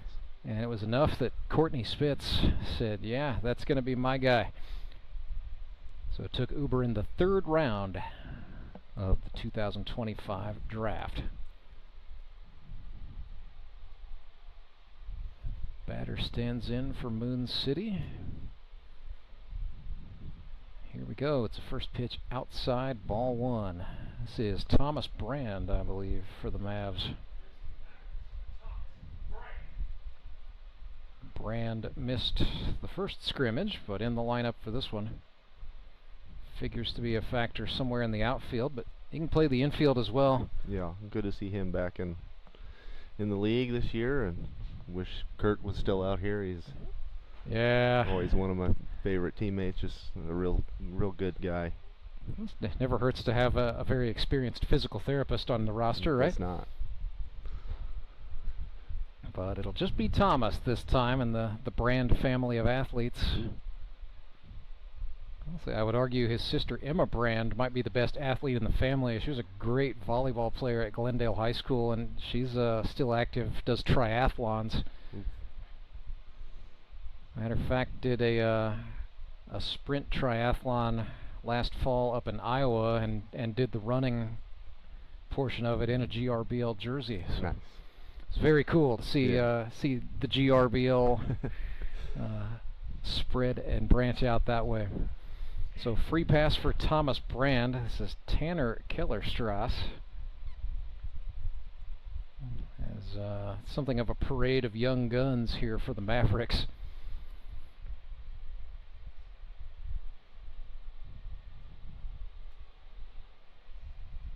They've got Kellerstrass and then Kyle Carpenter in the on-deck circle. It's Tanner, sponsored by Martino Training Systems. He is a personal trainer by trade.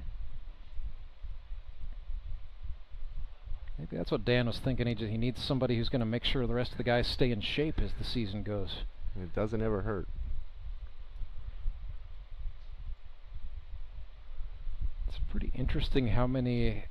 I think we added a few, just different people in the medical field or in PT. Of course, a lot of the guys are coaches or teachers, but Uber fielded that one cleanly and then just threw it in such a way that neither Rycraft nor Liendo, the second baseman, came up with it. So Thomas Brand, safe at second base. Looks like there's just some communication error in yeah, between them. They both went. They both covered the bag, yeah. And then go for it. So here is Kyle Carpenter.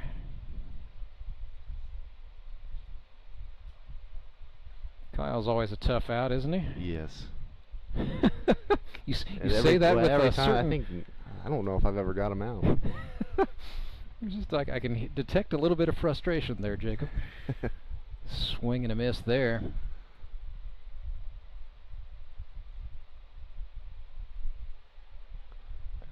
Yeah, I think a lot of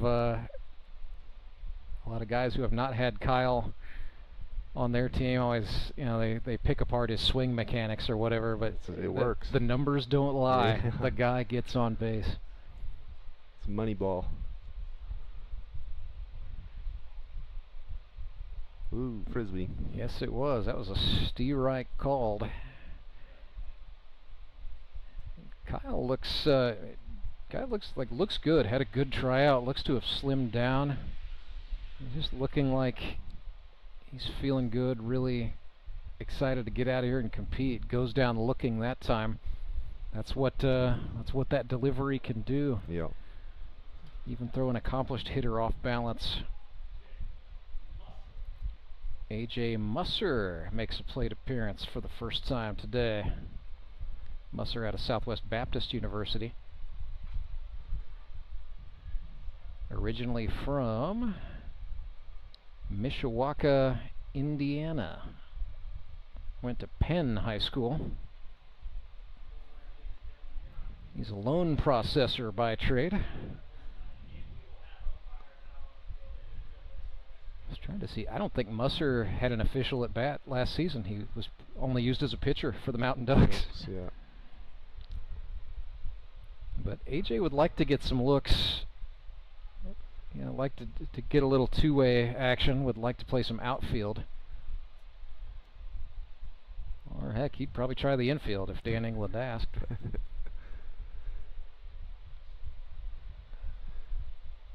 He's a guy who could come in, do some relief work. Yeah. No batting gloves. Gotta love that, right? I tear up my hands too much. Oh, Get them off his hands now. That was great. That looked like it was almost gonna hit his knee. Instead, it bent into the zone. Credit Musser for staying in there. But a swing and a miss. It's back-to-back strikeouts for the Nixa mound man, Jake Uber. And now he faces Tyler Abma. Well, don't let the sense of humor fool you. Abma can hit, as there's a pitch off the glove of the catcher, Courtney Spitz, and the runner goes. It's Kellerstrass taking second. Brand is at third. Big opportunity for Tyler Abma here. Hit .250 a season ago. Yeah. I don't think he got a lot of college at bats, but I know he batted a lot for the Miller Cardinals in his high school days. Everybody bats at the small schools. He hit well 2 years ago, too. He did. With the 23 Showmen. Last year he was dealing with some injuries and stuff, so not as many opportunities. I think Daniel England would like to try to get some opportunities for Abma to hit, because he knows he's a good contact hitter who can hit for average. And he's just smart up there. He's going to be a tough out. Yeah, you put it in play. You always got a chance. Woo! Well, that was not a good-looking swing. Oh no! Oh, but he stays alive.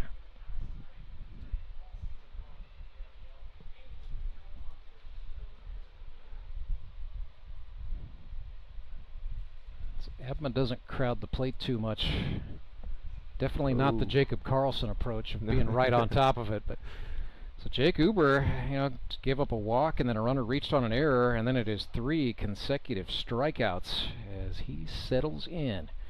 We stay scoreless. Well, Jacob, we will let you go on with your Sunday and continue scouting the opposition, but we really appreciate you stopping by. We will see you next Saturday night, 6:30 on Baseball Night in the Ozarks. Be ready to go. Good luck and have a great season. Thank you.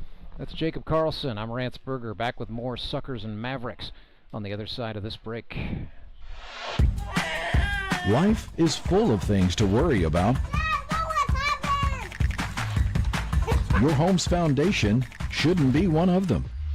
Vertical and horizontal foundation cracks, windows and doors that stick are all indications that your home has foundation issues. At Foundation Recovery Systems, we offer permanent solutions that help put your worries to rest. Call us today for a free inspection. Do you ever wake up and feel like you're already out of energy? I haven't felt that way since I started doing yoga. You do yoga? Every morning. Best change I've ever made. Try our community classes for only $8. Sumit's hot yoga. You are going to feel awesome.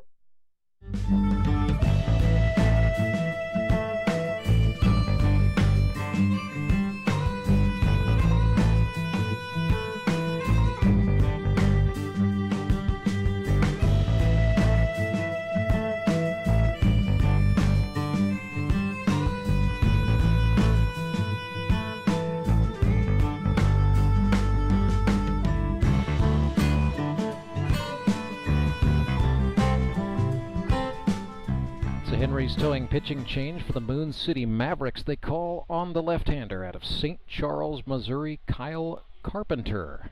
29 years old, went to St. Dominic High School in O'Fallon, Missouri, and then John Wood Community College. He is sponsored by Key Cornerstone Realty. Kyle Carpenter in 2024 was with the Ozark Mountain Ducks. He threw 25 1/3 innings, gave up 17 earned runs on 22 hits, struck out 24 and walked 12, so a dead solid 2-to-1 strikeout to walk ratio. Also hit 4 batters, had a 2-3 win-loss record and a 6.04 ERA. Carpenter's best season, at least from a pitching standpoint, was 2021. He was a member of the Nixa Suckers that year. 39 1/3 innings that year with a 3.66 ERA. Struck out 26 and walked just 7. So Kyle Carpenter looking to be probably the number 1 or number 2 on the Moon City pitching staff. Batter is Johnny Best from Falcon, Missouri, by way of Bakersfield, California. Thought about it and checked. So Johnny Best, a catcher.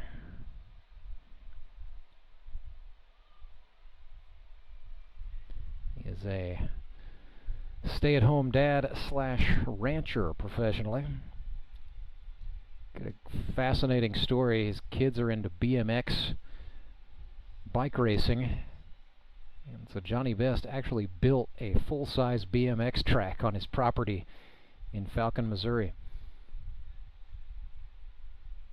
It's one way to make sure the kids get their practice, I guess.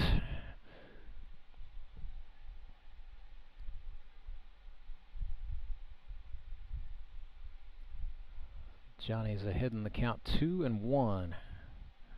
Also found out his wife, Carissa, is a very serious roller derby player for the Rolla Rockets. That's a club you can see in action. They play pretty regularly against the Springfield Roller Derby Club. If you've never seen that, by the way, that is a show and a half. In all seriousness, roller derby matches are a ton of fun. I'm going to have to find out when the Rockets are going to be playing in Springfield and go check that out. Fastball down from Kyle Carpenter. He has now worked it full, I believe, against Johnny Best. And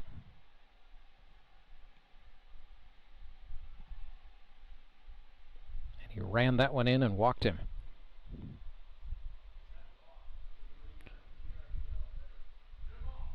So here is Jamar Averyhart, a GRBL All-Star out of Trine, Indiana. Works professionally in human resources for Expedia.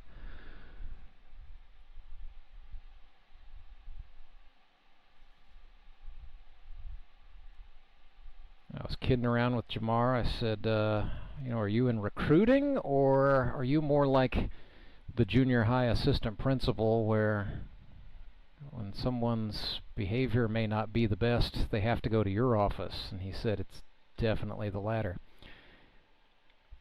Jamar had a .636 on-base percentage for the Suckers a season ago.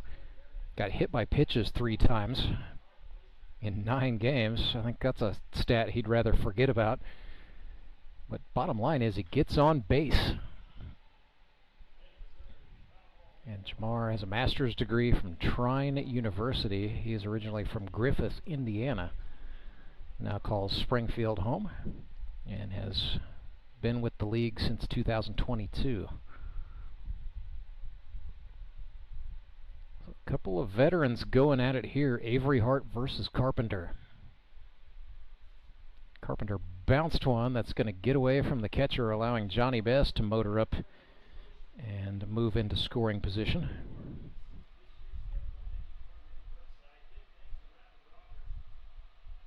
So Mavericks, in addition to swapping Carpenter, have put Evan Barnett behind the plate.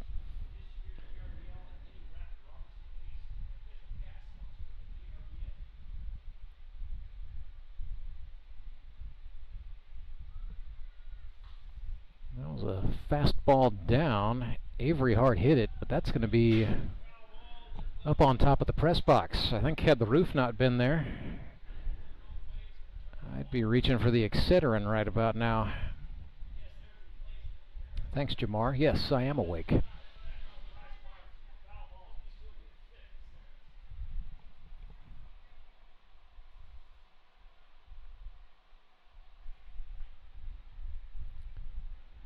Strikeout of Jamar Averyhart, and the batter is Arturo Liendo.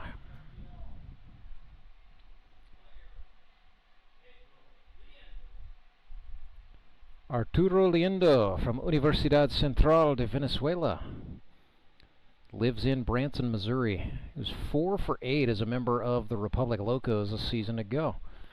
Really had a good-looking tryout. That was a good-looking hot shot that's going to trickle through the third baseman's mitt. Johnny Best is going to dig for home and score, taking advantage of a little bit of hesitation on the part of the Mavericks. And so the Suckers are on the board. Arturo Liendo brings home Johnny Best, and it is 1-0.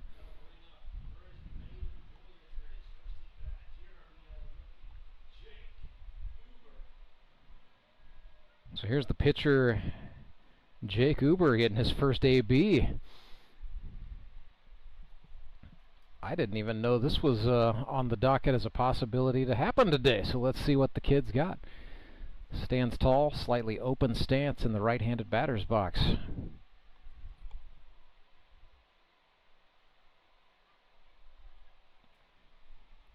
And Seth Burns, GRBL veteran, is in the on-deck circle, so he will be the last batter of the inning. Uber slices one the other way into right, in to get that, and making the catch is A.J. Musser. Nice snag from Musser. We talked earlier about him perhaps earning some playing time as an outfielder. Catches like that certainly will help his chances.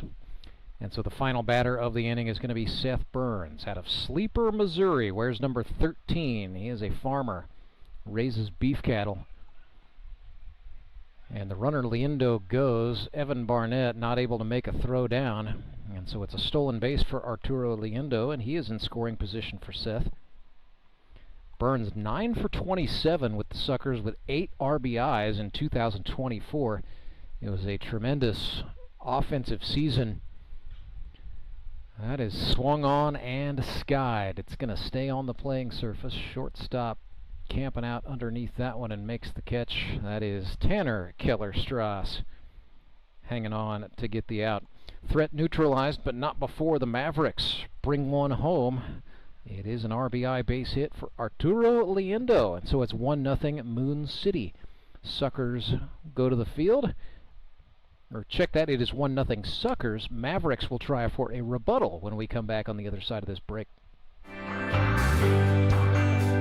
I'm Nicole Cartmel with the Bank of Missouri. If you're in the market for a new home, you're probably spending a lot of time looking at real estate listings. But there's one main thing you need to do to narrow down your search. Get pre-qualified for a home loan.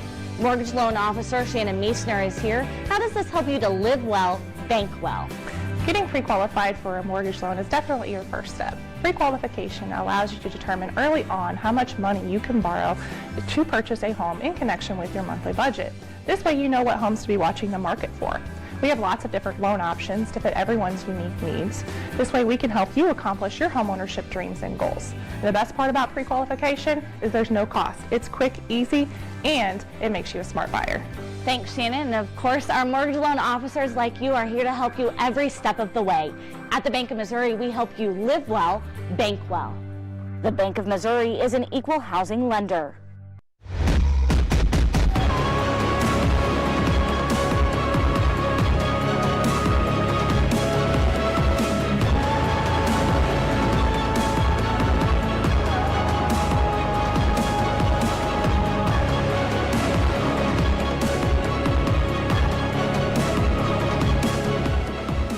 Henry's towing pitching change for the Nixa Suckers. The right-handed cattleman from Sleeper, Missouri, Big Daddy Beef, Seth Burns, goes to the hill. Seth pitched just 3 innings in 2024. They were scoreless, didn't give up any hits, struck out 1 batter, and walked a batter. 2023 handled a very substantial workload for an injury-depleted Ozark Mountain Ducks squad. Pitched 25 1/3 innings that year, giving up 38 runs on 42 hits. Walked too many batters with 27 and had a high ERA, to say the least. But that was a situation where Ozark had drafted 1 starter to really handle the lion's share of the innings.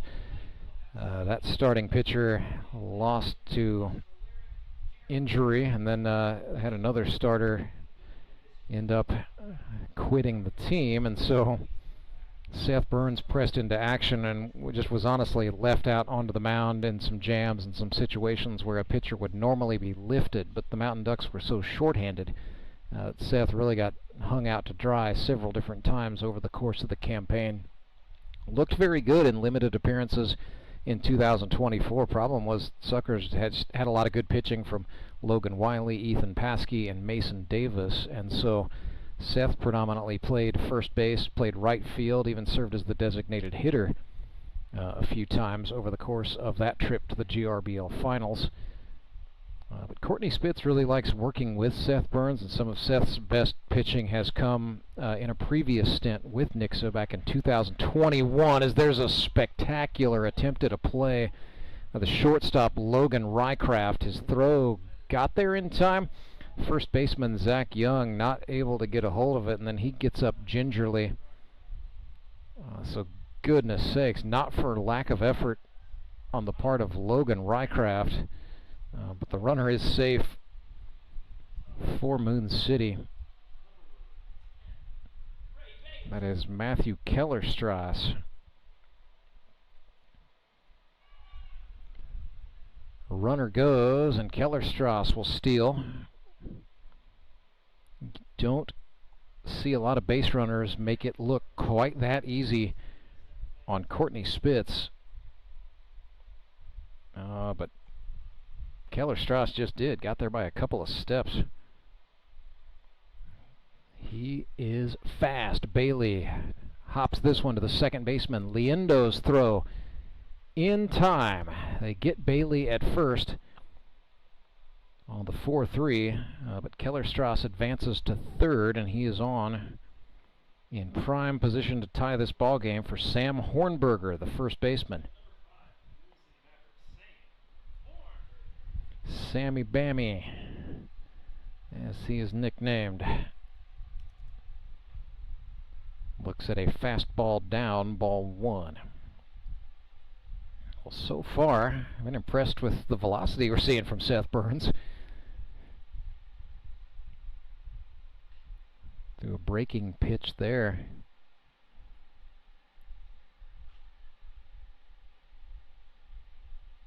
But yeah, as we discussed earlier, 2021, Seth pitched very well for the Suckers across 24 2/3. He had a 3.28 ERA, struck out 28, walked 16, and hit one.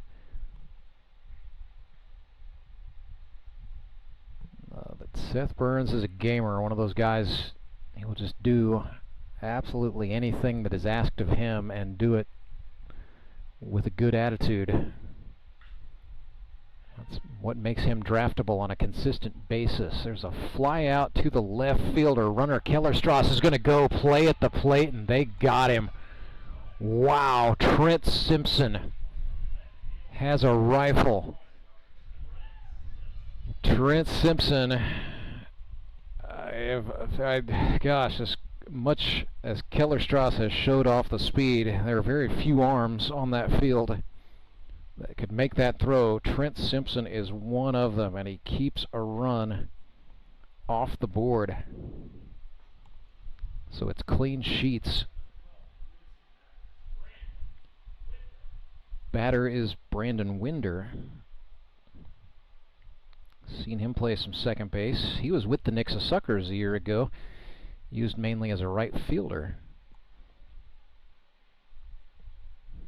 Winder, in my mind, one of the more underrated ball players you'll find on a 2025 roster.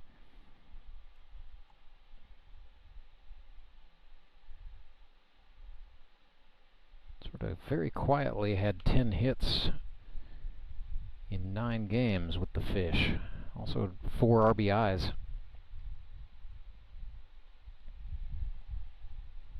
He's ahead in the count here against Seth Burns. Seth starts the ball just sort of below chin level. Bent that one back in the zone, and Winder goes down looking. So final batter of the inning for Moon City is going to be Evan Barnett.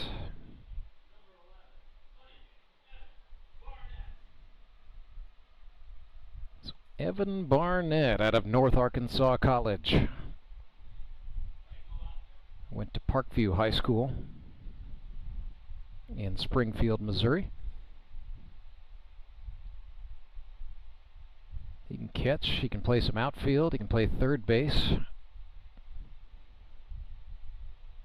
His versatility that just sort of made him a little bit too valuable for Daniel England to ignore in the draft room. So Evan Barnett back with the Moon City Mavericks. This is actually his 3rd consecutive year in a Mavs uniform, but it is his first in the baby blue. Has new uniforms for several clubs in the GRBL. Suckers going back to the red, Mavericks going back to the baby blue. So Evan Barnett down looking, and then threw a very, very, very late swing at it. So Seth Burns ends his inning with back-to-back strikeouts. If that's the end of the outing, that's a pretty good way to finish it if you are Seth Burns. 1-0, Suckers out in front. We will go to the 3rd inning right after this. Your local hot seat dealer is an expert with hands-on cleaning knowledge to help you select the ideal pressure washer for your job. Take confidence in knowing you have a resource for all your cleaning needs. Service can be scheduled in-house or on location by a factory-trained technician using genuine hot seat parts. Be sure to ask about scheduled maintenance plans, as well as a variety of accessories to clean more efficiently. And don't forget the soap. We have detergents for every cleaning need and have a bulk delivery program.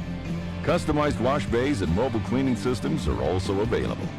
Build a partnership where you're a name, not a number.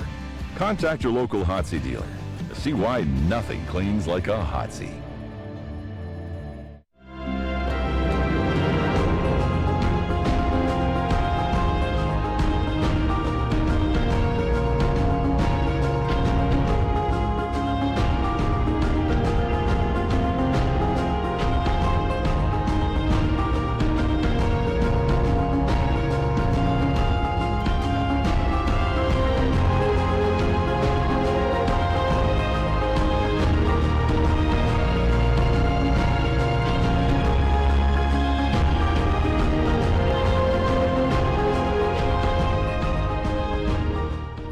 Towing pitching change for the Moon City Mavericks. Right-hander A.J. Musser, the native of Indiana, is on the pitcher's mound. Played in 2024 as a member of the Ozark Mountain Ducks. Pitched 9 innings, allowing 4 earned runs on 4 hits, struck out 5.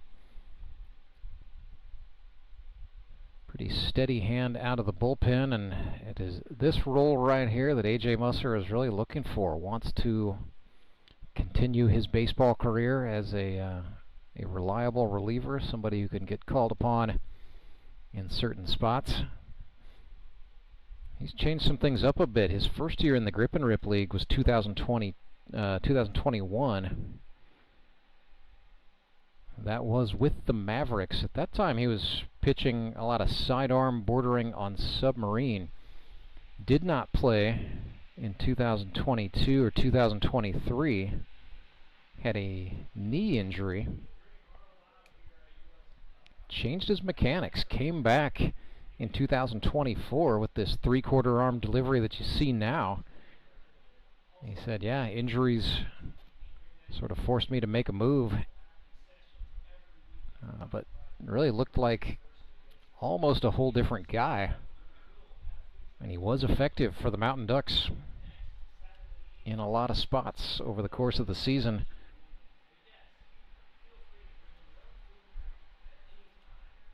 So we will see how he fits in to the rest of the plan for this Moon City team. They've got some talent on the mound. It starts with Tyler Abma, of course. They've got Kyle Carpenter. We saw Ray Bailey pitch earlier today. A.J. Musser looking to prove himself a little bit.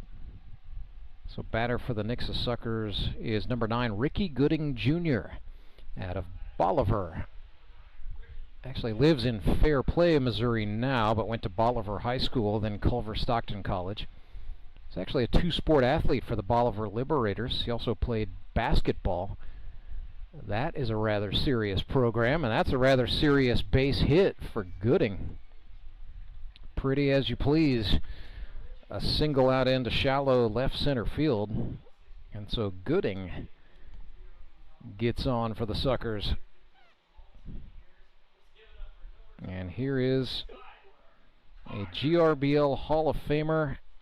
He is one of 2 men who has his name on the Howard Bell Championship Trophy 5 times. He is Skylar Carter. This is grounded to the first baseman. Musser will get over there and cover in time. They get Carter. That was a little bit tricky. Hornberger to Musser to get the speedy Skylar Carter by a step. And so Ricky Gooding advances into scoring position, and that's where he is for the leadoff man, Logan Rycraft.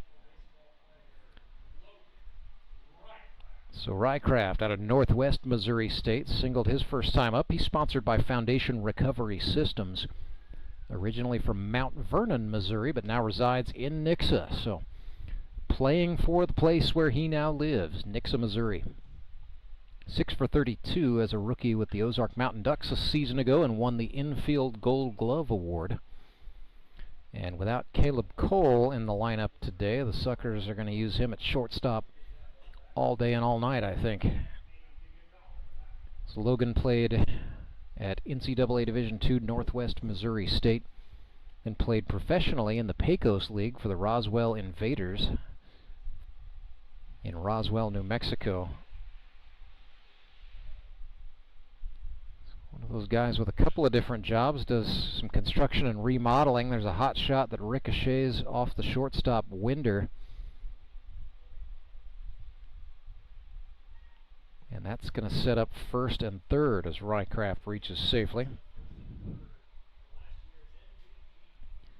I would not know how to officially score that. We're not using official scoring today, but hey, what the heck. Infield single for Logan Rycraft. How about that? Here is Courtney Spitz, doubled his first time up.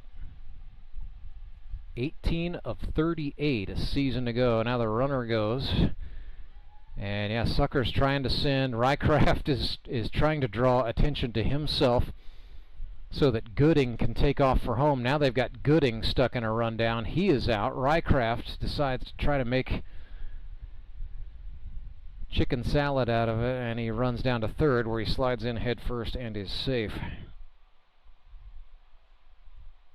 So one runner caught stealing. Rycraft goes first to third. And so instead of first to third, Courtney Spitz now has two bases unoccupied.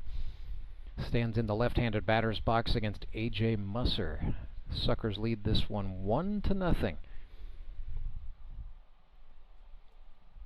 It'll be Spitz and then Trent Simpson, the last scheduled batter for Nixa in this half of the inning.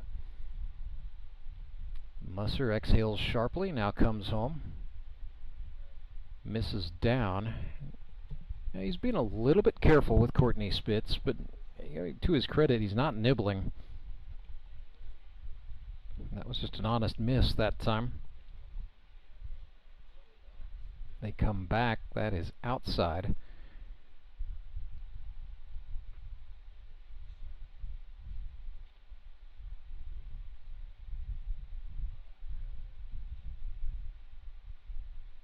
Musser from the belt. That missed up, so now it is a 3-1 count. Spitz may just keep it on the shoulder here. Musser put a little bit extra on that. Spitz takes the free pass. It is a walk. So now it is first and third for Trent Simpson. Had a throw in from left field in the second inning that kept a run off of the board, preserving what is presently a 1-0 advantage for the Suckers. But Trent can most certainly hit.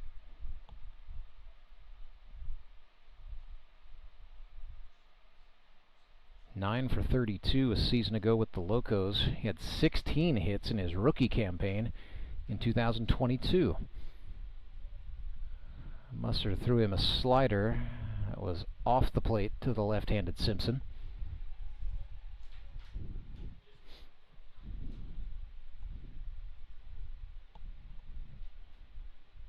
And Musser trying to settle down and find the strike zone with what he's got left. Simpson lifts this one in the air, left field, tracked and caught.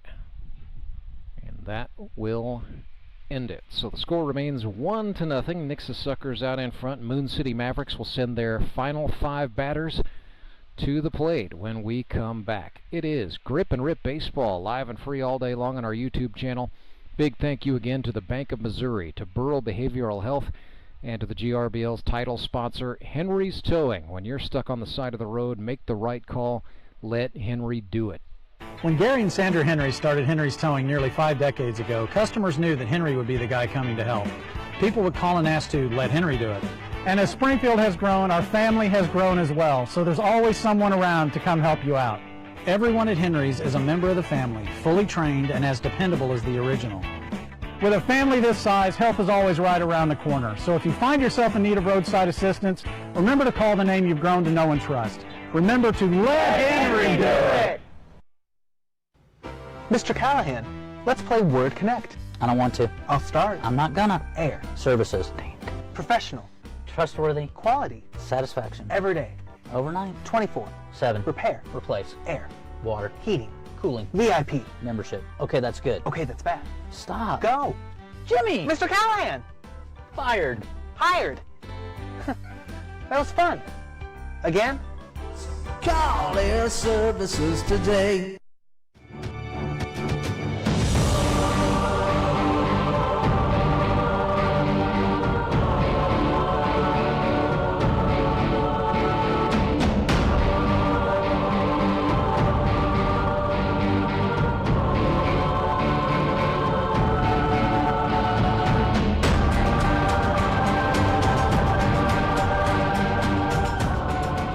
a Henry's Towing pitching change for the Nixa Suckers. Rookie Ricky Gooding Jr.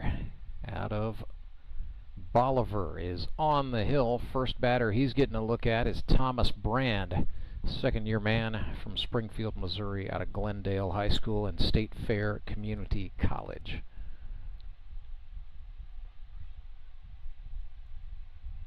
So Ricky Gooding Jr., something of a complicated leg kick as part of the delivery as he really winds it up and then uncorks it on the way home. Got Thomas Brand there on a swinging strike three. Courtney Spitz makes the throw down to first just to show that he can get the first out of the inning. Pinch hitter here from Moon City, Tyler Jones comes to bat. Gripple Crown winner with the Moon City Mavericks in 2021, leading the league in average, in RBIs, and home runs. TJ, one of the cornerstones of this league, one of the guys who got us here, sponsored by Roundtable Solutions. 57 hits in his GRBL career in 224 at-bats. And yes, this is Tyler Jones. Likes to joke that his twin sister, Taylor Jones, has been credited for many of his baseball exploits over the years due to mispronunciations on the part of the PA announcers. But yes, this is Tyler Jones, and yes, he really does have a twin sister named Taylor.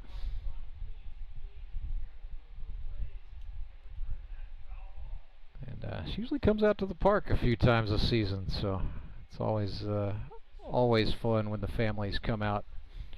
I think she always enjoys when there is a mistaken Taylor Jones credit for a Tyler Jones base hit.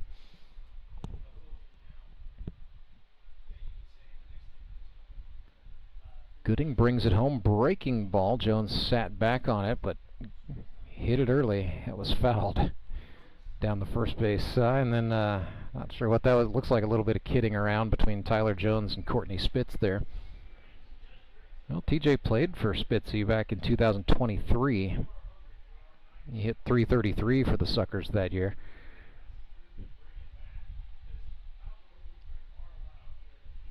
Gooding likes what he sees from Spitz. Another breaking pitch. Jones reached out and spoiled it.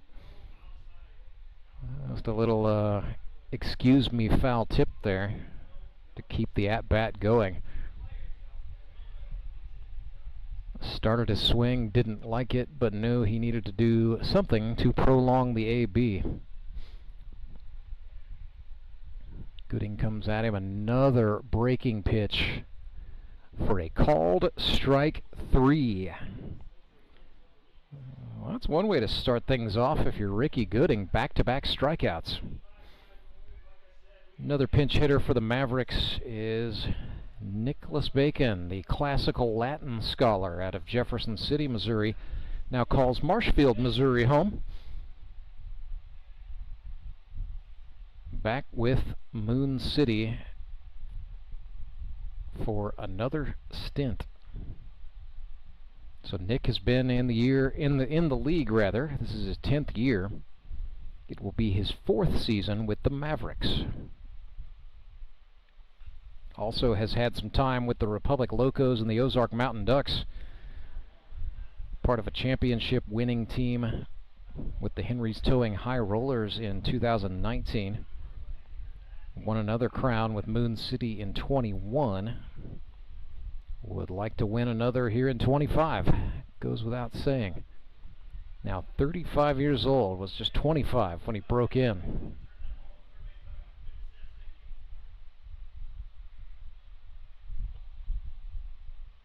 Pretty fantastic story he likes to tell. Back in 2016, he and his friend Skylar Carter were talking about their old high school baseball exploits. Grounder to third, handled with the throw offline. So Landon Clark tried to gun down the runner Nick Bacon, but did not put it on the button for Zach Young.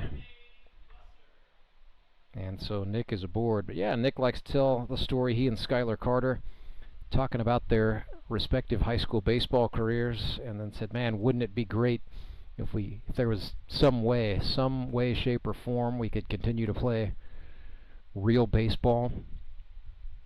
And then just a few weeks later, saw a social media ad that players were wanted for a men's baseball league experiment in Ozark, Missouri. That would become the Grip and Rip Baseball League, and those two gentlemen would become members of the original 60, the first 60 players who played on 4 teams in that groundbreaking 2016 year.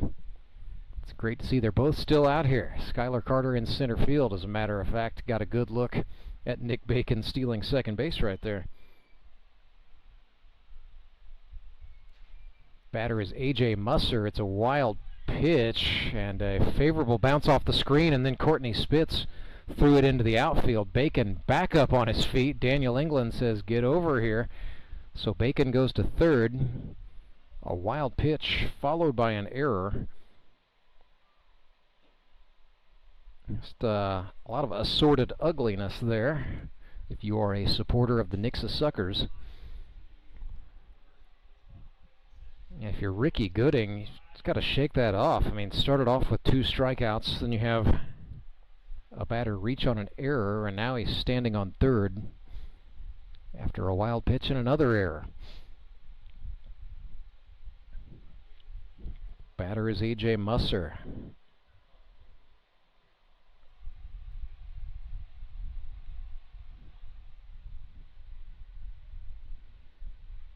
Gooding brought home a breaking pitch, and he also took Musser down a level. Curve at the knees. A.J. able to foul that one off. He's chatting with the catcher, Courtney Spitz. What about? I do not know.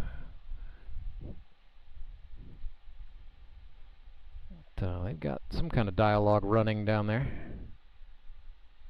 Ooh, Musser reached badly at a slider that time, and he's down on strikes. Third strikeout for Gooding. Hey, what? Clean up a couple of wild ones. This is looking pretty good.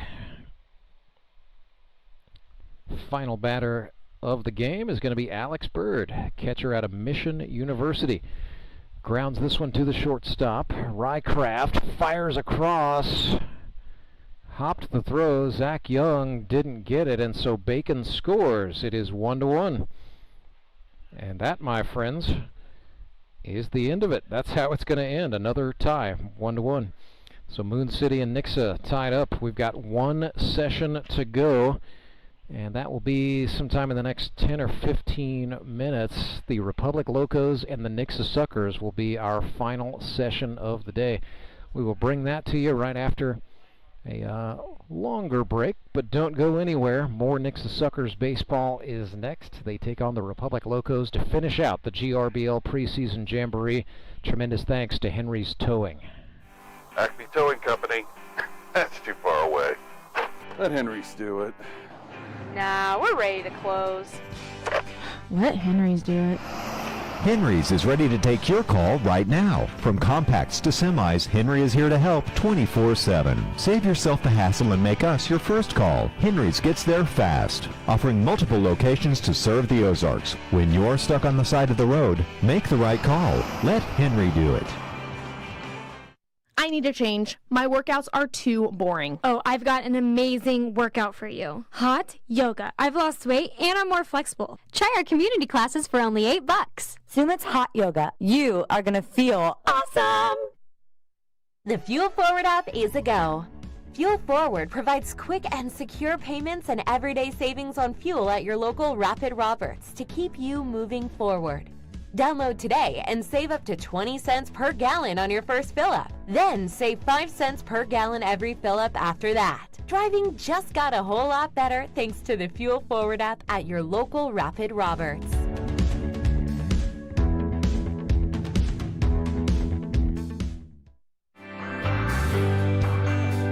I'm Nicole Cartmel with the Bank of Missouri. If you're in the market for a new home, you're probably spending a lot of time looking at real estate listings. But there's one main thing you need to do to narrow down your search. get pre-qualified for a home loan. Mortgage loan officer Shannon Meissner is here. How does this help you to live well, bank well? Getting pre-qualified for a mortgage loan is definitely your first step. Pre-qualification allows you to determine early on how much money you can borrow to purchase a home in connection with your monthly budget. This way you know what homes to be watching the market for. We have lots of different loan options to fit everyone's unique needs. This way we can help you accomplish your homeownership dreams and goals. And the best part about pre-qualification is there's no cost. It's quick, easy, and it makes you a smart buyer. Thanks, Shannon. And of course, our mortgage loan officers like you are here to help you every step of the way. At the Bank of Missouri, we help you live well, bank well. The Bank of Missouri is an equal housing lender.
It started with an idea. Championship game of the Grip and Rip Baseball League here in Ozark, and we have had a wild one.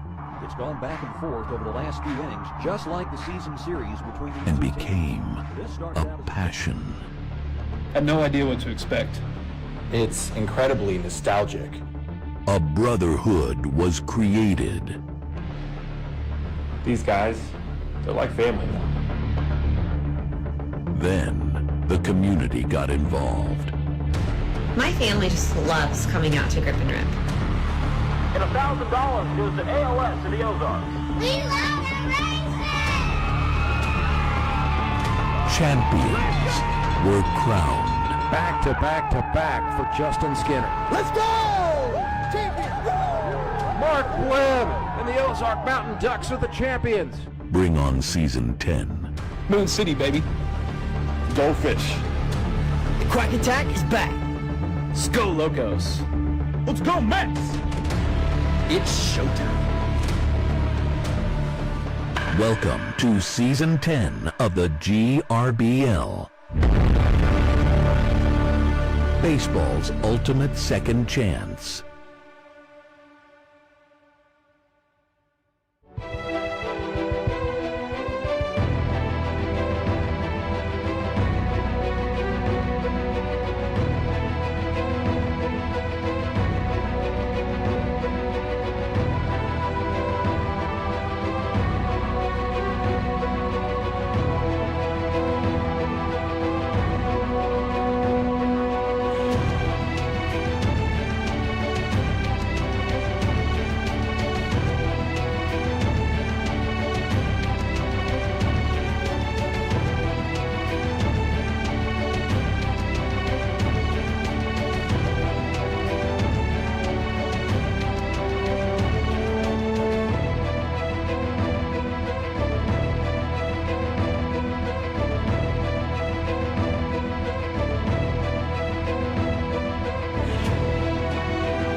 One more session in the GRBL preseason jamboree scrimmages. It is the Republic Locos taking on the Nixa Suckers. Landon Clark, right-handed rookie out of Stratford, Missouri, is on the mound for Nixa. His battery mate will be Johnny Best, fellow rookie out of Bakersfield, California, who now calls Falcon, Missouri his home. Looking around, trying to spot any other wholesale changes for Nixa after the last session. They are keeping Logan Rycraft at the shortstop spot. But yeah, some other changes are happening on the infield.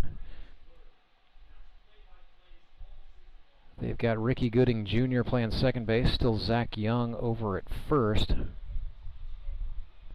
And that is Jake Uber at third after his pitching debut. Trent Simpson is in left field, Skylar Carter is in center, and Jamar Averyhart is in right. Really, any one of those guys could be an everyday center fielder in this league. That is, defensively speaking, a good GRBL outfield right there. Pretty good offensively, to be honest with you. Landon Clark set to get his first throws as a GRBL pitcher. And his battery mate, Johnny Best, got on base safely in his first session against Moon City. He's getting his first action officially behind the plate. Colton Simons being introduced by some of his kids. This is great. Got the kids introducing the ball player, Colton Simons, coming to the dish. So there is the man they call Coach Colt, sponsored by Repmo Baseball Club. Let me tell you, they went bonkers on draft day when they found out Colton Simons was going to be playing for the Republic Locos. It's his second year, but this is very much a homecoming for Simons. He's originally from Las Vegas, Nevada, where he played at Shadow Ridge High School, but the family relocated to Republic.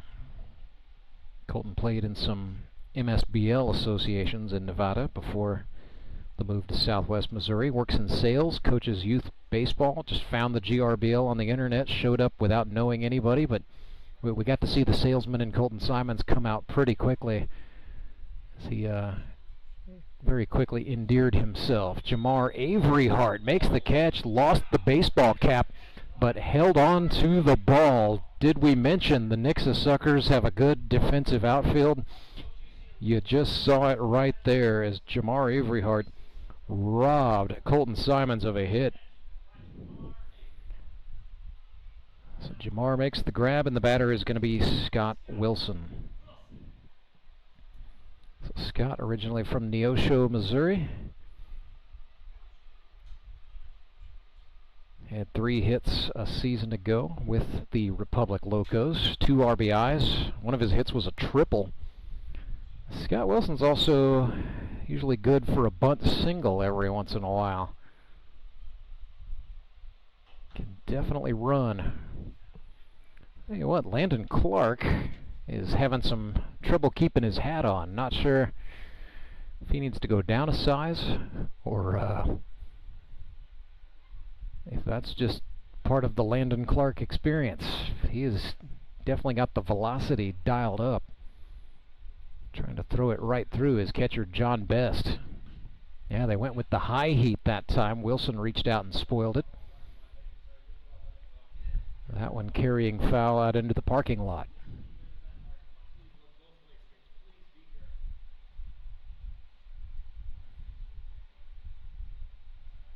So Wilson hops back in.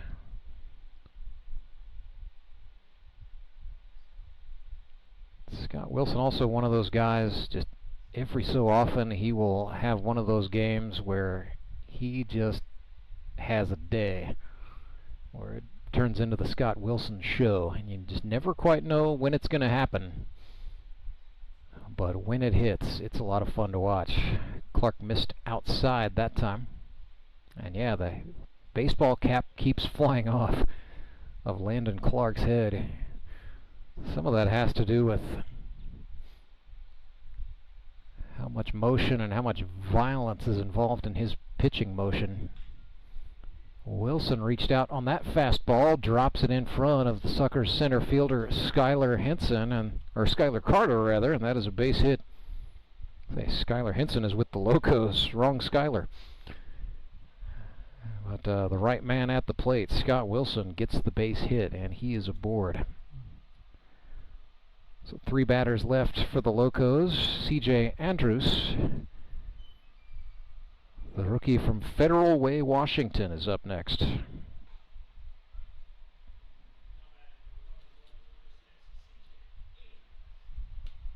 So he's from Washington State, ended up going to college on the other side of the country at Southern Virginia University. NCAA Division III, he was an all-conference academic honoree twice, and he has a doctor of osteopathy from A.T. Still University in Kirksville, Missouri. He is a doctor in sports medicine for the Mercy System, splits his time between clinics in Springfield and in Lebanon. And Dr. Andrews signed up for tryouts the very first day registration was open, so I think it's safe to say he's excited to be here. Looked at a strike on the inner half from his fellow rookie Landon Clark. This is all about the newcomers on the field right now. There's a bouncer. It's going to, well, it doesn't matter. It's a walk anyway. But wild, and the runner went.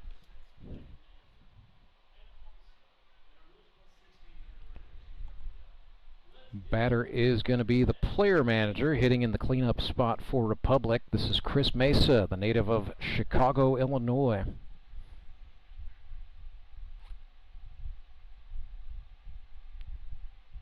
Went to the College of DuPage, then transferred to Missouri State University where he finished up a 4-year degree in Spanish. He works as a Spanish teacher and a baseball coach at Greenwood Laboratory School here in Springfield.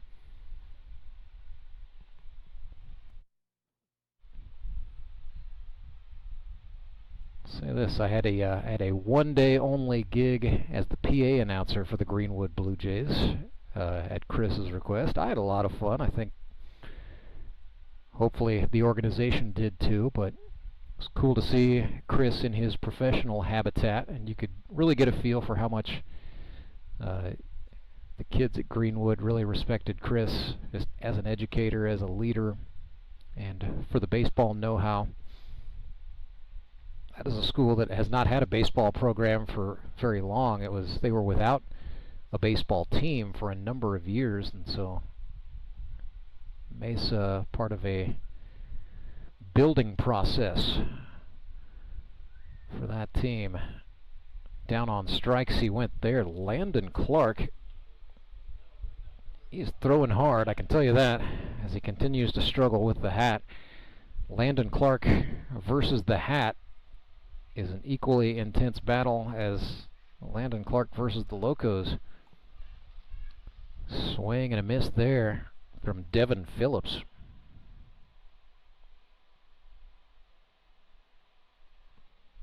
He will be the final batter of this first inning, or the top of the first inning rather, with 2 men on. Swings and fouls this one off. That one's headed for the parking lot. So a little bit of everything here for pitcher Landon Clark. Got a fly out, gave up a single, walked a batter, struck out a batter. Could certainly solidify his chances for some key innings when it gets real, if he can close this one out. Johnny Best lost the handle on a bouncer that Clark left short.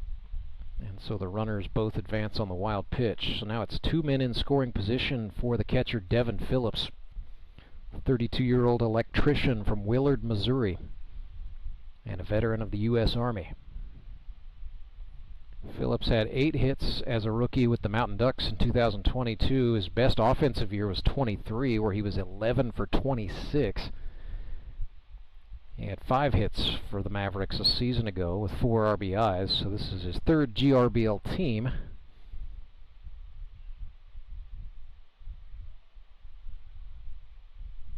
Expect Phillips to be a pretty steady offensive contributor and catch some key innings for the Locos this 2025, his 4th year in the GRBL. Oh, he reached out. Yes, he did. Clark gets Devin Phillips on strikes. The inning is over, so 2 strikeouts. The oversized baseball cap definitely won the fight, but Landon Clark gets the last laugh, walking off with back-to-back Ks.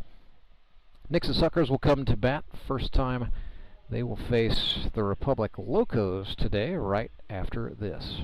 When Gary and Sandra Henry started Henry's Towing nearly 5 decades ago, customers knew that Henry would be the guy coming to help. People would call and ask to let Henry do it. And as Springfield has grown, our family has grown as well, so there's always someone around to come help you out.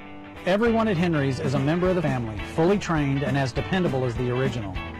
With a family this size, help is always right around the corner. So if you find yourself in need of roadside assistance, remember to call the name you've grown to know and trust. Remember to let Henry do it! Did you know that Conoco gas has 3 times more detergent additive than the minimum required by the EPA?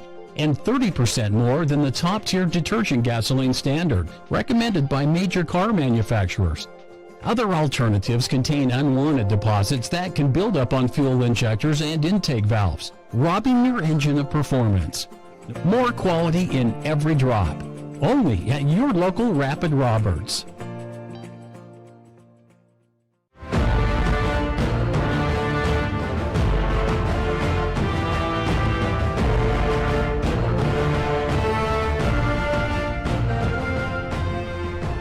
Right-hander Ryan Cram, the starting pitcher for the Republic Locos for this one. His battery mate will be Leon Griffith Jr., the rookie from Seminole State College. Leon now calls Springfield, Missouri home, so it's 25-year-old Ryan Cram dealing to 30-year-old Leon Griffith. A little bit of youth movement in the battery for the Republic Locos this time by Devin Phillips. He's playing first base for the Locos, so a non-catching day for Phillips here in the final session. Chris Mesa is at third. Locos are using rookie C.J. Andrews at second base. And I do believe the shortstop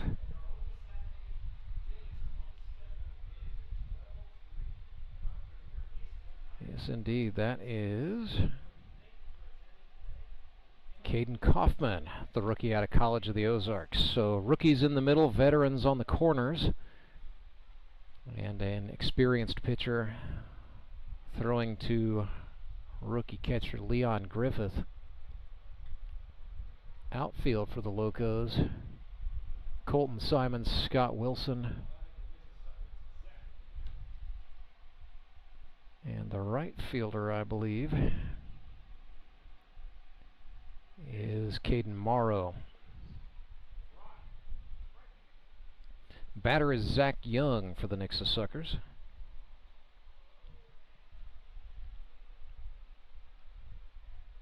So Young, not normally a leadoff hitter, but what I think Nixa is doing is just picking up where they left off in the previous scrimmage, and that's a nice way to go about it. Not necessarily worrying about scoring and outcomes, just trying to get everybody on the roster a certain amount of reps. So Zach Young will likely get 2 plate appearances in this one. Swung on and fouled that one back, and the screen just hung on to it. Thank goodness.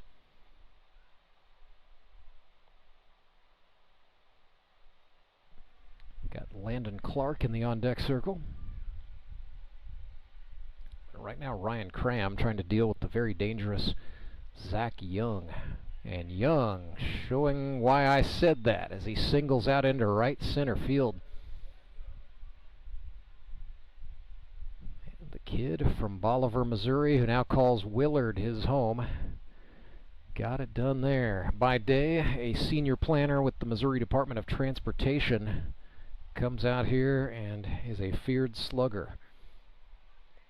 So Young is on for Landon Clark.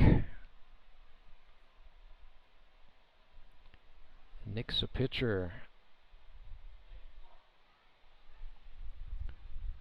And a little bit of trouble on the exchange there for the catcher Griffith, but the runner's going to stay put.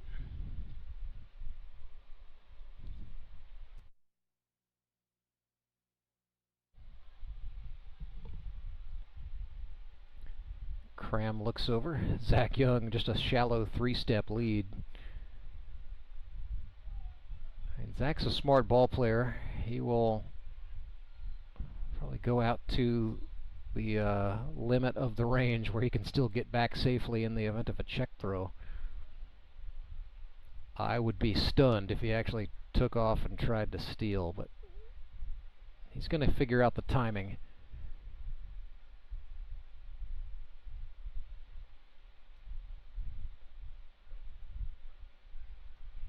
Ryan Cram, as the season goes, I expect will pitch some pretty key innings for this Republic club.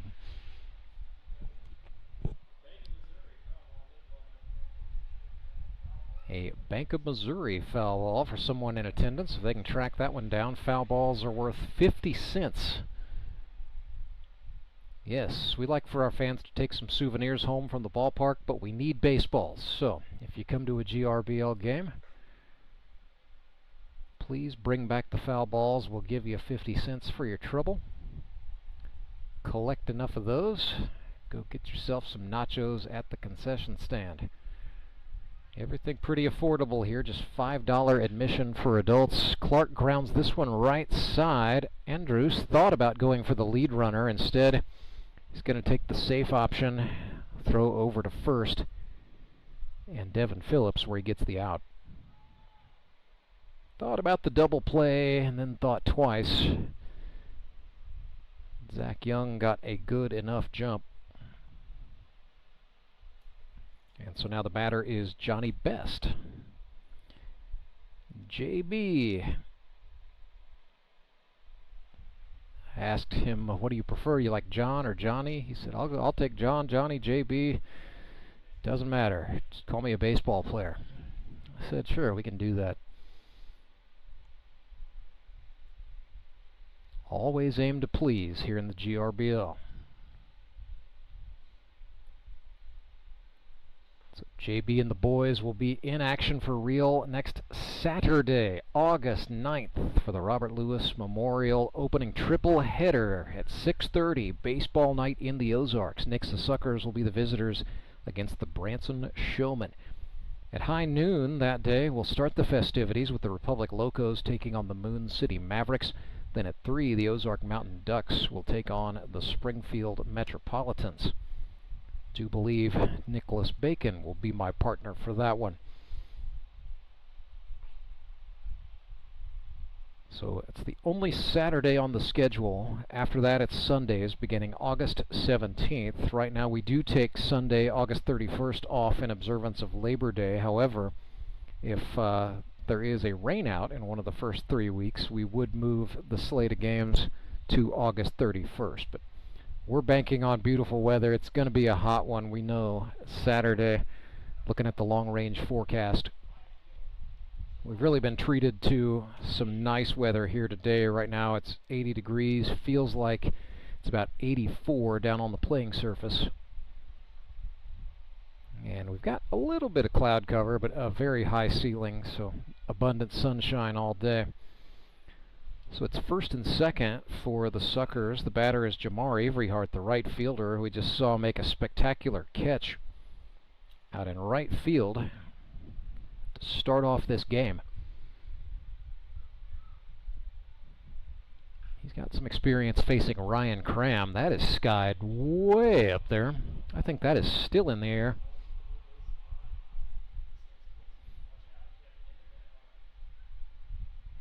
Averyhart's timing was good. He just swung under it. But if you've never been to a grip and rip game, we really encourage you to come out and see it live. There's just only so much narration I can do to convey just how much fun the experience is, how welcoming the atmosphere is, and just how excited everybody is to spend a day at the ballpark. It is everything that is wholesome about taking yourself and or your family to the baseball game. It's just $5 for anyone 12 and over. Kids 12 and under get into the game for free. That has long been the league's policy. Admission has been $5 from the jump for 10 years. The cost of admission has been $5 for adults. You just really can't beat that. You really can't afford to stay home for that kind of money, let's be honest, especially if you're running your air conditioner in this heat. You're going to go through $5 worth of electricity pretty quick. Instead, you might as well come out. Plenty of shade with the way Meador Park is constructed. Get a cool seat, enjoy the breeze, and enjoy the ballpark. It is back to the screen. Leon Griffith gave chase, but that's going to one-hop off the concrete and go over the press box. Well out of here. Jamar Averyhart is battling. That is the third foul ball of the plate appearance for Jamar. Man, he is trying. He is trying everything. And Ryan Cram beginning to wonder what he needs to do to get past Jamar Averyhart. Looks back and deals. Well, a slider for a swing and a miss sure will do it. Down on strikes goes Jamar. That was a good tussle there between two GRBL veterans, resulting in a strikeout for Ryan Cram, his first of the day. Batter is going to be Arturo Liendo. Projects to see some time at second base, but really he can play all over the infield. And we even saw him play some left field a season ago with the Republic Locos. But he can play third, he can play shortstop, he can play second base. I think for this Nixa Suckers team, his best bet might end up being second or third. It's based on the depth of talent they have. That's not meant to be a slight on Arturo. It's more of a compliment for Logan Rycraft and Caleb Cole.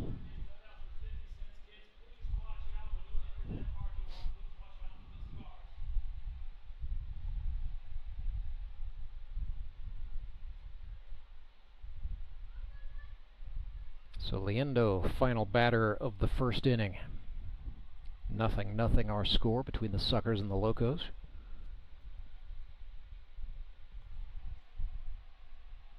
These two teams slated to see each other again on Sunday, August 17th. That will be a 3 o'clock game. Branson plays Ozark that day at noon, and the Metropolitans and Mavericks in the Queen's Derby will be our baseball night in the Ozarks game.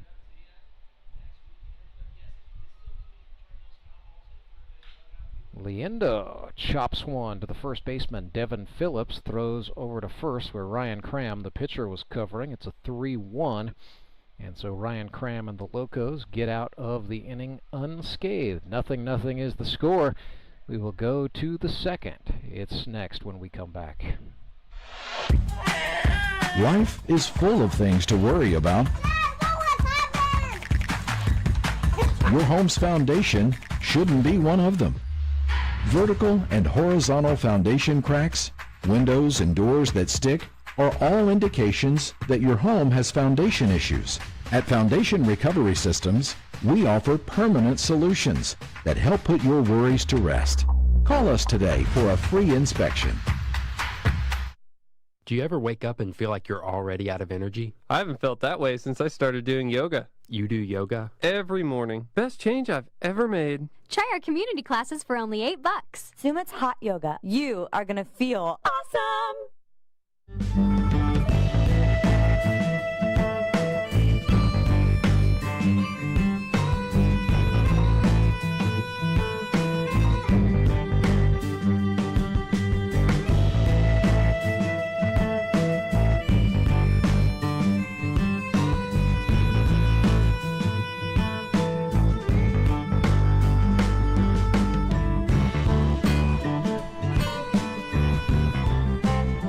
So Henry's towing pitching change for the Nixa Suckers. Remember, if you're stuck on the side of the road, you got to make the right call. You got to bring the right guys in. You got to let Henry do it. Jamar Averyhart goes to the pitcher's mound for the Nixa Suckers. So we've seen him play a pretty mean outfield throughout his grip and rip career, but little known fact, Jamar Averyhart does have some pitching experience at the college level. He started off his college career as a position player, but ended up converting and then finished it out as a pitcher.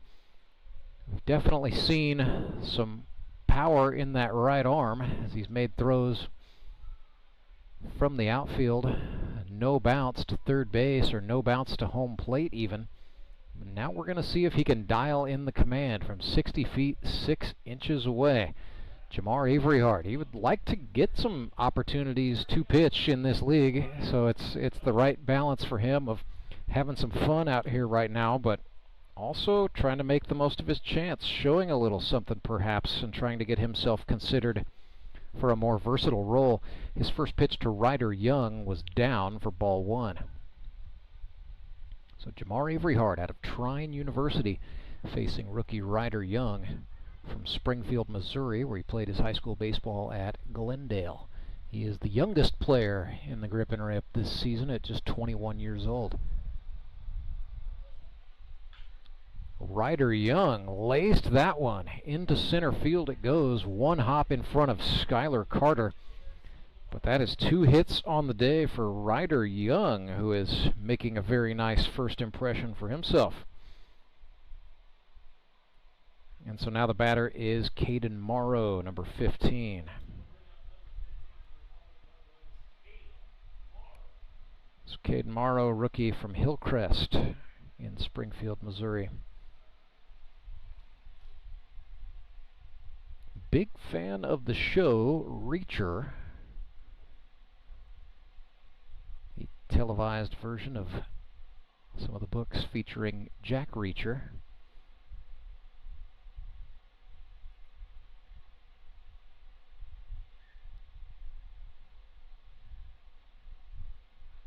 Haven't gotten into that. I will confess, based on the season of life I find myself in with young kids at home, About the only thing I'm really current on right now is Sesame Street, and other than that, I'm about a decade behind anything in the way of modern television viewing.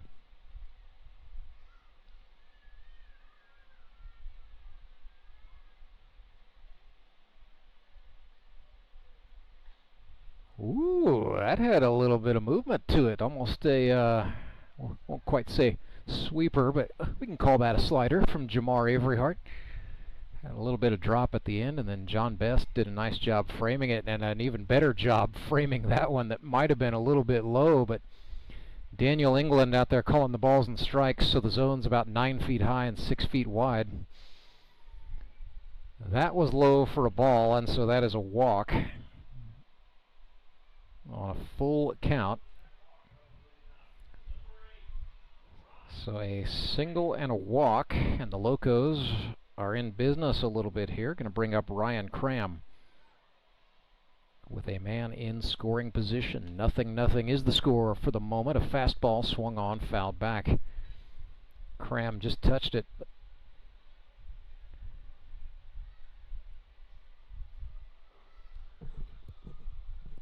Some batters actually don't mind facing a hard thrower. I think Ryan Cram actually likes facing a pitcher with a little bit of velocity. Averyhart bent a curve that time, not in the zone, so it's inside. Counts now 1-1.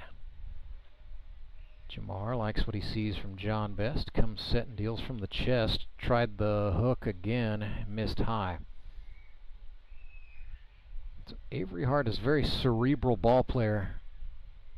You kind of see him nodding.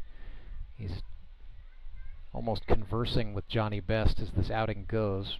Just trying to dial it in. He has not done this in a game situation in a long time. Set fires. Tried the breaking ball again, and Ryan Cram fouled it back. Straight back says Ryan's timing was okay, but he did not get a good read on the level that Jamar was bringing there. Misses with the fastball in, and it's another walk.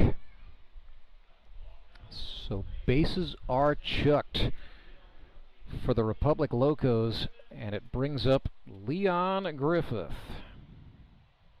Jr. The umpire and the roof inspector during the week. He's excited to be out here, and I know he was high on several draft boards after tryouts occurred, but it was Chris Mesa and the Republic Locos who ended up snagging him in the draft. Yeah, I heard from at least 3 different managers over the course of the day something to the effect of, I really liked Leon. We like Leon too. I think he's loaded with a lot of potential, definitely knowledgeable of the game, knows how to go about it in the right way. That is well hit out to left field. Trouble if it is fair. Instead, it's a foul ball, so a loud strike off the bat of Leon Griffith Jr. Went a long way, but Leon just needed it to be about 15 feet to his right. Then we might have been celebrating something.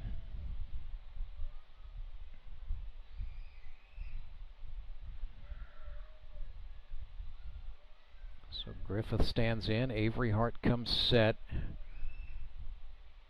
Tries that, man, having a, it is a breaker, I don't think it's a true curve, almost more slurvy. I'm going to have to ask Jamar what that is when this one is over. See, that was a slower curve. It just did not bite down in the zone like you wanted it to.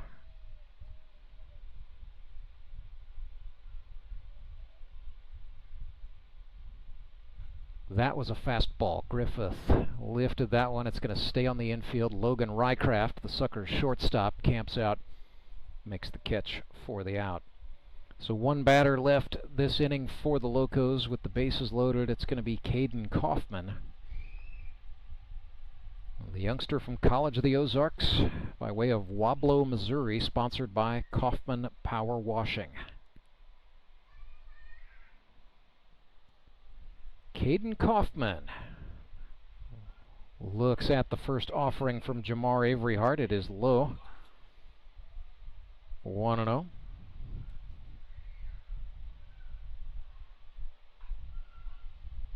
Caden swings and skies one. That's also going to stay on the infield. That's also going to be the shortstop, Logan Rycraft's ball. So the Locos loaded the bases, but the Suckers wiggle out of it. Back-to-back pop-ups to the shortstop, Logan Rycraft, and the top of the second is over. We'll bring you the bottom of the second right after this. I'm Nicole Cartmel with the Bank of Missouri. If you're in the market for a new home, you're probably spending a lot of time looking at real estate listings. But there's one main thing you need to do to narrow down your search. Get pre-qualified for a home loan. Mortgage loan officer Shannon Meisner is here. How does this help you to live well, bank well? Getting pre-qualified for a mortgage loan is definitely your first step. Pre-qualification allows you to determine early on how much money you can borrow to purchase a home in connection with your monthly budget. This way you know what homes to be watching the market for.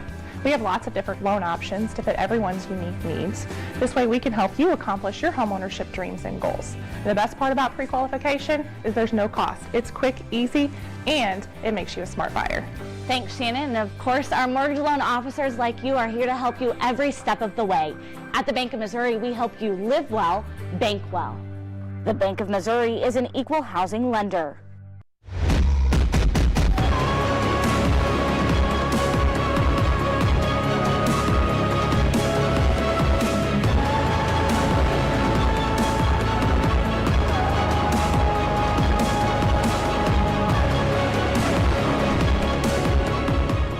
We go. It's a Henry's Towing pitching change. Chris Mesa, the Republic Locos gaffer, has called his own number. It is the 33 on his back, and off to the pitcher's mound he goes. How about these for stats? 2 innings, no runs, 2 hits, 1 strikeout. That was what he did, pitching for the Locos in 2024. So a very, very limited relief appearances for Chris Mesa as a member of the Republic Locomotives. Came up through college. He was initially a catcher. That's what got him recruited to go play junior college baseball at the College of DuPage. Injuries piled up, and so then he converted to play corner infield, predominantly first base, and then he was used as a designated hitter. That was really the story of his career for quite a bit of his GRBL career up until he has gone to work as of late for the Republic Locos. First batter he's going to look at for Nixa is a pitcher, Jake Uber. It's a first pitch called strike after a little delay, maybe a little bit of gamesmanship on the part of Moon City Mavericks manager Daniel England, who's calling the balls and strikes for this one. Mesa sends Uber another curveball, another called strike. Yeah, that zone is getting awfully big there, Dano.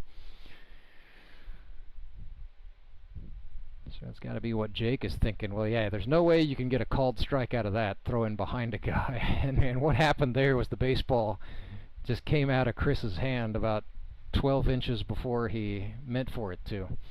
So 1 and 2 rather, a ball and 2 strikes. Got me flustered. Baseball is serious business. That one missed up and out, and it's 2 and 2. Uber battling back, if you will. Now a 2-seam something rather, missed inside. And we are full up, 3-2. And he walked him. So Jake Uber fell behind in the count.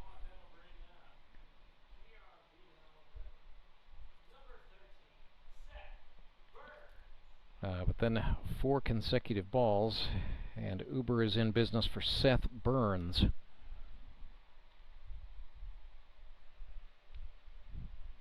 Jake threatened a little takeoff there after his secondary lead, and then scampered back. He may be going on this one. Yeah, he's got a big lead, and there he goes.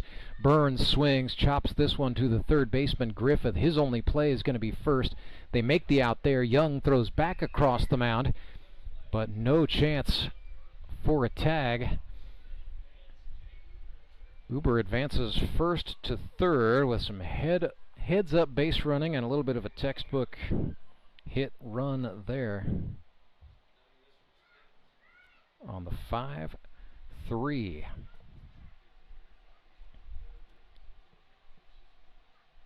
Batter for the Suckers is Ricky Gooding Jr.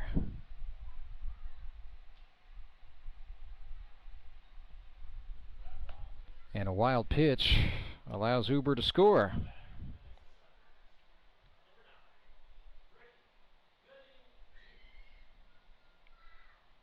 So it is now 1-0 for the Suckers following that wild pitch.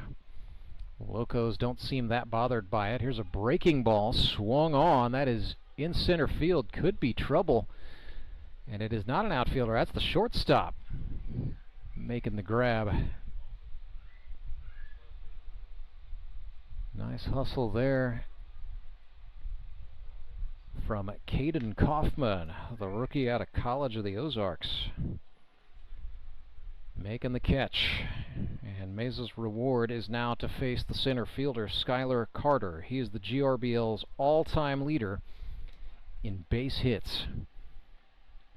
Carter for the career, 84 for 250. It's a lifetime average of 336 across 10 seasons. He's got 30 walks, and he's been hit by pitches 5 times. So the on-base percentage is even better.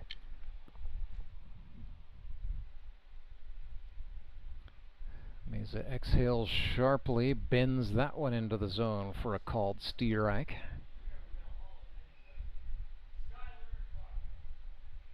Carter, the all-time leader in hits.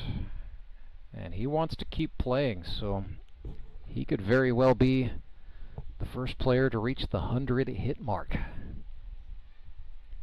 He's from Evangel University, sponsored by the Vineyard Market in Ozark. Got all your fine wine needs along with a fully stocked humidor. It's a good place also to do a little bit of small plate dining.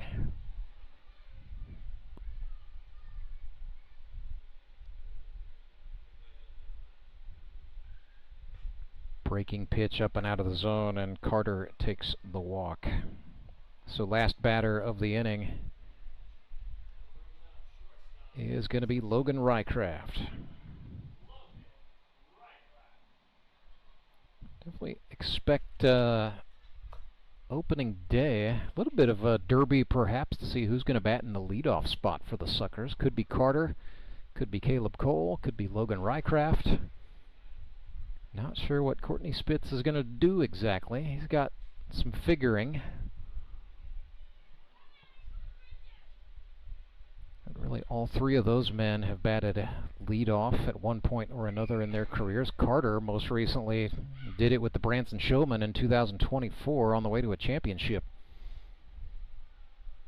Had a .330 OBP.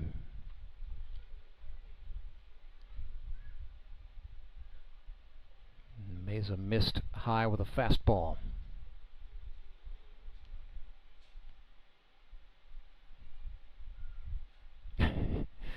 I think he got tired of going over signs, so he just signaled curveball, and then he hit him. So Rycraft has been plunked.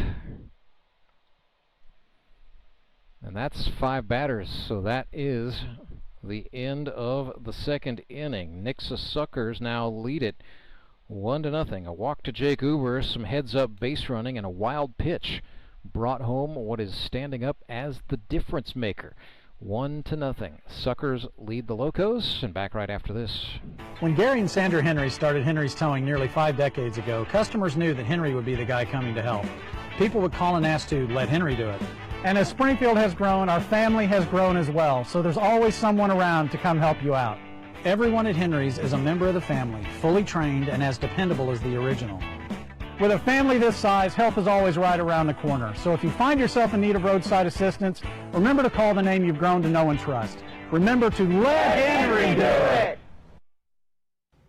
Mr. Callahan, let's play Word Connect. I don't want to. I'll start. I'm not gonna. Air. Services.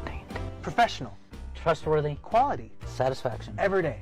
Overnight. 24/7. Repair. Replace. Air. Water. Heating. Cooling. VIP. Membership. Okay, that's good. Okay, that's bad. Stop. Go. Jimmy! Mr. Callahan! Fired. Hired. That was fun. Again? Call Air Services today.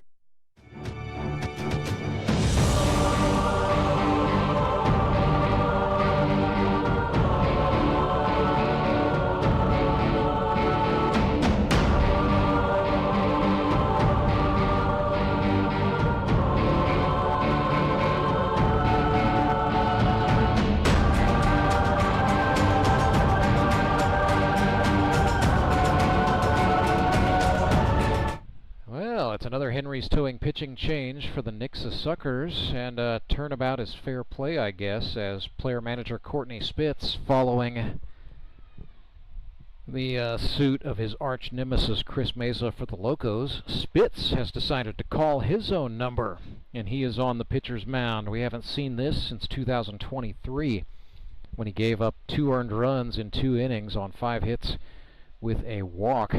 But Courtney Spitz, early on in his GRBL career, pitched some pretty considerable innings. If you go back to 2019, when he was managing the Naturals, he pitched 13 innings and had a 4.85 ERA. Was using himself pretty often in the closer's role, or sometimes in extra innings situations. So while Spitz was a college catcher, he was most definitely a high school pitcher. He is, as some might say, well, he pitches like a catcher in that he is a thrower first. But pitching to Johnny Best here, his battery mate. Batter is Colton Simons for the Locos. It'll be Simons, Wilson, and C.J. Andrews. Swing and a miss. Spitz can dial up the fastball. He's definitely got some throwing velocity in that right arm. But it's a pretty basic package. Fastball, curveball change. Missed outside there. We're back even.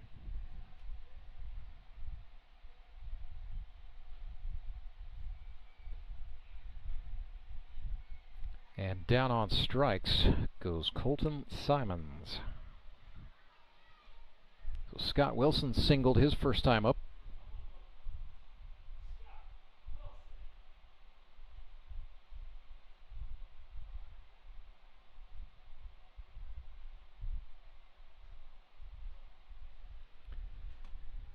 First offering Wilson gets to see from his former manager, as a matter of fact, Courtney Spitz.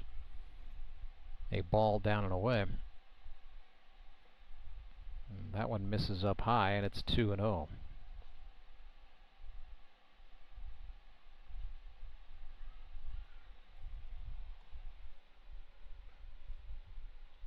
Make it 3.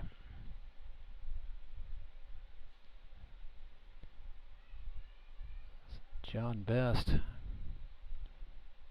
catching a lot of fastballs this inning. Scott Wilson fouls that one off.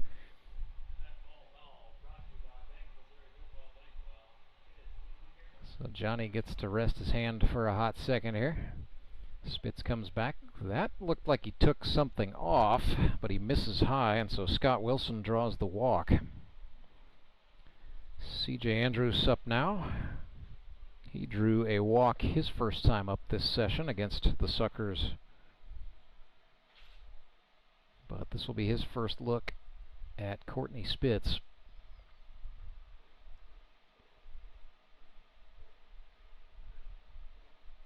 Trying to look back at CJ's college career. Had a .346 on base percentage at Southern Virginia. Wild pitch allows the runner Wilson to advance.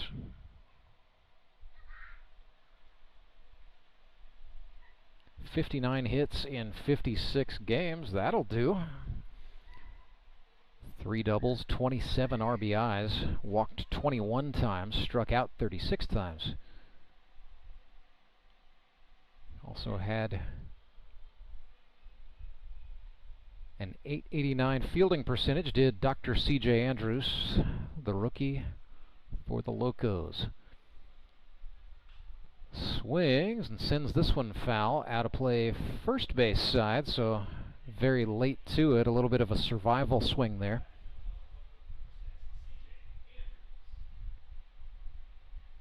It's number 6 versus number 6 here. Spitz pitching to Andrews, who got a hold of that one. It is tailing down, and that is a base hit. So Wilson will wisely hold up at third, electing not to test Skylar Carter at all, but nice piece of hitting there from C.J. Andrews. And I do believe Locos fans are going to like his overall performance today, and they're going to like what they see out of him as the regular season goes on. So here's Mesa. He will be the penultimate batter. Devin Phillips scheduled to be the final hitter for Republic. This is the top of the third, so the Suckers will come to bat one more time. Does not matter the score, even though Nixa leads this thing 1-0. They will still get to send 5 more batters to the dish today.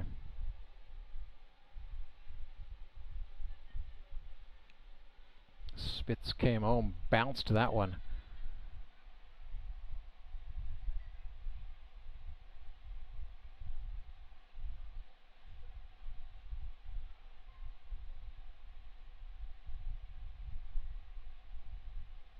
Maybe perhaps being a little bit too careful with his managerial counterpart. But I know Spitz would like nothing more than to get himself a K right here, right now. Instead, this is chopped into play. A little slow roller, gonna be trouble. As Wilson scores, it is now 1-1. Suckers do put it together and get the out over at first. But some damage done nonetheless on the 6-3, and so Devin Phillips will be the final batter for Republic following the ground out.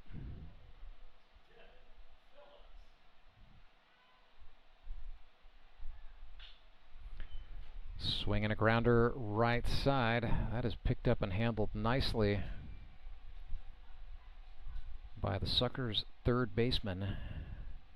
That is Landon Clark getting the final out of the top of the third. So 5 more batters will come up in the bottom of the third, and hey, we got ourselves a tie ball game. 1-1 is the score. Back with more Grip and Rip Baseball right after this word from our sponsor, sponsoring our streaming all season long. It is the Bank of Missouri. Live well, bank well. I'm Nicole Cartmel with the Bank of Missouri. Whether you're looking to pay bills or make a big purchase, sometimes you need cash quickly to take that next step. A consumer loan might be a perfect option to help you live well, bank well. Sonia McClendon, one of our branch managers, is here to explain. Thank you, Nicole. We provide personal consumer loans for almost any purpose, from building your credit to financing that new car. We offer competitive rates, and decisions are made locally so we can get you the money that you need quickly. But what makes our consumer loans unique is that personal touch. For example, I recently worked with a customer to secure a loan for a horse trailer. He could have went elsewhere, but he chose to work with his bank because of that personal relationship that we've built with him. Being able to work with your personal banker that you know and trust makes a big difference. That's right, because we work with our customers to help them live well, bank well. Get started at bankofmissouri.com.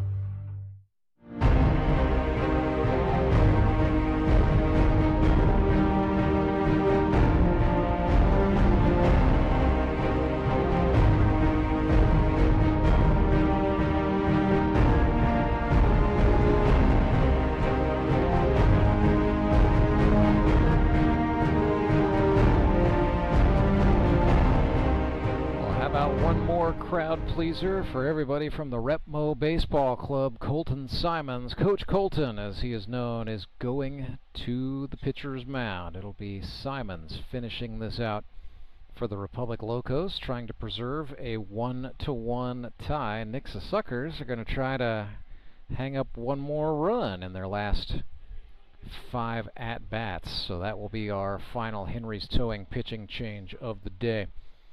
Courtney Spitz scheduled to come up here for the Suckers. 2024 MVP. 2018 was his first year in the Grip and Rip. Had 18 base hits. That's where I was going with that. That is a single season record in Grip and Rip baseball. Courtney Spitz, Trent Simpson, and a player to be named later due up this inning for the Nixa Suckers. Colton Simons fires the 0-1. That is a called strike. Leon Griffith is going to be Colt's battery mate for this one. Fielders are straight away and deep for the left-handed hitting Courtney Spitz. Simons went back to the fastball. That's up the middle. C.J. Andrews has to rock back, turn his momentum the other way, but a great adjustment and a great job from Dr. C.J. Andrews to get the out there. So here is Trent Simpson. Just doesn't really get easier for Colton Simons here, facing what's probably going to be the heart of the Suckers order when we get into the real game starting next week. And we are just 6 days away, the Saturday opener. This Saturday, August 9th, right here at Meador Park. And if you can't be at Meador Park, be right here on the GRBL YouTube channel for the Robert Lewis Memorial season opener. All starts at high noon with these Republic Locos taking on the Moon City Mavericks at 3 o'clock. It'll be the Ozark Mountain Ducks and the Springfield Metropolitans, and then at 6:30, following a little bit of pyrotechnics and ballyhoo, the Nixa Suckers will take on the Branson Showmen on the first episode of Baseball Night in the Ozarks in 2025. We're excited. We hope you're excited too.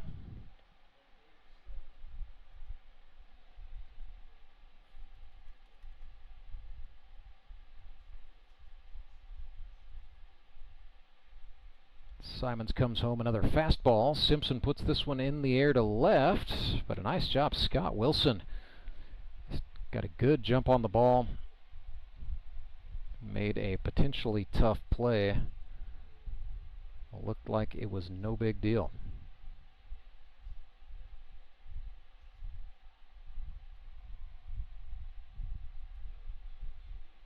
Batter is Landon Clark for the Nixa Suckers. Wears number 7. Simon started him off with a bouncer down.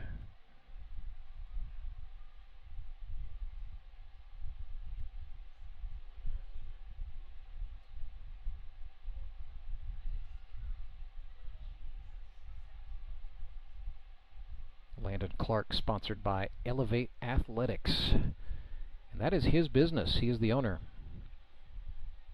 So he does some one-on-one training or group training. Landon Clark, 22 years old, was a shortstop and a pitcher in high school at Hillcrest, but now resides in Strafford, Missouri. Actually helps coach the junior high team at Strafford, and has helped coach a 10 and under youth team as well. So giving back to his favorite sport, Landon Clark.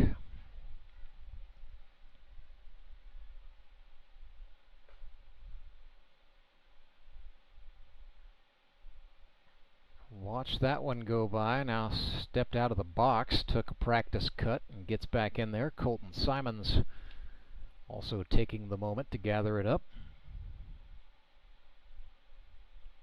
Exhales sharply. Pretty classical delivery motion from Colton Simons, as there's a called strike.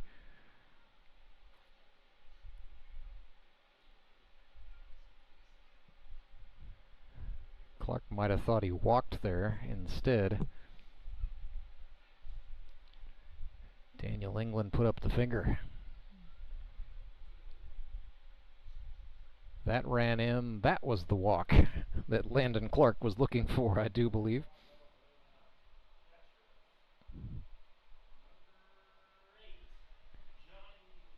So here's Johnny Best, who took a walk his first time up.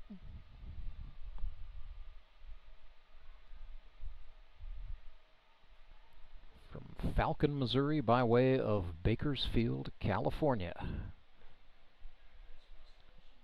Fastball low.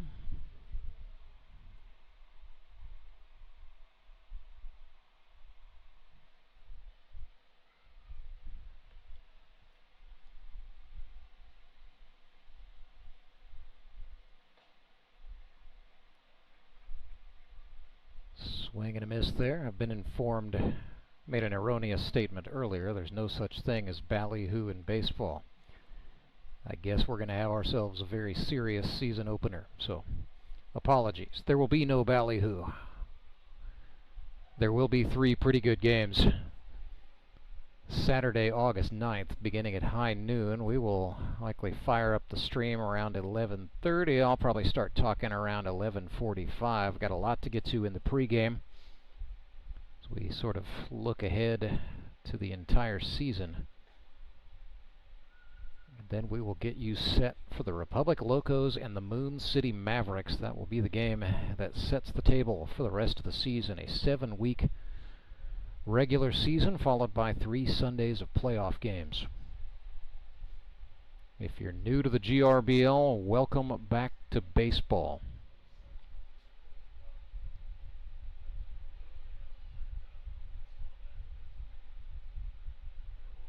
Woo, Simons attacked in. Johnny Best went all the way around.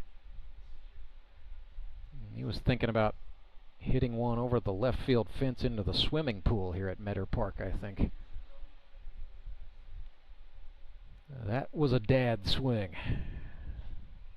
Looked at one there, and it is a called strike 3. So how about the job by Colton Simons?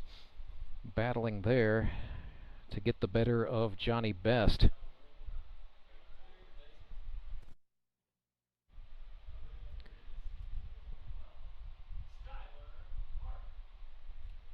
So that cleans him off for Skylar Carter. He will be the 5th and final batter for the Nixa Suckers, I do believe. First pitch he sees, fastball for a called strike.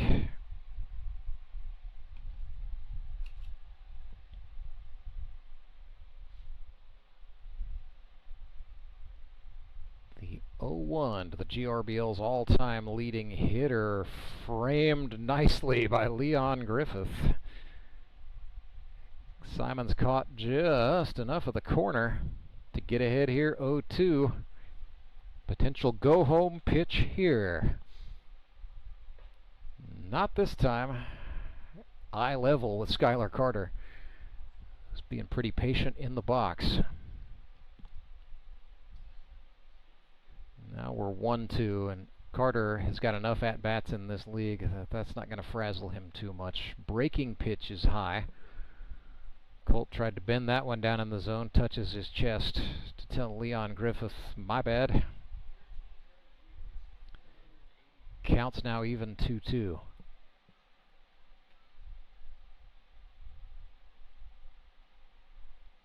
Colton Simons winds and fires, and he ran that one in. So perhaps a little bit of nervousness here. Simons was ahead 0-2. It is now full up 3-2. Payoff pitch to Skylar Carter. Well, he walked him. Doesn't matter, scrimmage is over. A little bit of an anticlimactic finish there, I do believe. That should be it. Yeah, Locos are going to jog off, and that is the ball game. So 1-1, your final score. Suckers and Locos end it with a tie.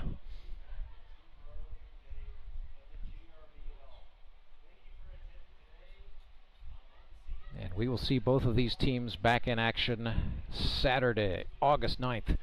Run down the lineup for you one more time for the Robert Lewis Memorial Opening Day presented by Henry's Towing. It's going to be the Republic Locos and the Moon City Mavericks at high noon, Ozark Mountain Ducks and Springfield Metropolitans at 3 o'clock, and the Nixa Suckers take on the Branson Showmen on baseball night in the Ozarks. We will bring that to you live at 6:30 p.m. right here on the GRBL's YouTube channel. So if you are new to Grip and Rip Baseball, thanks for watching with us today. We are excited to bring you the real thing. We'll have another camera up next time we see you, so the picture will be a little bit sharper and have a little bit more definition. We'll also work some kinks out with the audio over the course of the work week. But for all of those involved, we thank you very much for tuning in and enjoying today's GRBL Preseason Jamboree presented by Henry's Towing, the Bank of Missouri, and Burl Behavioral Health. Remember, if you or a loved one find yourselves in a jam, you don't know what else to do, help is out there by calling 988. So the executive producer of today's broadcast is Tony Lewis. Also like to say a big thank you to Seiler Bartelme, who directed the first half of today's scrimmages. And big thanks to all those who came along to talk a little baseball with me as the day went on. But we will see you next time on Saturday, August the 9th, beginning just before high noon for a little bit of pregame coverage before we bring you the day's triple header of games. Next time, it is for real. You can follow the GRBL through the week on the website, thegbrbl.com. Be sure to also like our social media channels. Facebook and Instagram is where we are most active on social. And hey, we also we do check the DMs, so if you've got something you want to say to the league, we will check the message, so just hop into our inboxes. So our executive producers, Tony Lewis and Harrison Waters, my name is Rance Berger. For all those involved, we thank you very much for making the GRBL part of your Sunday, and until next time, good night from Springfield, Missouri.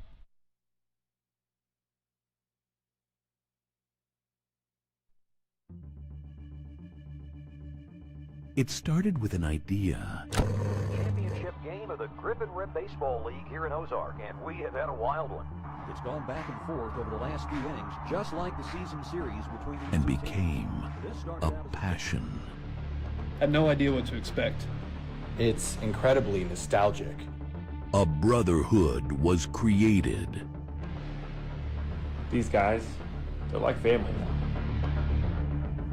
Then the community got involved. My family just loves coming out to Grip and Rip.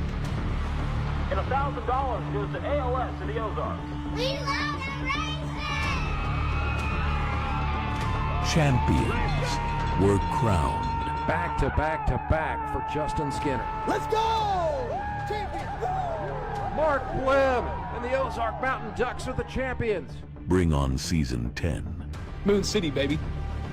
Go Fish. The Quack Attack is back. Let's go Locos. Let's go Mets!